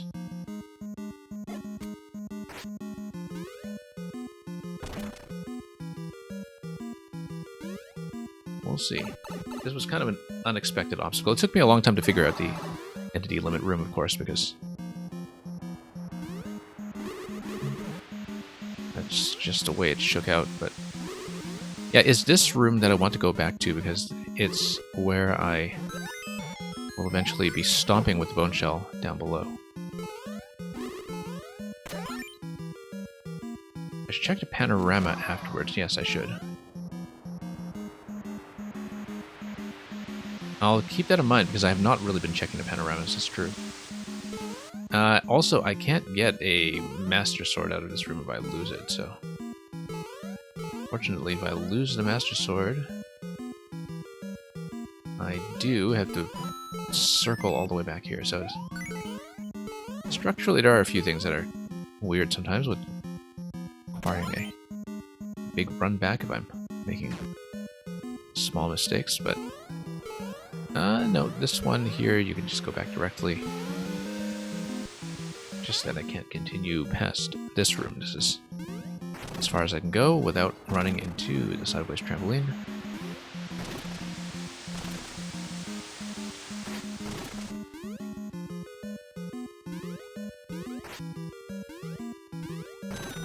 Okay, there we go.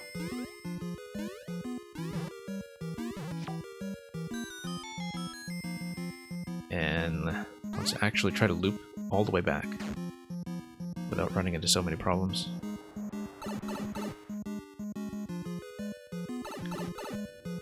Yeah, so this room I need to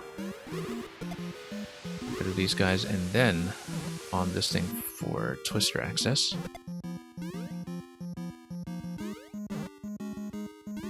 Let's get this out of the way.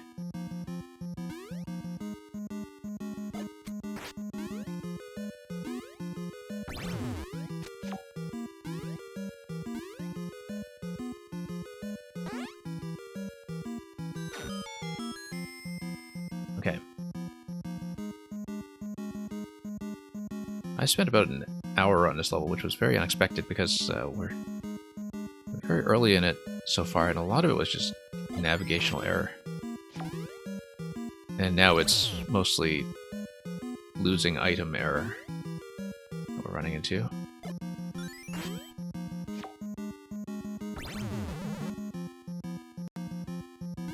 Okay. Nope, nearly kicked it that time. It's a pretty fragile thing. That's just one mushroom on the bottom left. We're going to ignore it.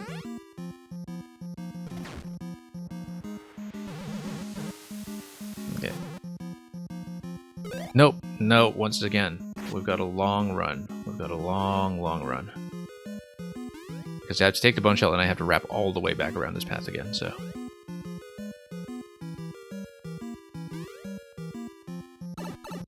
Yeah, it's just a huge run back if you lose the bone shell at any point. Because I have to take it all the way back here, and this is a one-way door, so... I don't know if there's a particular debug reason that this is forced to be a one-way door. I kind of feel strongly that it should be a two-way, but I don't know if that was breaking something specific.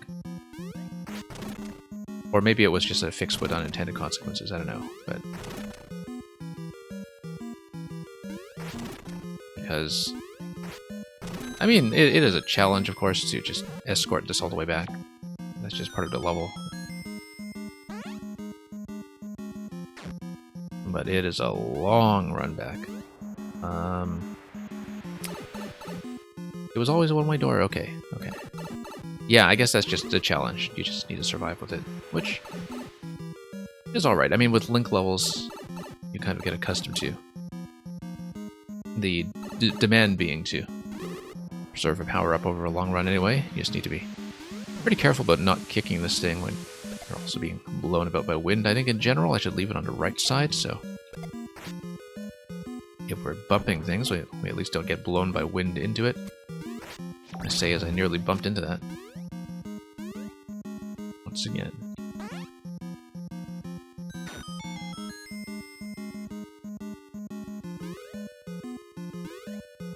Okay, let's do this. Oh, we'll need to come back out too.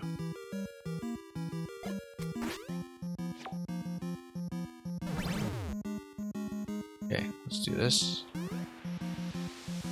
Read what I said earlier about dropping it on the right side, so we don't get blown by wind, and also so I don't tap the sword by mistake. Whoa, this... Okay, hang on here.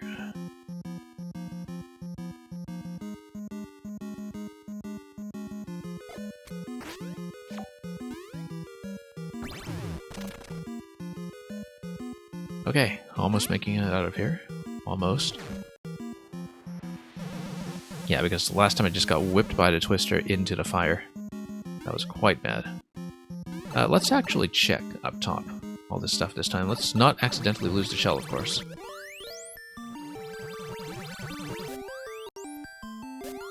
As usual with Link, I'm sure it's possible to bump some of that stuff. I do not want to lose the shell to a state switch by mistake, though. That would be really, really bad. Whoa. Oh, okay. Icicles up top, of course, because we basically have the rain icicles doing their job.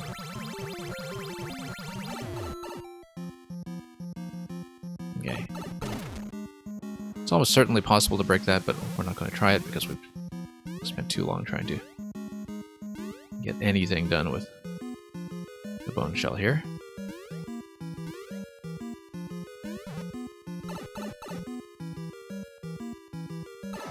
Okay, now we're going to go and go down here. You've got to be kidding, right? Huh. I was sure. Oh yeah, no, you used the wind. Wait, no, you used the wind, right? No. Okay, no, for some reason I thought I was going to stomp down, but I guess the twister does cancel that. I just forgotten that. Huh. So that's not what you do with a bone shell. Possibly use the bone shell to get somewhere up high then, because I would have thought for sure that you stomp your way down. Well, we're missing something then. It's probably something to do with using the bone shell to be blown through some obstacle by the wind, perhaps.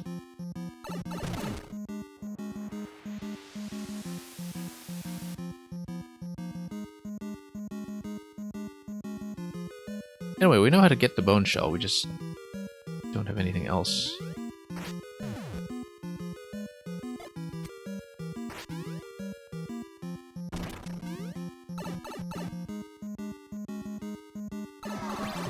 Yeah, the awe doesn't help, of course.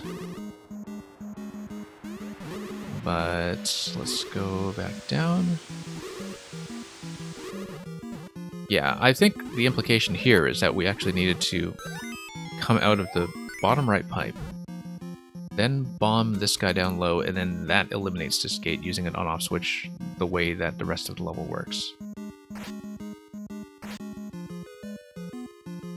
The main issue with that is that I don't know how to get to that pipe then. We need to look for some other red pipe connection that we haven't seen yet.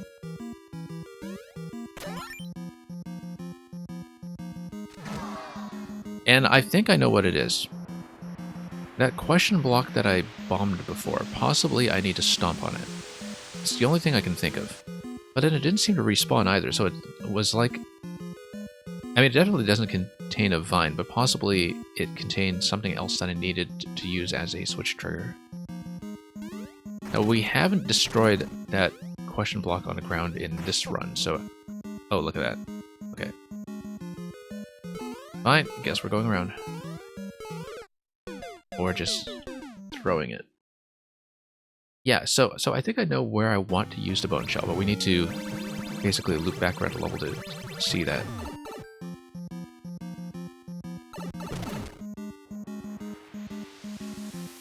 Yeah, this block right here. We'll stomp it later. That doesn't make sense though, because if you bomb this and it doesn't contain a vine, then how do you ensure that the level remains beatable? So that can't be it. That's got to be something that's a break once kind of affair.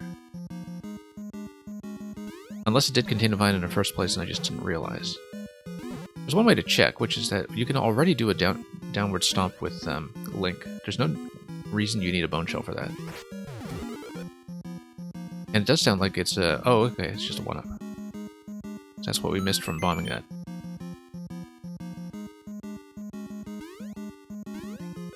So it's completely inconsequential. Never mind that we need something else with the bone shell.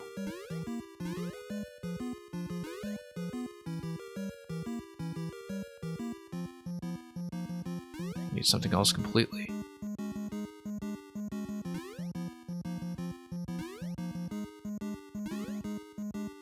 Hang on. Well, maybe I need to gain height with it somewhere. The natural place to gain height with it would be the bomb clue room, which we previously been trying to gain height in anyway, except that definitely doesn't reveal anything because we've previously established that that's surrounded by ground tiles on every side. And so it can't really be that. Nope, nope, lost a sword. Let's grab another one somewhere.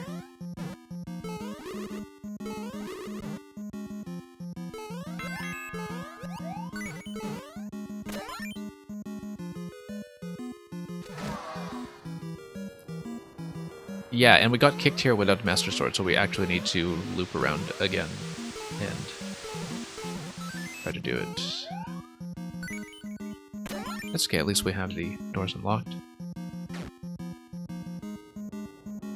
We know P-switch is on the left. I'm still wondering if there's maybe a door transition with a P-switch that's critical here that we just haven't thought about.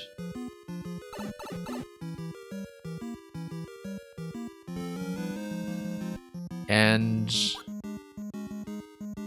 You could potentially lose the bone shell coming through here, and then you can run through the thwomps coming to the left. I guess maybe that has to be it, except then you wouldn't have a way to blow up the left side with bombs, because you would need to be able to lose 2 power-ups in order to get rid of that, or hit a power or something. But if you need to get all the way over to that red pipe with a bomb,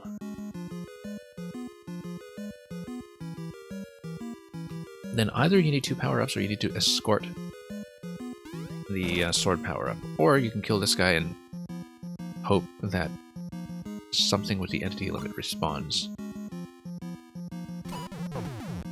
I think I know what it is.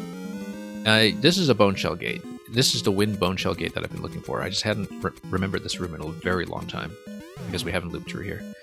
But you get blown by the wind through both locations, and then you use Link to blow that gate up. I should have seen that ages ago, but I just haven't looped back to that room in such a long time. I'd completely forgotten about it.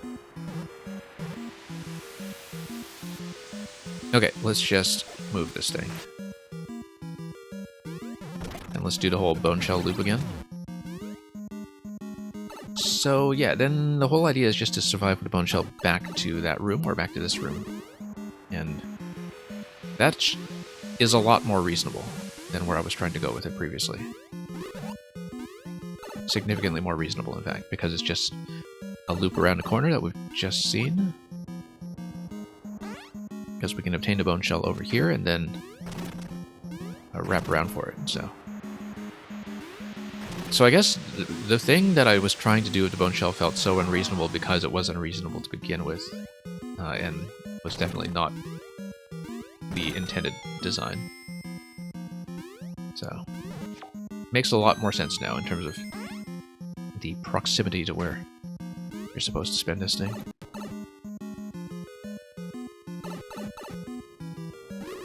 You can definitely go through a huge blind alley with it, though.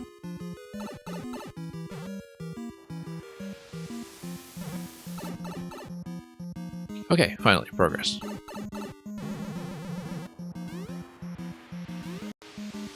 Must be really rusty on this whole puzzle thing.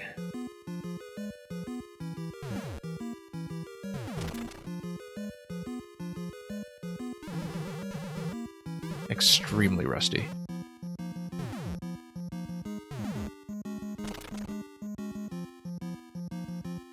Okay, let's not lose the shell. That's the most important thing here.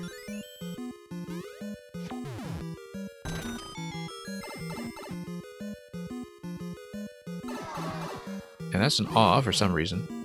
I feel like the awe is not the best signal here, but...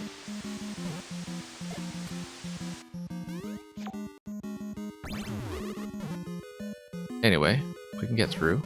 And we can finally go through here.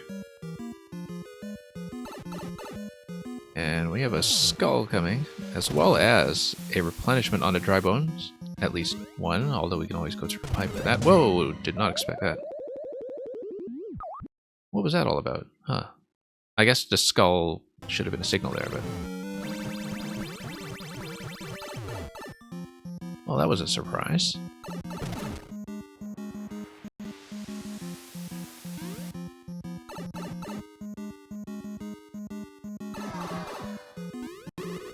Okay.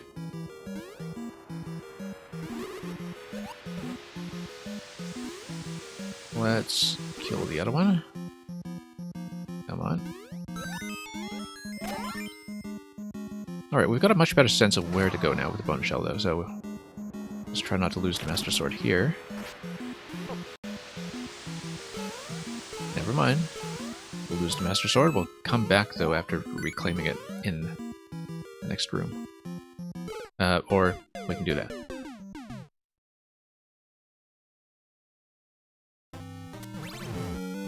Okay. This has taken unusually long. And given that mechanically this is simpler than most Link dungeons I've played, but geographically it's been surprisingly loopy to navigate. Something about the right to left throwing me off, perhaps, but we'll make do.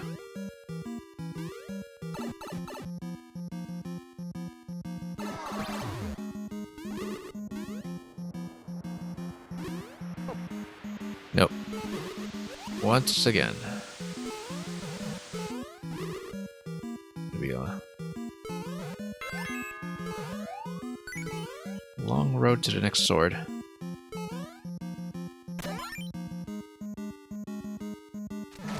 And good morning, Der Bescheidwisser. I've been admittedly choking all over the place in this level. Part of it is that I'm more fatigued than I usually am when I stream, so... perhaps fairly simple clues are not coming together as quickly as they often would, but I was also just kind of stuck in a navigational loop on this for the longest time before I realized what was going on. It's one of those things that if you know roughly what kind of solution you're looking for, it's absolutely trivial to do it. If you don't really know what kind of solution you're looking for, then you can be up a blind alley for quite some time. And there's just a huge gulf between those two possibilities, where either it seems really, really simple, and in retrospect it seems really, really simple, or you get yourself in a world of trouble.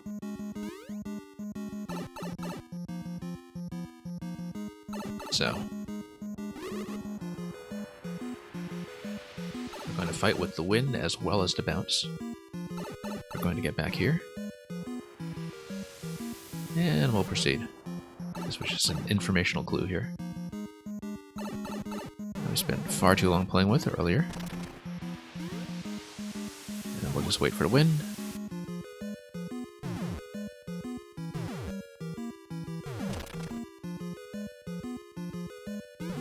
Okay.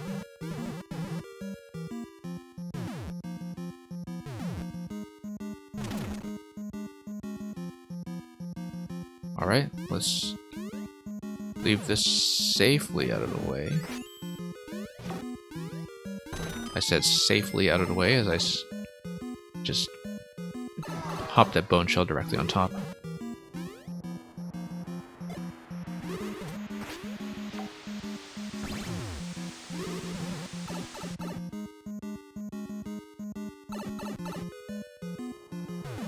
Okay, let's try this again. Nope, nope, that's okay, we still have a shell, which is good. We have one shell,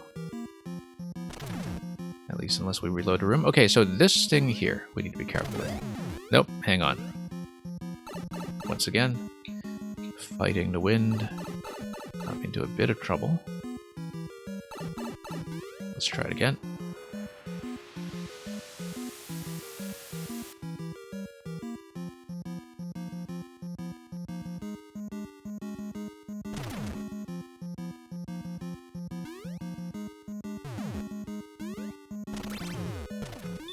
Yeah, I guess that whole thing was trying to signal to me that the bridge was danger. And you have to leave the shell at this point to... After an hour and 20 minutes of playing this level, I've hit checkpoint 1. Boss store is next, though. Possibly mini-boss. Okay. We're getting a little better at trying to read this level, though. I think that's... It's been a bit of an issue, is just sort of understanding what it wants me to do in places. No, I want to slap some of the chumps if I can. Whoops. Sword, please. Sword, please. I guess we'll have to go out to the left. Bang, Mangy.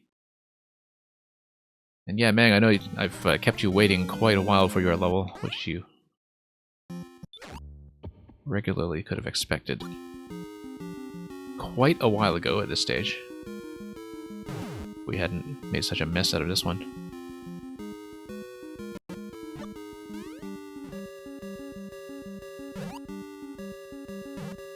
Maybe a little bit rusty on the puzzle portfolio lately. That's gotta be a part of it. Whoops, nope.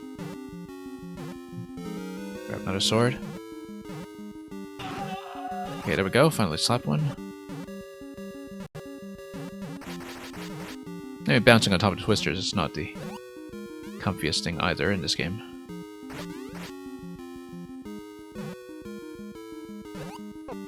Nope. Let's go left.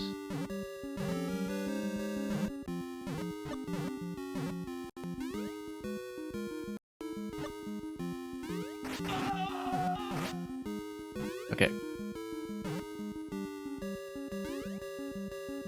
One of the better Thwomp clown car ideas I've seen. I think. It's a reasonably interesting fight.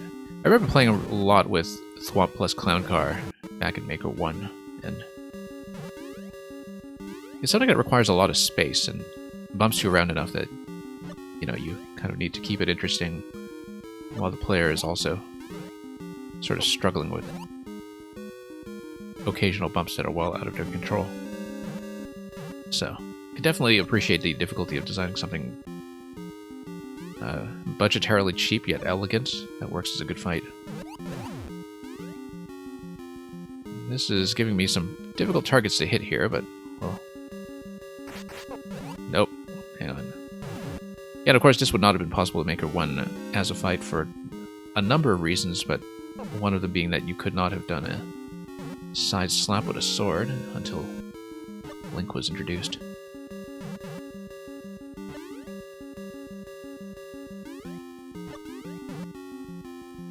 Nope, that's way out of the way.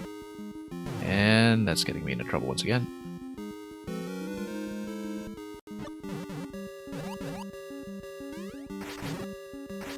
Nope. Tricky target.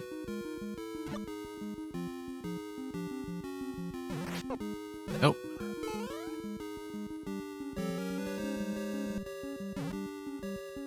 Now here's the thing, is this even necessary? I think it is, because I think there's some kind of entity block where you need to kill 3 chomps to open up something in the yellow pipe. Perhaps that'll give me the means to deal with the key, but if the Thwomp is the one holding the key. Not a lot of things are going to kill the Thwomp.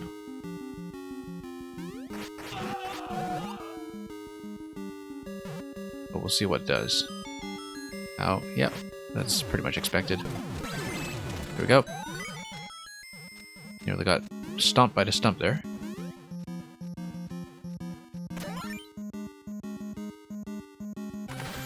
Yeah, and I have not unlocked a secret yet in this thing.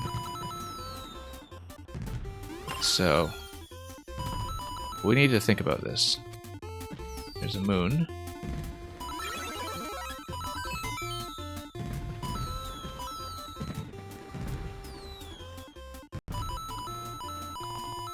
Seven-year balloons, yeah. I mean, maybe this is the balloon room. I don't know if there would be any kind of separate secret balloon room. But I was given a bit of advice earlier to check more info afterwards, so... possibly there's something worth looking for. I don't really know whenever you see things like the celebratory balloons in the course of doing the main content.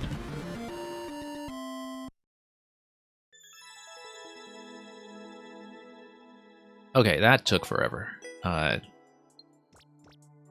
that was, I think, largely poor play. That was just out of proportion of what the level was actually demanding from me, but... So, yeah, there is a Triforce balloon room. There is a Triforce balloon room that we did not find. And... I'm not on my controller that has to zoom in, so I don't know what we'll do with that here. Also, the butterfly room, yeah, I think it was possible to get up top and then you'd just get nuked by the icicles.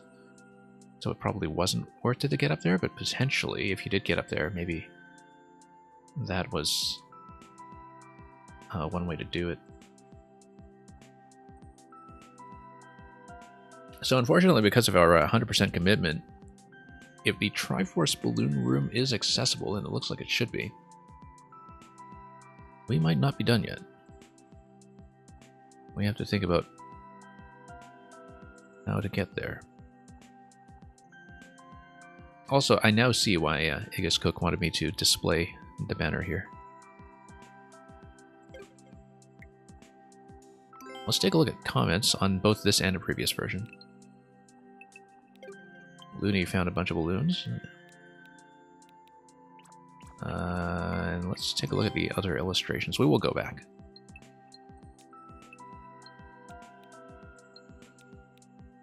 top of the balloon, gang.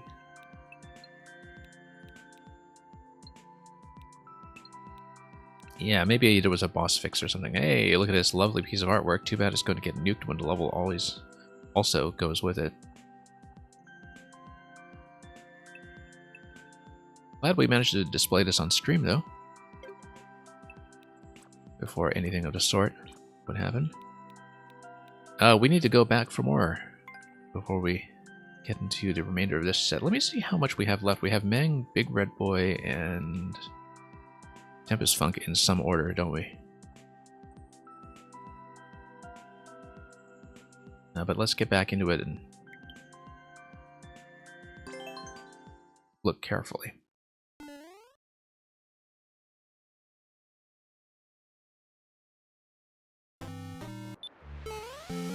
And yeah, interestingly enough, you do see some foreshadowing of the boss here with the 3 chumps. So let's think about what pipes and doors and other locations we haven't checked. Again, potentially it's something with the bone shell, like getting above the butterfly. That would be one of my first suspects, because we gave up on that a bit early when we hit the... what is it? When we were threatened by icicles, I guess.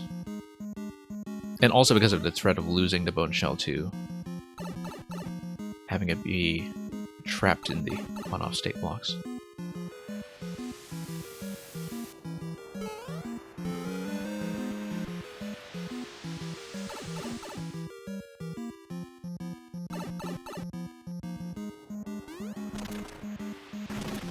Okay. You also don't know necessarily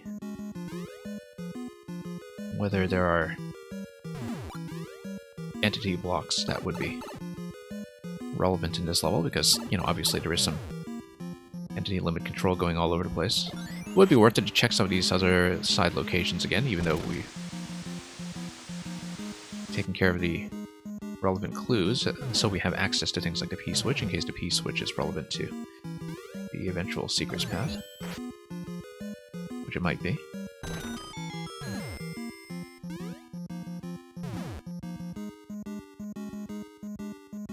Notice how this thwomp didn't get lifted.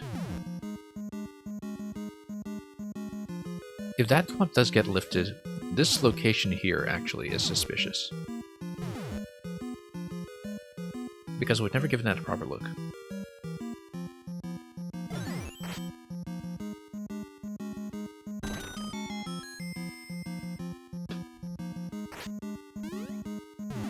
So let's say we hit the P-switch and we check that location. I don't know if the thwomp offset is affected. Oh yeah, totally is. Okay, that's easy. Well, that's it. Okay.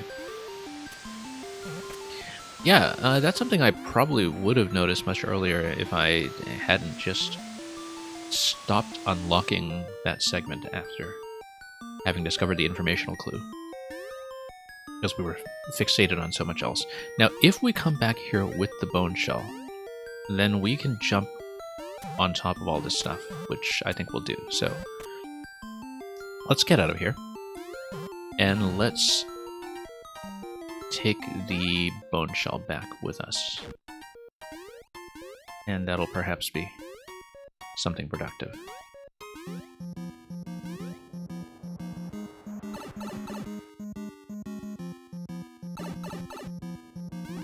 Okay. First we need to get back, though, to where we were before. We had P-switch. P-switch usually gets you what? P-switch gets you through to the next... no, P-switch is all about the informational clue, so we don't need that. We will instead just get back to doing the bomb unlock pattern and taking the Twister up to this door will then get me upstairs. He's going to get a simpler version of that comment, yeah. Well, I mean, we showed off the good version. I'm not saying that the simpler one won't be good, but, you know, something will shortly have been lost in the process.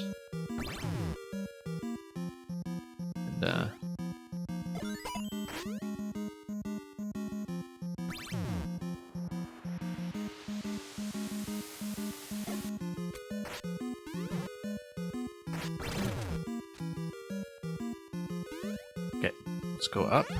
And yeah, so we'll see if I actually feel like completing this thing. We are mainly going to, since we've uncovered a second balloon room, I do want to see how much more of it we can unveil using the bone shell. That's the main objective that we're looking to accomplish here, since we've finished the main level, which was mercifully kind of brief once we actually got the exit and the one and only checkpoint. Well, not one and only checkpoint, it was actually checkpoint 2. I don't know why I thought it was checkpoint 1. So I misspoke earlier when I said that it took me an hour 20 minutes to get checkpoint 1. That was actually checkpoint 2.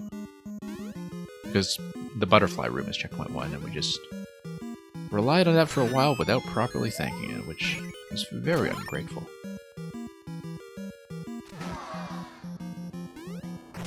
So, it was not as embarrassing as I thought, but it was pretty bad, nevertheless. We have had prouder moments, that's for sure. Yeah, I guess the reason that it doesn't let you reverse through that door is because it has to enforce the second key to get back out of here. That would make sense. And like I said, the whole loop that I was doing with the bone shell earlier seemed nonsensical because it actually was nonsensical and was very far from the actual sensible solution. So, can't blame the maker too much for that, given that it's just my playstyle to do what is possible. We don't have the bone shell. Why don't I have the bone shell? Because we didn't actually go back to slap everything after I... No, we didn't pick it up after I killed everything. Let's pay attention here. I actually did kill everything, I just didn't pick up the thing. Too much talking. Not enough bone shelling. This is becoming a problem. Oh, we also only have 130 seconds, so possibly if I hit timeout, I'll quit on this attempt, because we are, again, mainly just interested in seeing more of the secrets design up close, seeing those hearts on the health meter on the left side and everything. Whoa, no, we lost a bone shell. We've had a couple of moments like this today where we have a specific extra objective that is very simple and it pads out our playtime considerably just because of minor flubs that invoke lengthy recoveries. Kind of like how we're going to run out of time here. And I'll have to reveal the second balloon room all over again. Bone shell, please. Let's go up top. But yeah. Now that I know where the second balloon room is, I'm pretty confident there's nothing other than icicles on the top of the butterflies, because it looked like there was a concerted effort to prevent the player from going up there. And maybe we'll just assume that's the case. Are we going to have time to see this? Well, we're about to find out. Let's let the skull platform actually get out of the way this time before I bump my way over. Okay, skull platform, go away.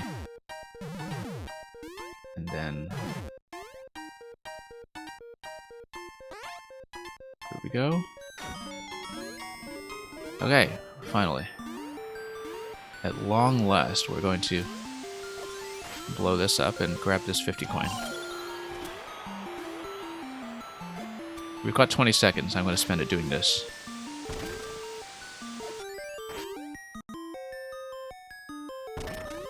I want to see if there's anything in here. Just coins, okay. No extra bonus for me then. Can we blow up the Triforce? No. Too inaccurate for that.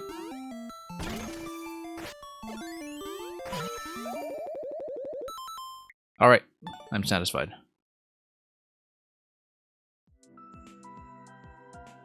We've seen it.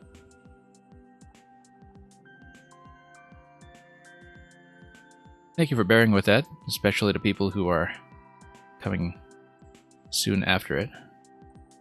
So we've got, in some order, Big Red Boy, Meng, and Tempest Funk. So let's take a look at Big Red Boy's level. This is on the Big Red Boy Squared alternate account, I believe. Which is mostly his shell levels, I think, but because it was on the other Big Red Boy first order account that the SGDQ level that we showed off a few weeks ago was hosted, so I had to kind of hunt around to make sure I had the right maker code punched in. But here it is, New Londo Ruins. And Meng, thank you so much for being able to stay, because of course we have yours coming up. And we're going to be just as thorough. Though perhaps slightly more competent.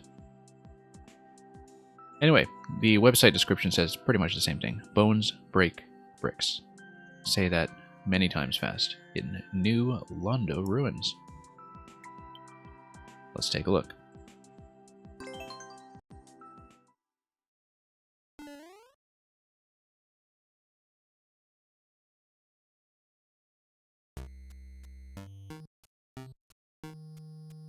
Yeah, well, bones break bricks, so that's what that does.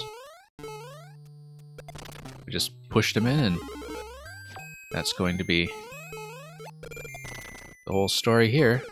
And we need to actually get out of the shell quickly enough to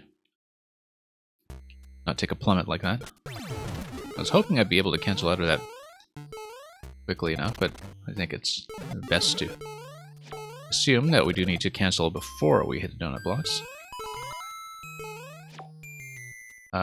Yeah, let's... Oh, we need to go down and loop around, and we need 2 shells to get around. Gentle auto-scroll with a lot of interactions. We've seen this from Big Red Boy several times in the past. I think the GDQ level, now that I think about it, was very similarly structured, just with different interactions.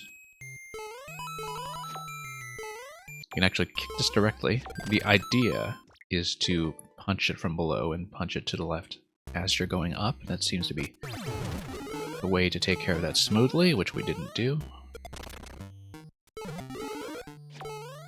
So in spite of the gentle auto-scroll, you do need to be fairly swift about this.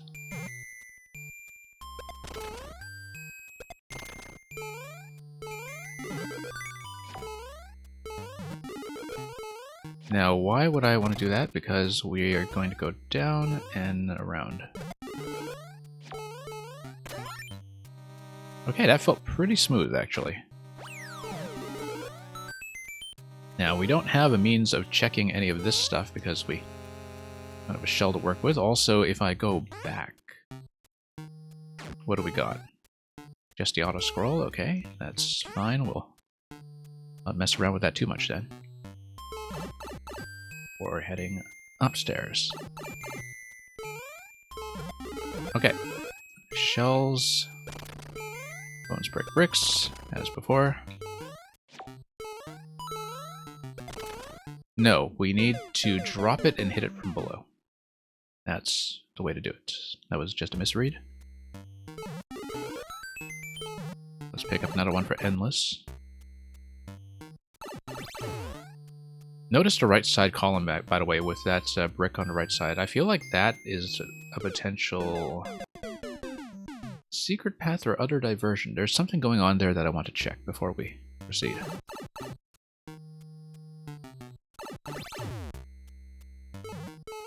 Nope, that's nothing.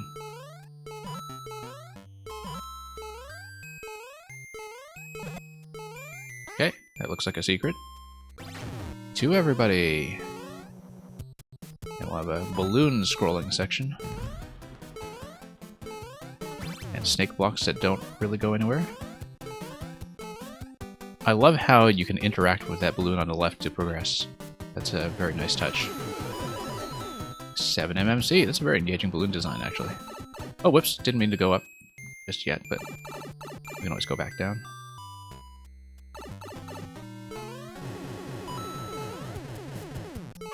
What's this? Okay, nothing.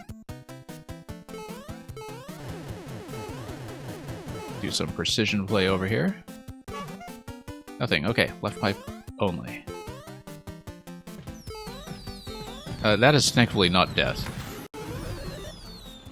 I was momentarily very concerned.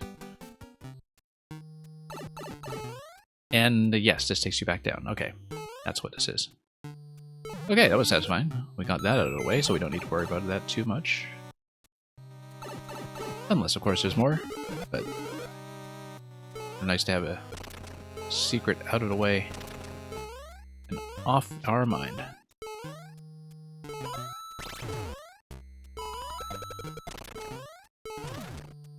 Okay. We were a little slow on the auto-scroll there. I should have had the bone shell on camera for me to land on so I could actually hit it accurately before jumping back out, but we were a little bit slow early on and we kind of paid very dearly for that lapse of time. Yeah, that bit with the blue platform is very satisfying once you understand it. I took a moment with it, obviously, but...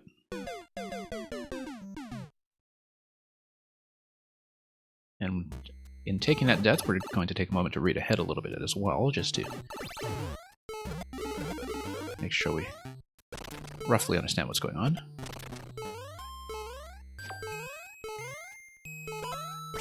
Some of these jumps can definitely be cleaned up. As you can see, a little bit of a momentum problem on that particular circuit.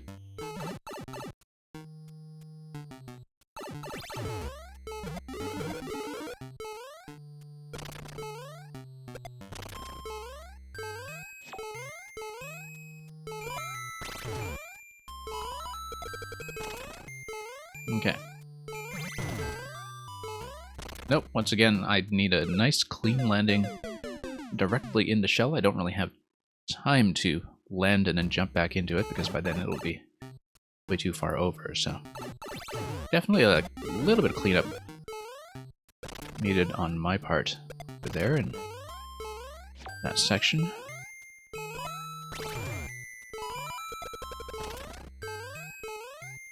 That coin trail is quite nice. It's very well marked.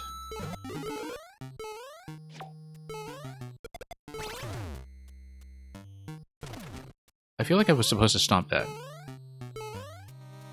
And that the on switch was supposed to be done on a delay once I got above the... Yeah, because I wasn't really reading how the on-off gate was working in terms of what it was affecting, because I just didn't look at the top right there until it was too late. So that was a bit of an order problem, just from not having read the whole screen yet, and focused excessively on the left side.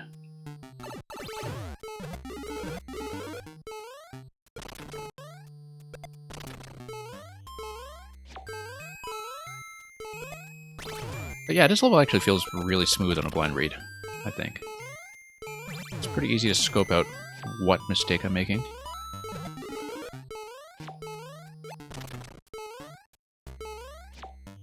Come on.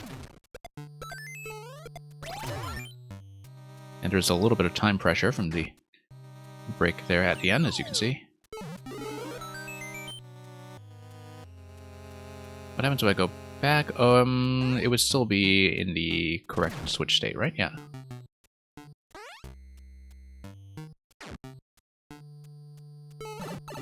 And that just takes you up the tower. I assume I'll still need this for a kick. No, that was a bad idea. I needed to spawn the second one. It was pretty clear. I realized that as I was in the middle of a jump to hit the second block, and so live and learn.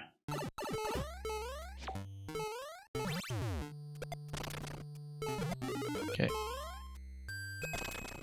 Not take too long here with some of the kicks on Route 66.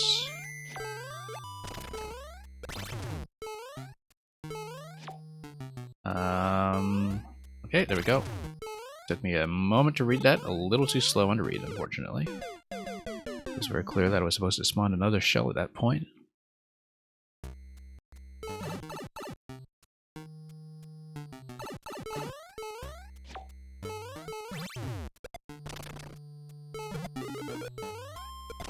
And of course, this series of interactions doubles as a bit of a budget saver as well.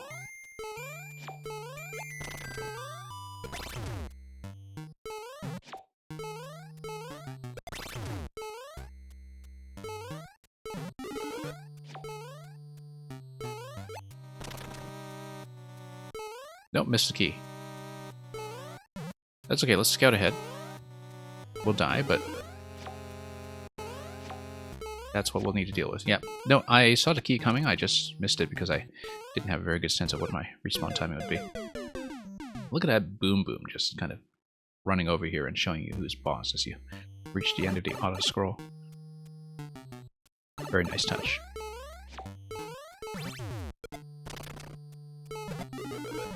Whoops, that extra jump is going to cost me. Actually, don't have too much of a margin of error in terms of time, despite what the auto-scroll speed may imply.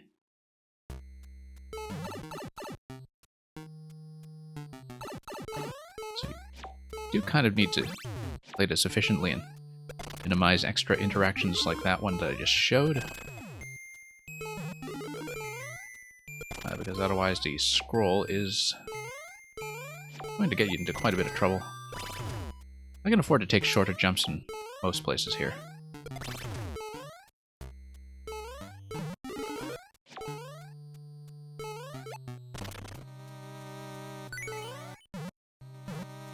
Okay.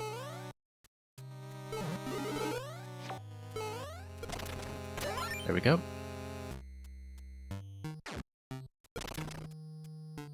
Well, I mean, it looks like I should have a bone shell handy for this next part here, in order to get over to Flag. There we go.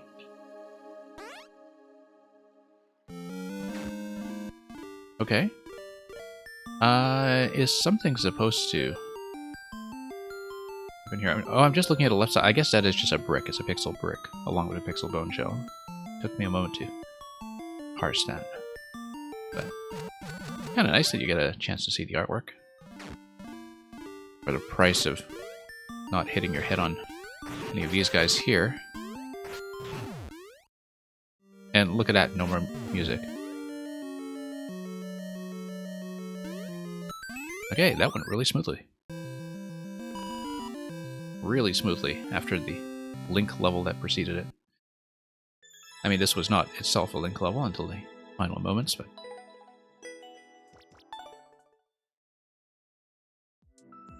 that's a nice change of pace. Much more akin to how we were doing before we hit that pink top-shaped wall that we had to deal with earlier. These levels really do attract some whiners, don't they? They really do attract some whiners.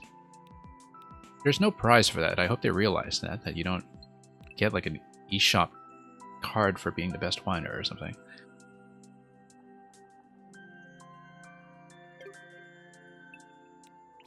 Or even any acknowledgement in the weekly video for speedrunning your way to the complaints department. Anyway, GG. Thank you for that.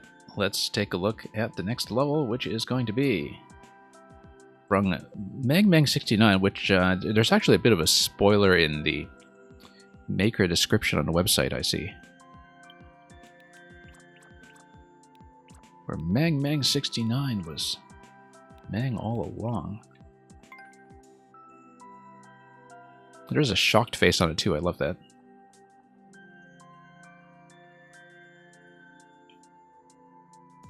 I guess that's reasonably close to Man with the shades here, almost.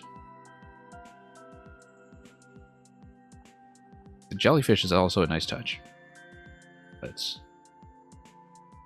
anyway, I'm just looking at the Mii illustration. I believe it's Choo Choo who did the Mii illustrations for the website and videos, and so full credit to Choo Choo. I don't know if we're getting a level from him this time around, but I would have thought so. Anyway, Transform Ice. Help your mouse friends show their true colors. Pride Pog. Okay. Let's do that.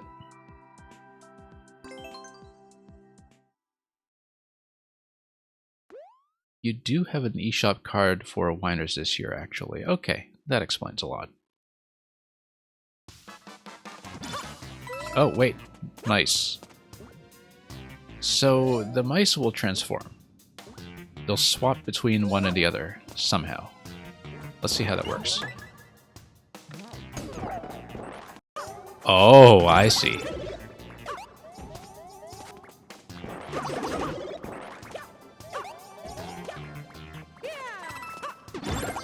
Okay.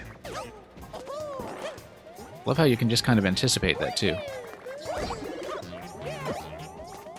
Nope, need to long jump into that off switch, and then you have a platform to land on. Yeah, I love how I was kind of mid-jump, and I saw the first on-off switch, and I realized that this is exactly what's going to happen, and then it's really satisfying because you can kind of anticipate what the next mouse is going to be and plan accordingly without actually letting the animation finish, because the thing we run into with 3D World very often, including with Green Star's level earlier today, with all of the things getting smashed up in that ghost house, is that sometimes the animations in 3D World are so flashy that you kind of need to let them finish before you can see what you're doing. But here you don't need to let it finish, you just need to long jump your way into the Skip Squeak's belly. But alternately predict what the level is going to look like after you tap away. And it's not necessary to hit all of those mice, obviously, but yeah, let's actually get up to the edge here before we get, or try to roll into that instead of long jump. Maybe I should have considered that. Shows you how rusty I am at 3D World that we weren't even considering to roll.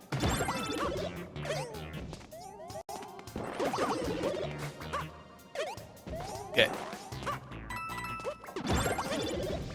Yeah, let's actually do the roll.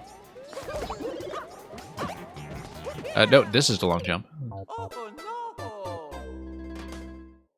Instead of just jumping out of there on instinct, that was maybe not the wisest thing to do.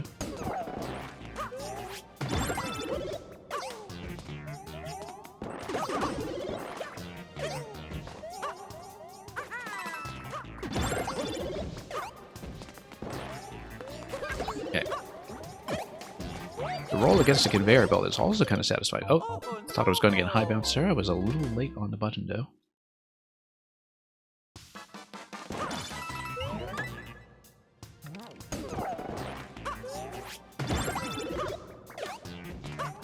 Yeah, look at all those arrow signs in the chat that I'm going to read as diligently as I usually read indications, which is not at all.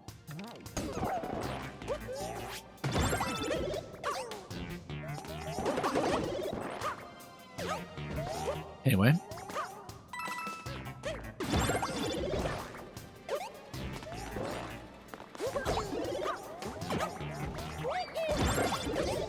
Whoops. Yeah, once again, just kind of fell directly onto that. I should, as I was saying earlier, anticipate what that will look like and do a high bounce before I've even landed.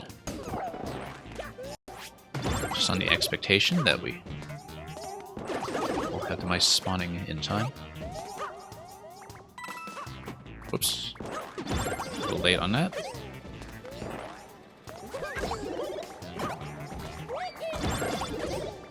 There we go, much better.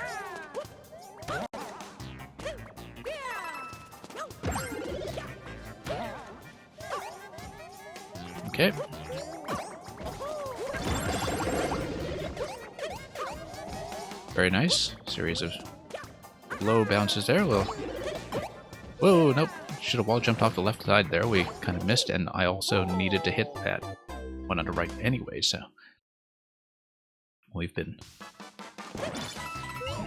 a little off in the pattern here. But of course, that was just on the first reading, so, you know, I needed to compensate for a couple of misreads and other mistakes along the way, and so I was definitely a little behind pace on the auto-scroll anyhow. Nope. Once again, we need to long jump here. I don't know why I have such a tendency to just do a straight jump, when it's very obviously a long jump, just even given the height of the ceiling.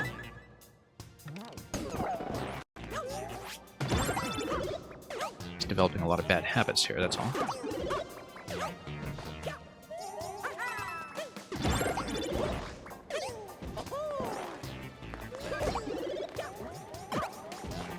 Okay, there we go.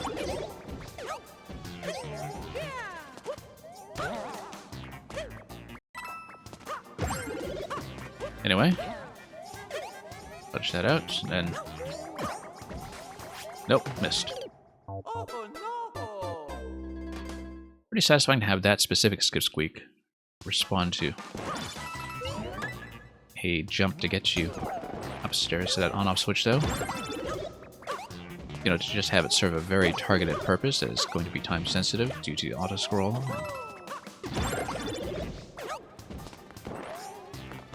Not the most glorious job, but an important one, and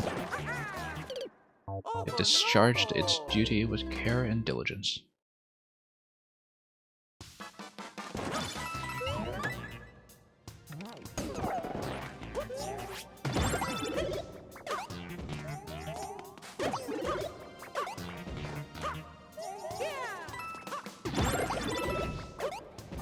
Okay.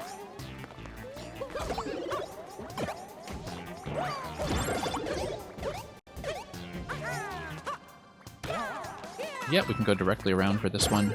We want to save a little bit of time.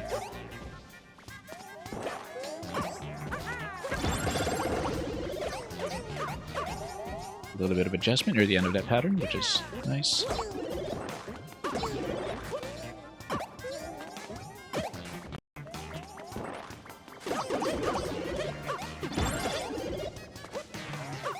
Have to catch up a little bit on the auto-scroll here, but I think we managed to do it. Now, I don't see any secrets path as yet, but we'll keep an eye out in the next part of the level, which is going to introduce dash pads, which... Well, it's a Bang 3D World level, we should have expected as much. Nope. Let's do the long jump out of this. The tutorial long jump, as it were.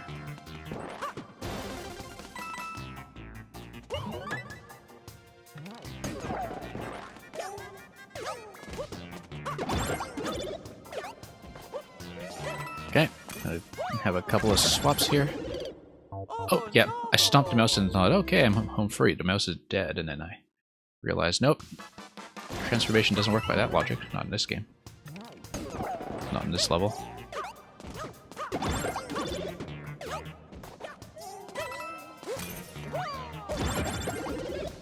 Yeah, I do need to slide down a slope. I was trying to. I started to slide in a bit of an awkward position. That's all that was.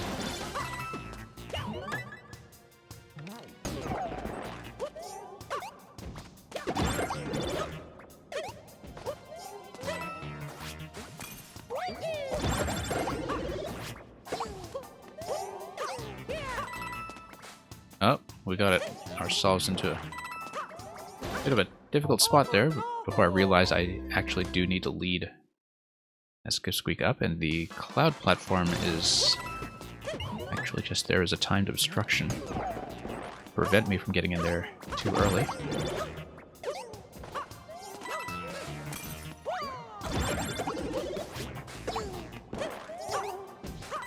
Okay. Come on. Wait, that's not right. Off switch first and then loop around, because we need to swap the skip squeaks as before.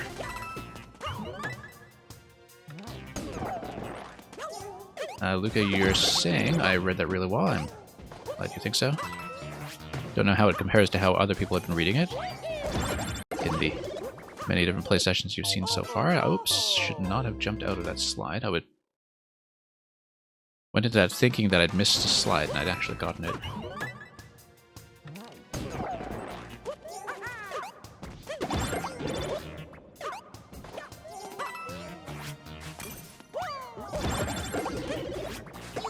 Okay.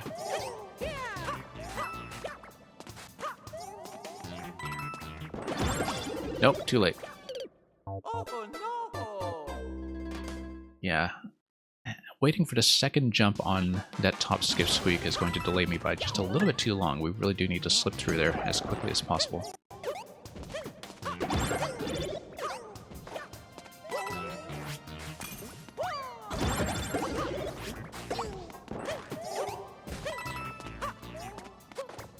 Okay.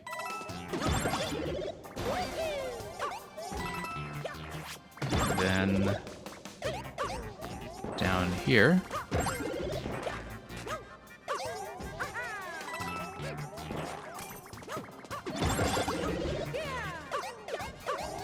Okay, this bit is going alright, I guess. No, we needed to get up to the on-off switch first. Took me a moment to read it, how that skip squeak was going to go. And I think it needs to be landed when the on-off switch goes off, so it can actually die to the detonation, if I'm not mistaken. But we'll see if that's actually the case. I may be misunderstanding that. It was not unreasonable, though, for a blind read of that segment. Felt like we got most of the jump heights down pretty quickly. Let's go around. Yeah, I wasn't sure how low the Pokey would go. And I didn't have to deal with it last time, so I just didn't think about the height. People forget you can butt slide. Yeah, I mean, you don't use your bum like that every day. You also don't long jump your face into switches every day, but you know. These are just tools of the trade.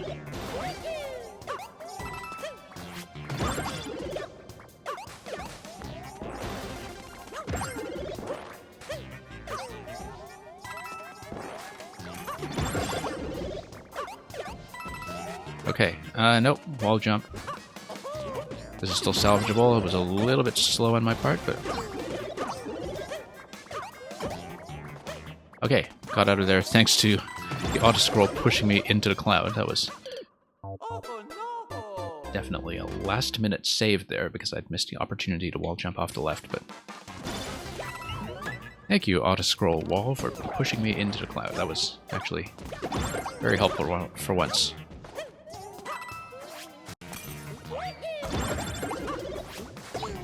Okay. Up we go. We'll just need a little bit more accuracy this time. I am reading it correctly. I'm just not always hitting the targets I want.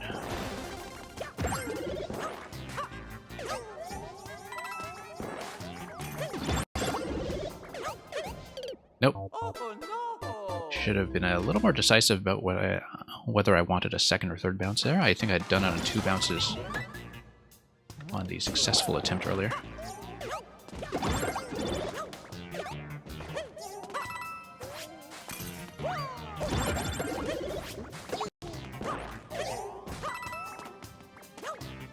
Nope.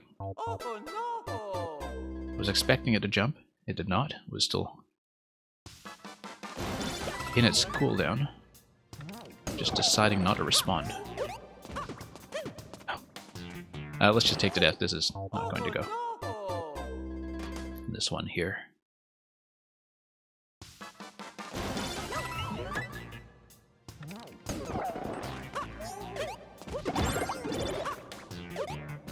Alright, down we go. Okay. Even pretty low on that slope. I'm glad it still worked.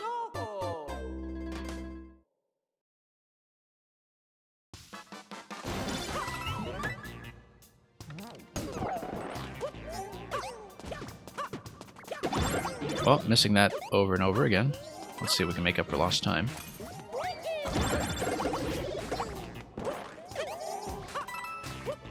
Nope, we're going to get in pretty big trouble here.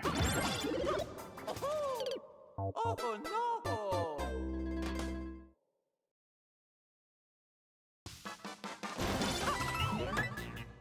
We'll get there. After we get a little cleaner about hitting some of these switches.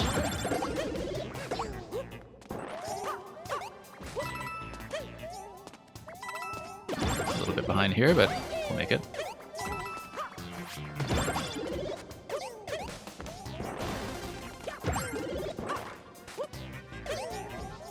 Okay. Getting steadily caught up here after a little bit of awkwardness. Whoa, I just completely forgot about that guy popping up. I was already thinking ahead to the dash panel and I just didn't drop accurately there.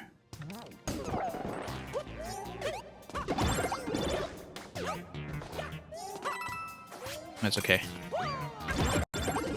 That was not a bad catch-up after a bit of a rough start, so...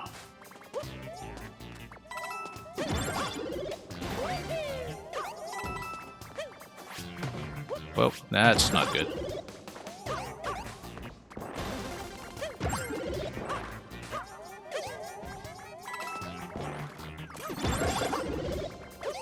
Okay, that caught me up a little bit. Oh, that's gonna be trouble.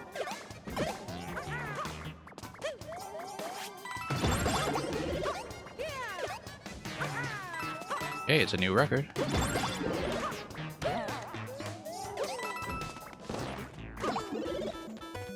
Okay.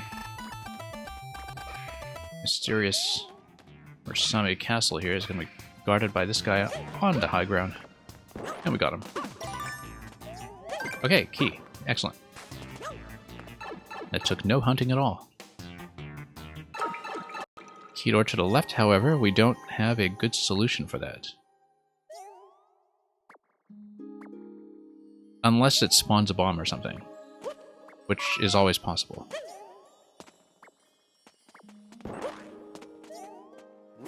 We should consider... Oh, you know what? That was a warp block, and I had a key.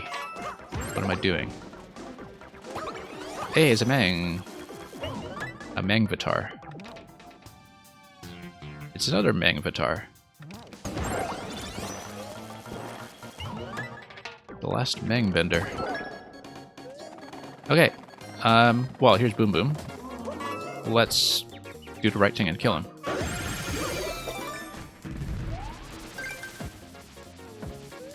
And try to preserve the POW if I can.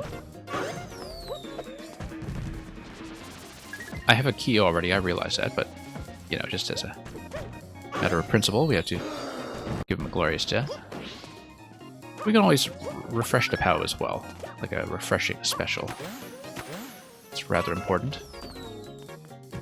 We can also make sure all of this has been detonated, so we totally get trapped.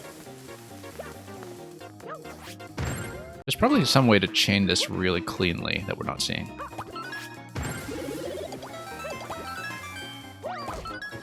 Hang on.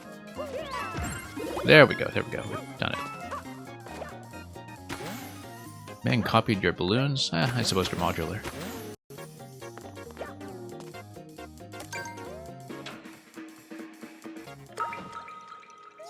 Okay, and we'll punch our way out. Now I can't really punch the skip squeak to the left again, I think, because we don't have a good way to do that. That would be within range. Yeah, if I'd actually taken a POW out with me, well, I wouldn't have been able to do that because that would have been blocked off by that brick. But, however, we can spawn whatever is in this question block. Hey, there we go. Oh, it's gonna go away. No, it's not. True ending.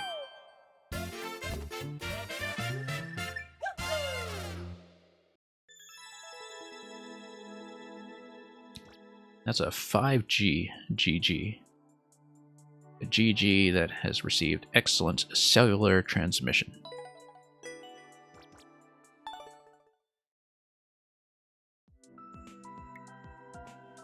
Okay, that was Transform Ice. Let's take a look at the comments. Did we look at Big Red Boy's comments? Yes, we did, because that's where all the whiners were. Not the bros. Skip Squeak Pride, apparently. Saved Alabama Beach Mouse. You don't know how man comes up with this stuff? Well, the solution's simple. The balloons are, of course, stolen from Luca.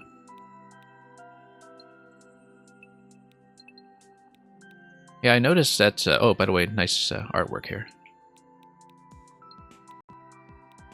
I noticed that Mice Run Fast hasn't left anything here yet. I feel like there's a certain professional obligation there that needs to be fulfilled.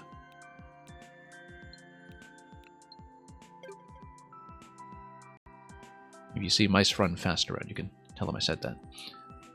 Anyway.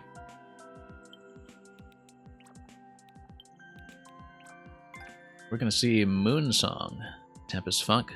High clear rate from Tempest Funk almost certainly implies getting over it. Tempest Funk, of course, creator of an amazing escape room series back in late 2020, which we played completely on this stream. Still very memorable all this time later. And then he decided to make a whole bunch of getting over it levels. But a lot of pretty interesting looping music towers as well, usually with some escalating tracks that would build as you go along and ascend as you load more parts of the music into the level. And I think that's probably what we can expect here with Moonsong, which is standard in music. We've no choice but to flee. Would you like to escape with me? Yes, no, maybe so. The lengthy description reads, "There's no need to fear this getting over it style level. We reduced the frustration to make way for plenty of secrets, shortcuts, and looping music from the indie cult classic Cave Story." Hence the Cave Story character in the thumbnail image. I don't remember if the Cave Story protagonist actually has a name, but I remember I wasn't actually terribly impressed with the game, to be honest, but I did play it on the 3DS port many, many years ago. And I think people had kind of oversold it to me as being like Metroid when it was not at all like Metroid. It was kind of its own thing that had to be appreciated on its own terms. But I remember the music was nice, so we'll give it a bit of a listen here and try to recall what Moonsong was in the first place. Let's escape.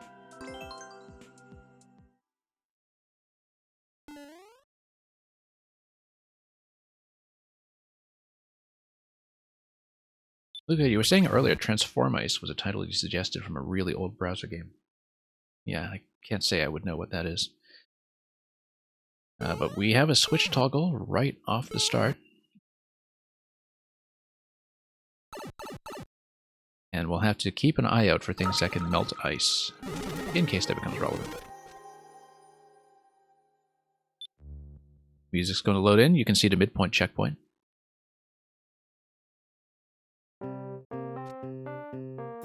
Because the state switch is going to regulate the checkpoint while allowing the music to load back into the tower. Here's another 7mm over here. I do remember this track from Cave Story, actually.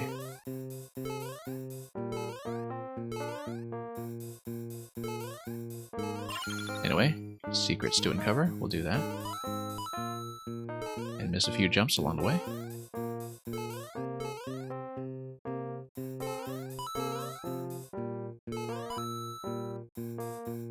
And we got something to the left. No, that's just music loading zone. By the looks of it. Let's do some climbing.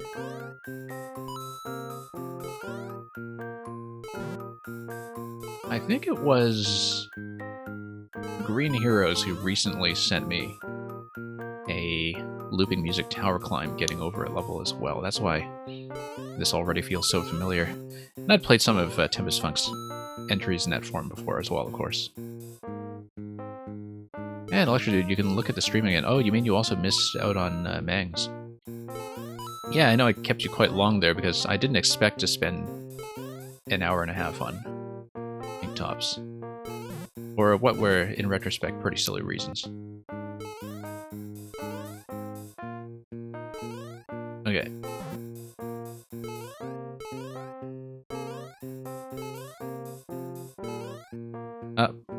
Why was I thinking, coming off that conveyor, that I can long jump in this style? I obviously can't. I think I still have dash panels on the brain, which, trust me, is not necessarily the kind of thing you want to have on the brain. Whoops. There we go. And we'll donut our way over. And go for the ice, which became a problem.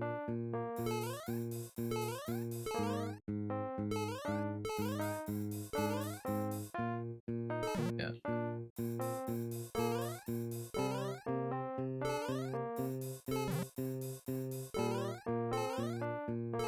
And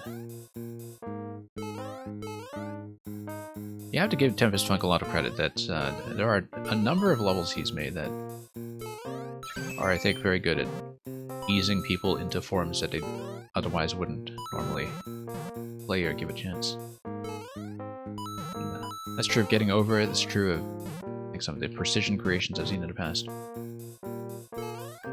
I don't know if that's also true of the escape rooms, but the escape room was fantastic for people who are open-minded enough to try one and solve it. Okay. Probably don't want to climb this quickly, but we'll grab some 50 coins. Checkpoint's already there. Let's see what else we missed. Let's like deliberately explore in a level in this style, which might not be the wisest thing to do, but we'll do it. Yeah, because there's all this stuff over here. And yep, that's worth it. I did notice right there that there were 2 ink coins to collect. And here, of course, there's a bit where you can interfere with the diagonal passage of the music track, which in conjunction with a slope will not kill you by the looks of it. But you never know. Oh, whoops. It's okay. Pretty gentle loss there, not a plummet down the whole tower. Let's fix this.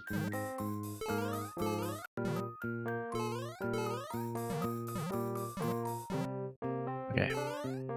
This was a weird curve, but we did it before, and we'll do it again. We'll also take that passage up because we know that we can get up to the checkpoint already, and so we'll cover some on-the-scene territory. Any plans for a viewer level stream this weekend? I don't know. I was hoping to bring viewer levels back. Yeah, on an adjacent day to 7MMC. This week I was just abnormally busy because I was spending all week at a film festival and I was just out the door all the time. We'll see, because this week I've got like 2 items of other unfinished business to also attend to, which is I'd already delayed starting Return to Monkey Island, and we do still need to finish the Splatoon finale. Like the actual finale, the true ending finale. So, probably not doing viewer levels tomorrow, but we will definitely deal it back into the rotation in the coming week. I was just completely unable to do it this week. Let's grab this first, and let's proceed. Either way is fine, actually.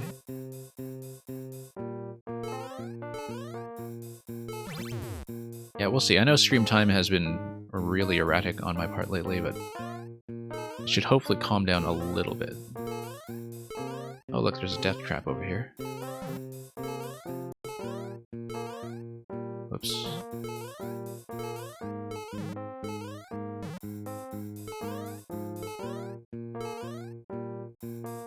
But yeah, I know I've got tons of stuff to catch up on that's outside of 7MMC. But given who my viewers are, it seemed like 7MMC should be the priority. Just because that's what I would want to play from you anyway.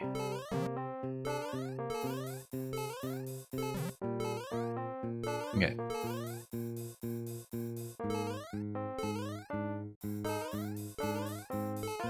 Also, I understand that 7MMC has temporarily been contracted to 6 weeks announced, which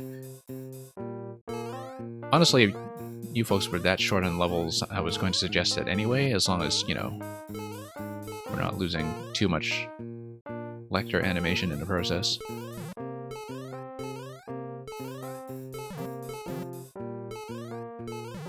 I was also going to see if maybe I can actually whip something up, in spite of initially thinking that there would be no chance I'd have a level ready, but no promises.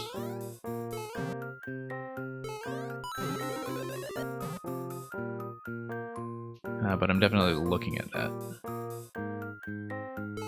in a way I was not before.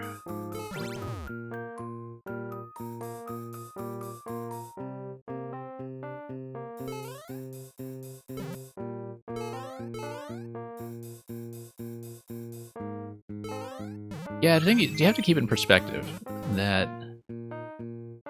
4, 5, 6YMM bloated quite a bit from the scale of the projects in Mario Maker 1. Like, last year in particular was just kind of abnormally large. And I guess we had 4 Meng levels to thank for that, but...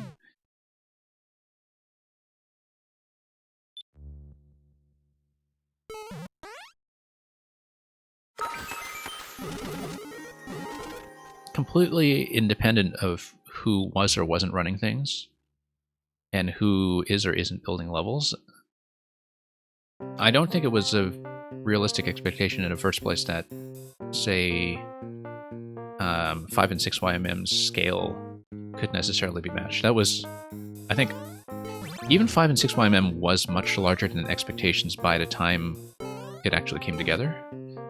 And that's partly because there was a ton of lead time on it. Because I remember even just a few months, maybe even weeks before the 5YMM launched, that there was some worry about whether the level supply would be adequate. And then it turned out to be much more than enough. Once people kind of got into the flow of actually building things, and in many cases got ideas together for the second level, sometimes in record time. I was really impressed, in fact, with how quickly people built some of the 6YMM follow-ups last year.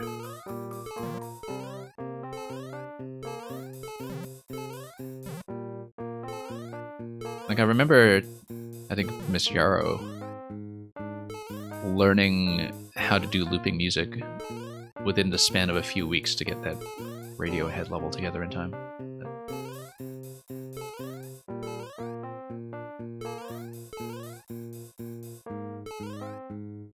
Oops.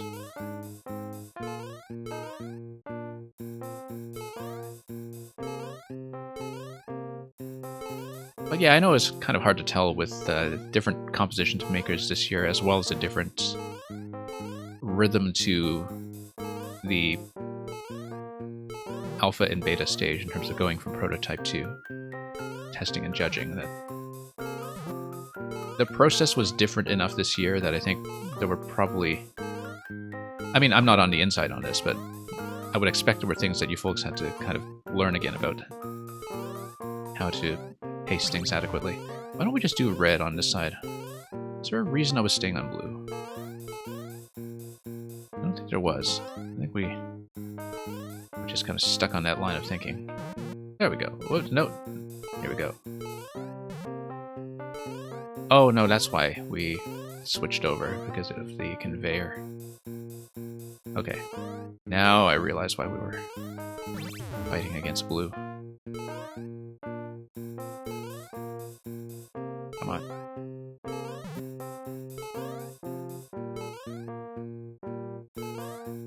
Yeah, I think the thing about MMC and having multiple levels is that Obviously, there was a lot of uncertainty about how much new blood would come in because it was open to a lot of makers who would not have been part of YMM.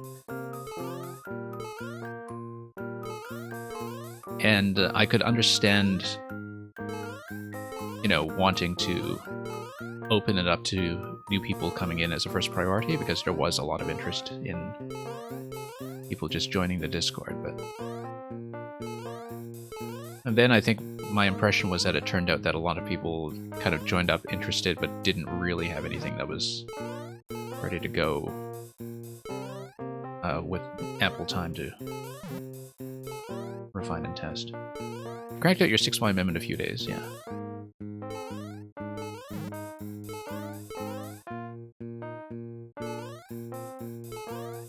Yeah, I remember your 6YMM to be...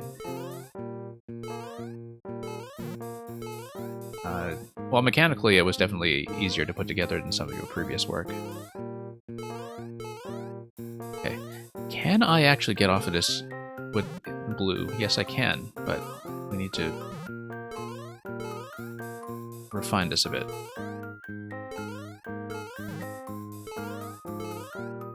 There's got to be an easier way to do this. Oh, no. No, there isn't. We just need to jump. And then jump again once we are off the edge here. Nope, nope. That's wrong. I need to rethink that segment up ahead. Actually, let's just go back up on red and reread that. I feel like I'm not doing this correctly. Let's try it again.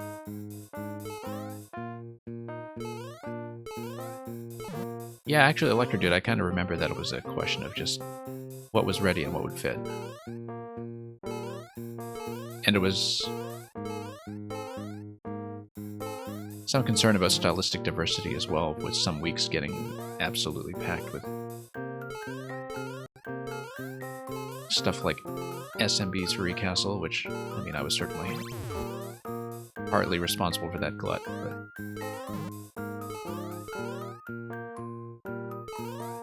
I can see what they were saying about having a lot of link levels this year for some reason. This seemed like an unusual number.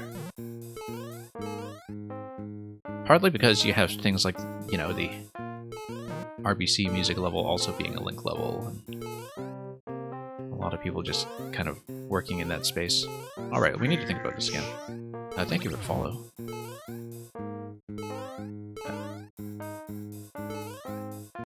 Boss fights are wonderful. This is, however, a little harder than the average boss fight. Whoops. Okay. Yeah, the momentum correction when switching directions between conveyors here is throwing me off quite a bit. Reebox, welcome. Reebox, I understand you've also been streaming some Splatfest. I've not been streaming it, but Reebox, we got a really good party together yesterday where we went all undercover Brella, and it was magnificent. Absolutely magnificent. Some of the most fun I've had in a Splatfest. I highly recommend it.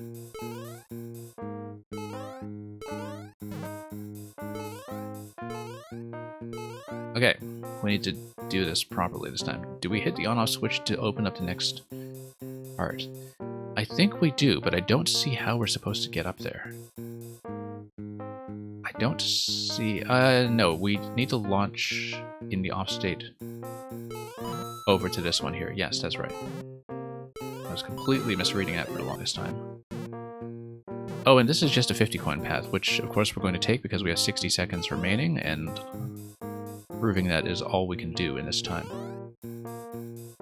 In this remaining time. Mr. All Games All Day, welcome. That's a big party that you brought in here to see me time out on this level, so let's give you a big shout out. Big shout outs all day. Hope your maker stream has been doing well as well, so yeah, welcome Banghead. Welcome Mice Run Fast, we were just talking about you. Because Mice Run Fast, you may or may not have noticed that in 7MMC this week,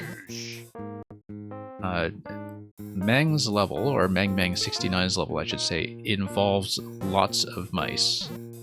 And I don't know that they run fast necessarily, but they definitely do a lot of hopping up and down. So we were wondering why you hadn't cleared that yet, or... Well, maybe you have, but we were wondering why you hadn't left a comment on it yet, perhaps. 3 seconds. We're going to lose to this one, but we're going to scan around for secrets first. We still need to hunt down that second coin, so it is worth it to explore a bit.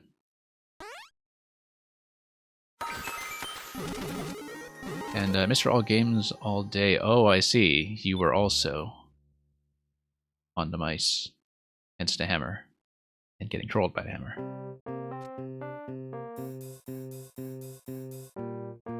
And yeah, Electrodude, I should actually let you do your delegated job for once when it comes to shoutouts. Okay, what was I doing? Ah, yes, that's right. So this... Oh, we actually got on the first try after struggling for 200 seconds on a previous run. We want to stay on blue. Whoa, no. Hang on. We want to stay on blue. Go all the way up.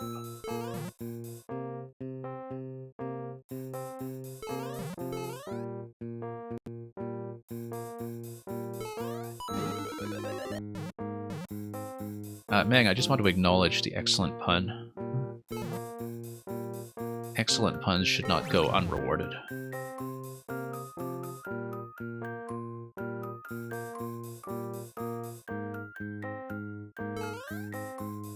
And that's okay, Mr. All Games All Day. Somebody can always go back to your VOD and clip it for you. Just to immortalize the moment properly. Okay, let's see that bit on the left side that we had just discovered with the on-off switches. Let's go over there and see what that's all about. Also, let's hit this thing. We have to go there anyway. That's how the loop continues. So let's go down.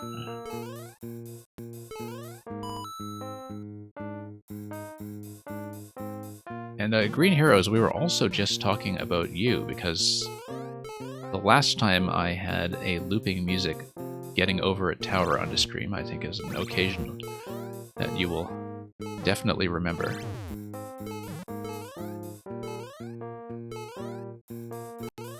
Whoops. Okay. Let's get over here. What's that additional switch down there for? I don't know. Let's keep going. Whoops. Oh, that's a fallback if you lose in that pit. Like I just did.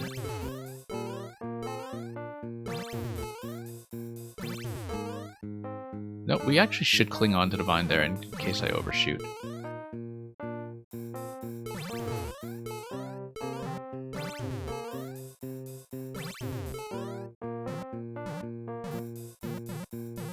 Okay, there we go. We do not have fire, so we're going down here and exiting. No coin yet, though.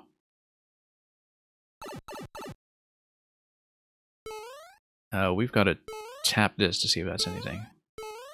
But we do not have fire, and I feel like we've missed something.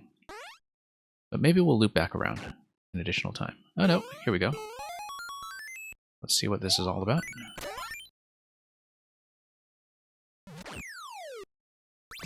Yeah, we got another music loop, excellent. I assume we'll pick up the power of fire at some point, but we'll see.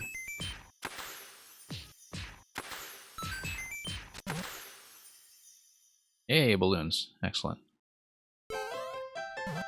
Well, what are balloons for if not getting over things?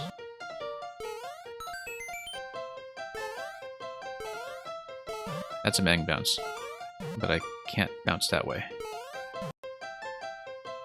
Whoops. Come on, let's work on timing here.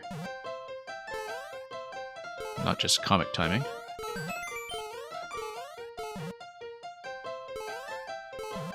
Look at that one-up teasing me down here. Like how there's some actual gameplay on this balloon. That was true of some of the other ones too, like Big Red Boys earlier. Whoops. Okay, never mind that.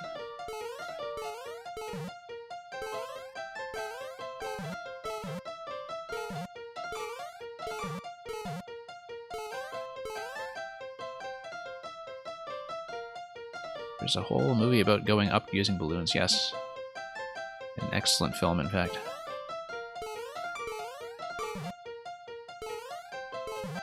Whoops. Luca, you should be able to post a clip here. I think I have a regular expressions filter that allows Twitch links. If it's wrong, you'll find out the hard way. Yeah, what's wrong with you, Mang? I won't look at that myself right now, but I'll check that out later, and hopefully you can all enjoy that. Okay, there we go. Hey, here it is, Fire Flower. Now we can do the whole level again with the power of fire to get up to that 50 coin spot on top, perhaps.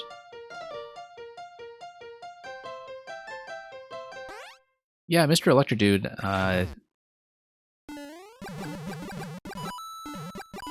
yeah, Nightbot syntax definitely takes regular expressions. It's how I set up the link filter. It's not very well documented. But once I figured out you could do it, I managed to at least selectively allow things like Twitch clips. And just kind of pray that Twitch doesn't update anything without telling me. Is that actually anything, this thing here? I don't trust that. I don't trust that at all. Donut block down there. I do know there are ice blocks at the very top of the level, though.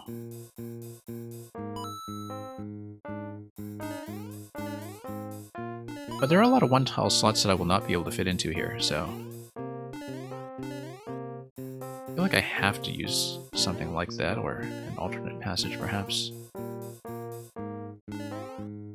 Hang on. I've got 110 seconds to figure this out before I just lose the Fire Flower completely. Also, because I haven't cleared this level yet, have I? Hang on. Yeah, Mr. All Games All Day, playing a Tempest level that isn't a puzzle. Have you played the 5-part Escape Room series? I ask people this every time Tempest comes up, because I was one of the earlier people that he showed that to back in 2020, and it is still one of my favorite things in Mario Maker. So...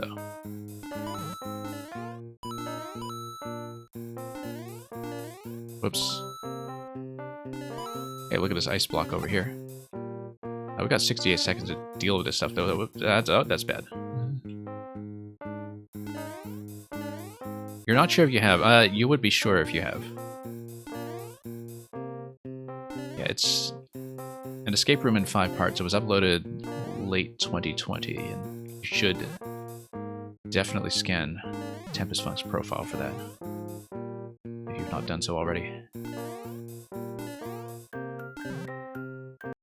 Can I get up to the top? Well, we're going to take key death, or we don't, so we'd need to do this over again. And since we just got a raid, I don't mind taking a little bit of extra time to do bonus content. So we can see what the ice up top is all about. Because we're not going to get up there in 20 seconds. Very unlikely. Especially if we get stuck in here. That's bad. We need to go over this way.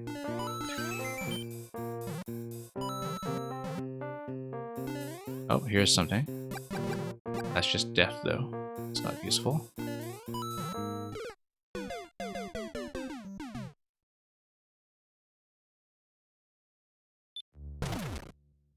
Something about the track Tempest Funk picked for this level reminds you of a song called Doctor from a certain webcomic, itself named after a song from a story. Green Heroes, I'm just going to assume that that's Homestuck because you're the only person I ever hear from about Homestuck. Oh, also, we're checkpointed before the flower, so yes, indeed, we actually can finish this level with the flower without having to restart anything significant. Very good checkpoint placement for the benefit of people who want to do the bonus path, in fact. It's basically a hard mode checkpoint. So, we'll try not to spend too much time here.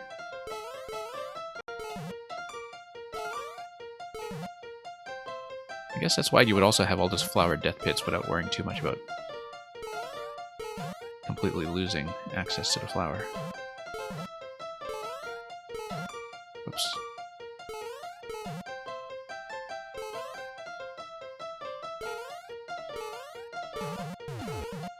Whoops.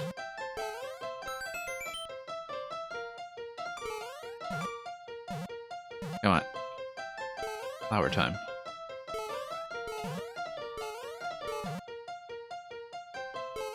We're going to do it. And we will clear the level this way.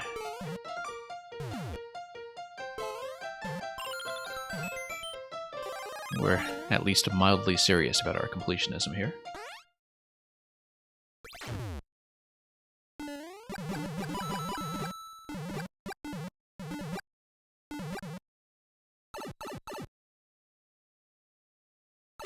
Anyway, back down we go.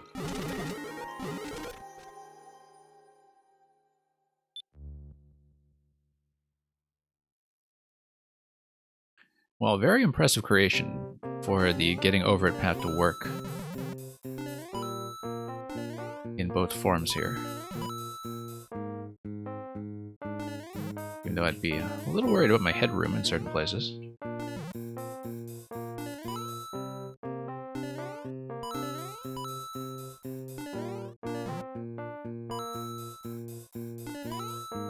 Okay, Fire Flower opens this up. Look how smoothly this is suddenly going, to my great surprise.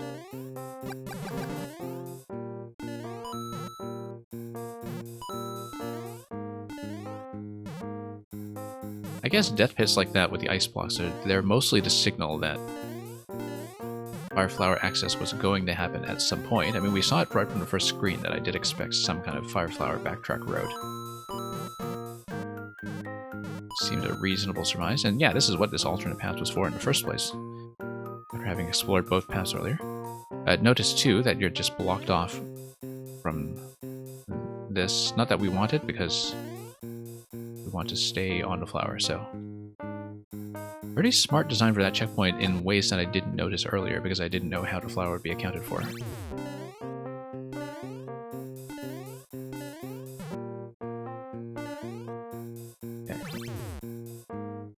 Oops. Nope, nope, nope. That was bad. Let's try that again.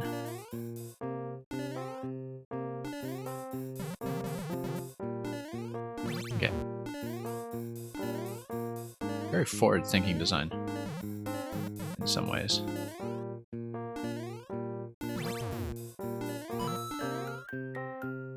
Alright, there we go. Spawn Divine, that's important.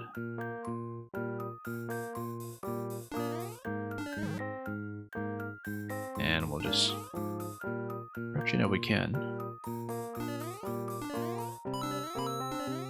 We do know that it's at the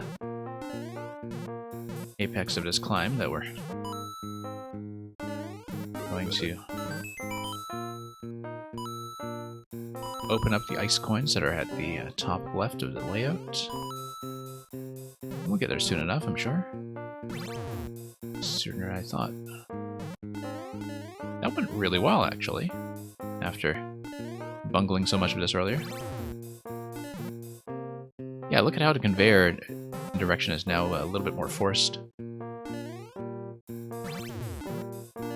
Very clever.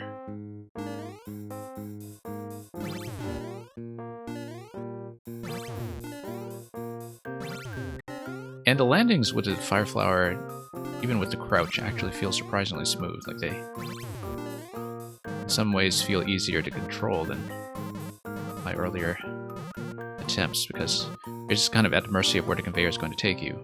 And whoops, it's going to take me there. 190 seconds to do this. Let's try to get it done.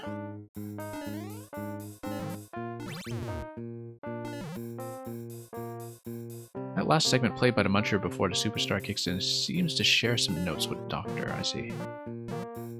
I would not recognize it, I don't think.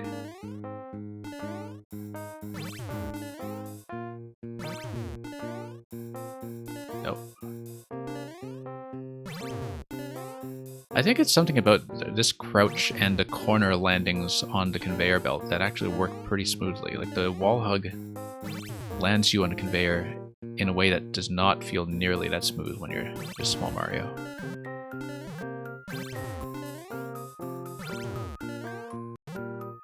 Whoops, that's a bit of a subtle difference in physics then. Just never thought about.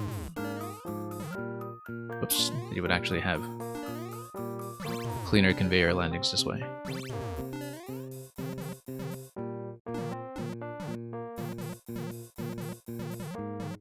Okay, there we go. We are here. At long last. And we have another door, which naturally we will be taking. Instead of accidentally hitting the flag first. Look at that heart. Just pulsating the way it does. And yeah, we're going to have a bit of a state switch here that just gives you the cave story character with a bit of a palette swap.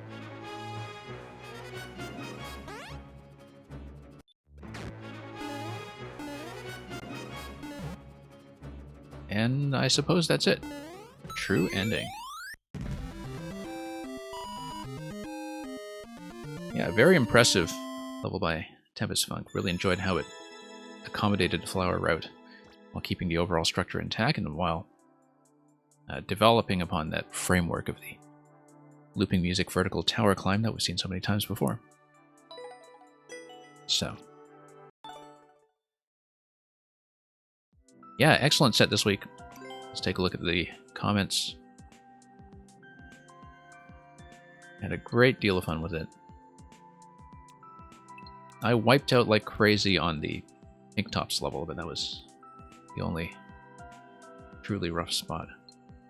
I think my audio held together the whole stream too, which is nice. It's been happening more often than not lately, but I always worry a little bit when we run a long broadcast. Especially when we have so many music levels in the mix that really do need proper presentation. So whatever I did to fix it seemed to work. Has B. Suzuki been doing balloon tier lists, by the way? Like he did with the cakes last year? I don't actually know. I haven't been keeping up. But somebody should check. And yeah, Four Wings, definitely somebody who appreciates this sort of thing. I guess mechanical nuances of iterating over the same spaces, that was very much his thing in Mario Maker 1.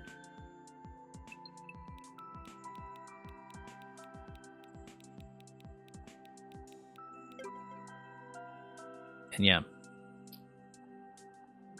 So, great selection there, and what was overall an excellent set today all around. So thank you once again, Mr. All Games All Day, for coming in at the end. I'll definitely look at that clip of how you did on Meng's level. And I hope you've been enjoying your time with all of these as well.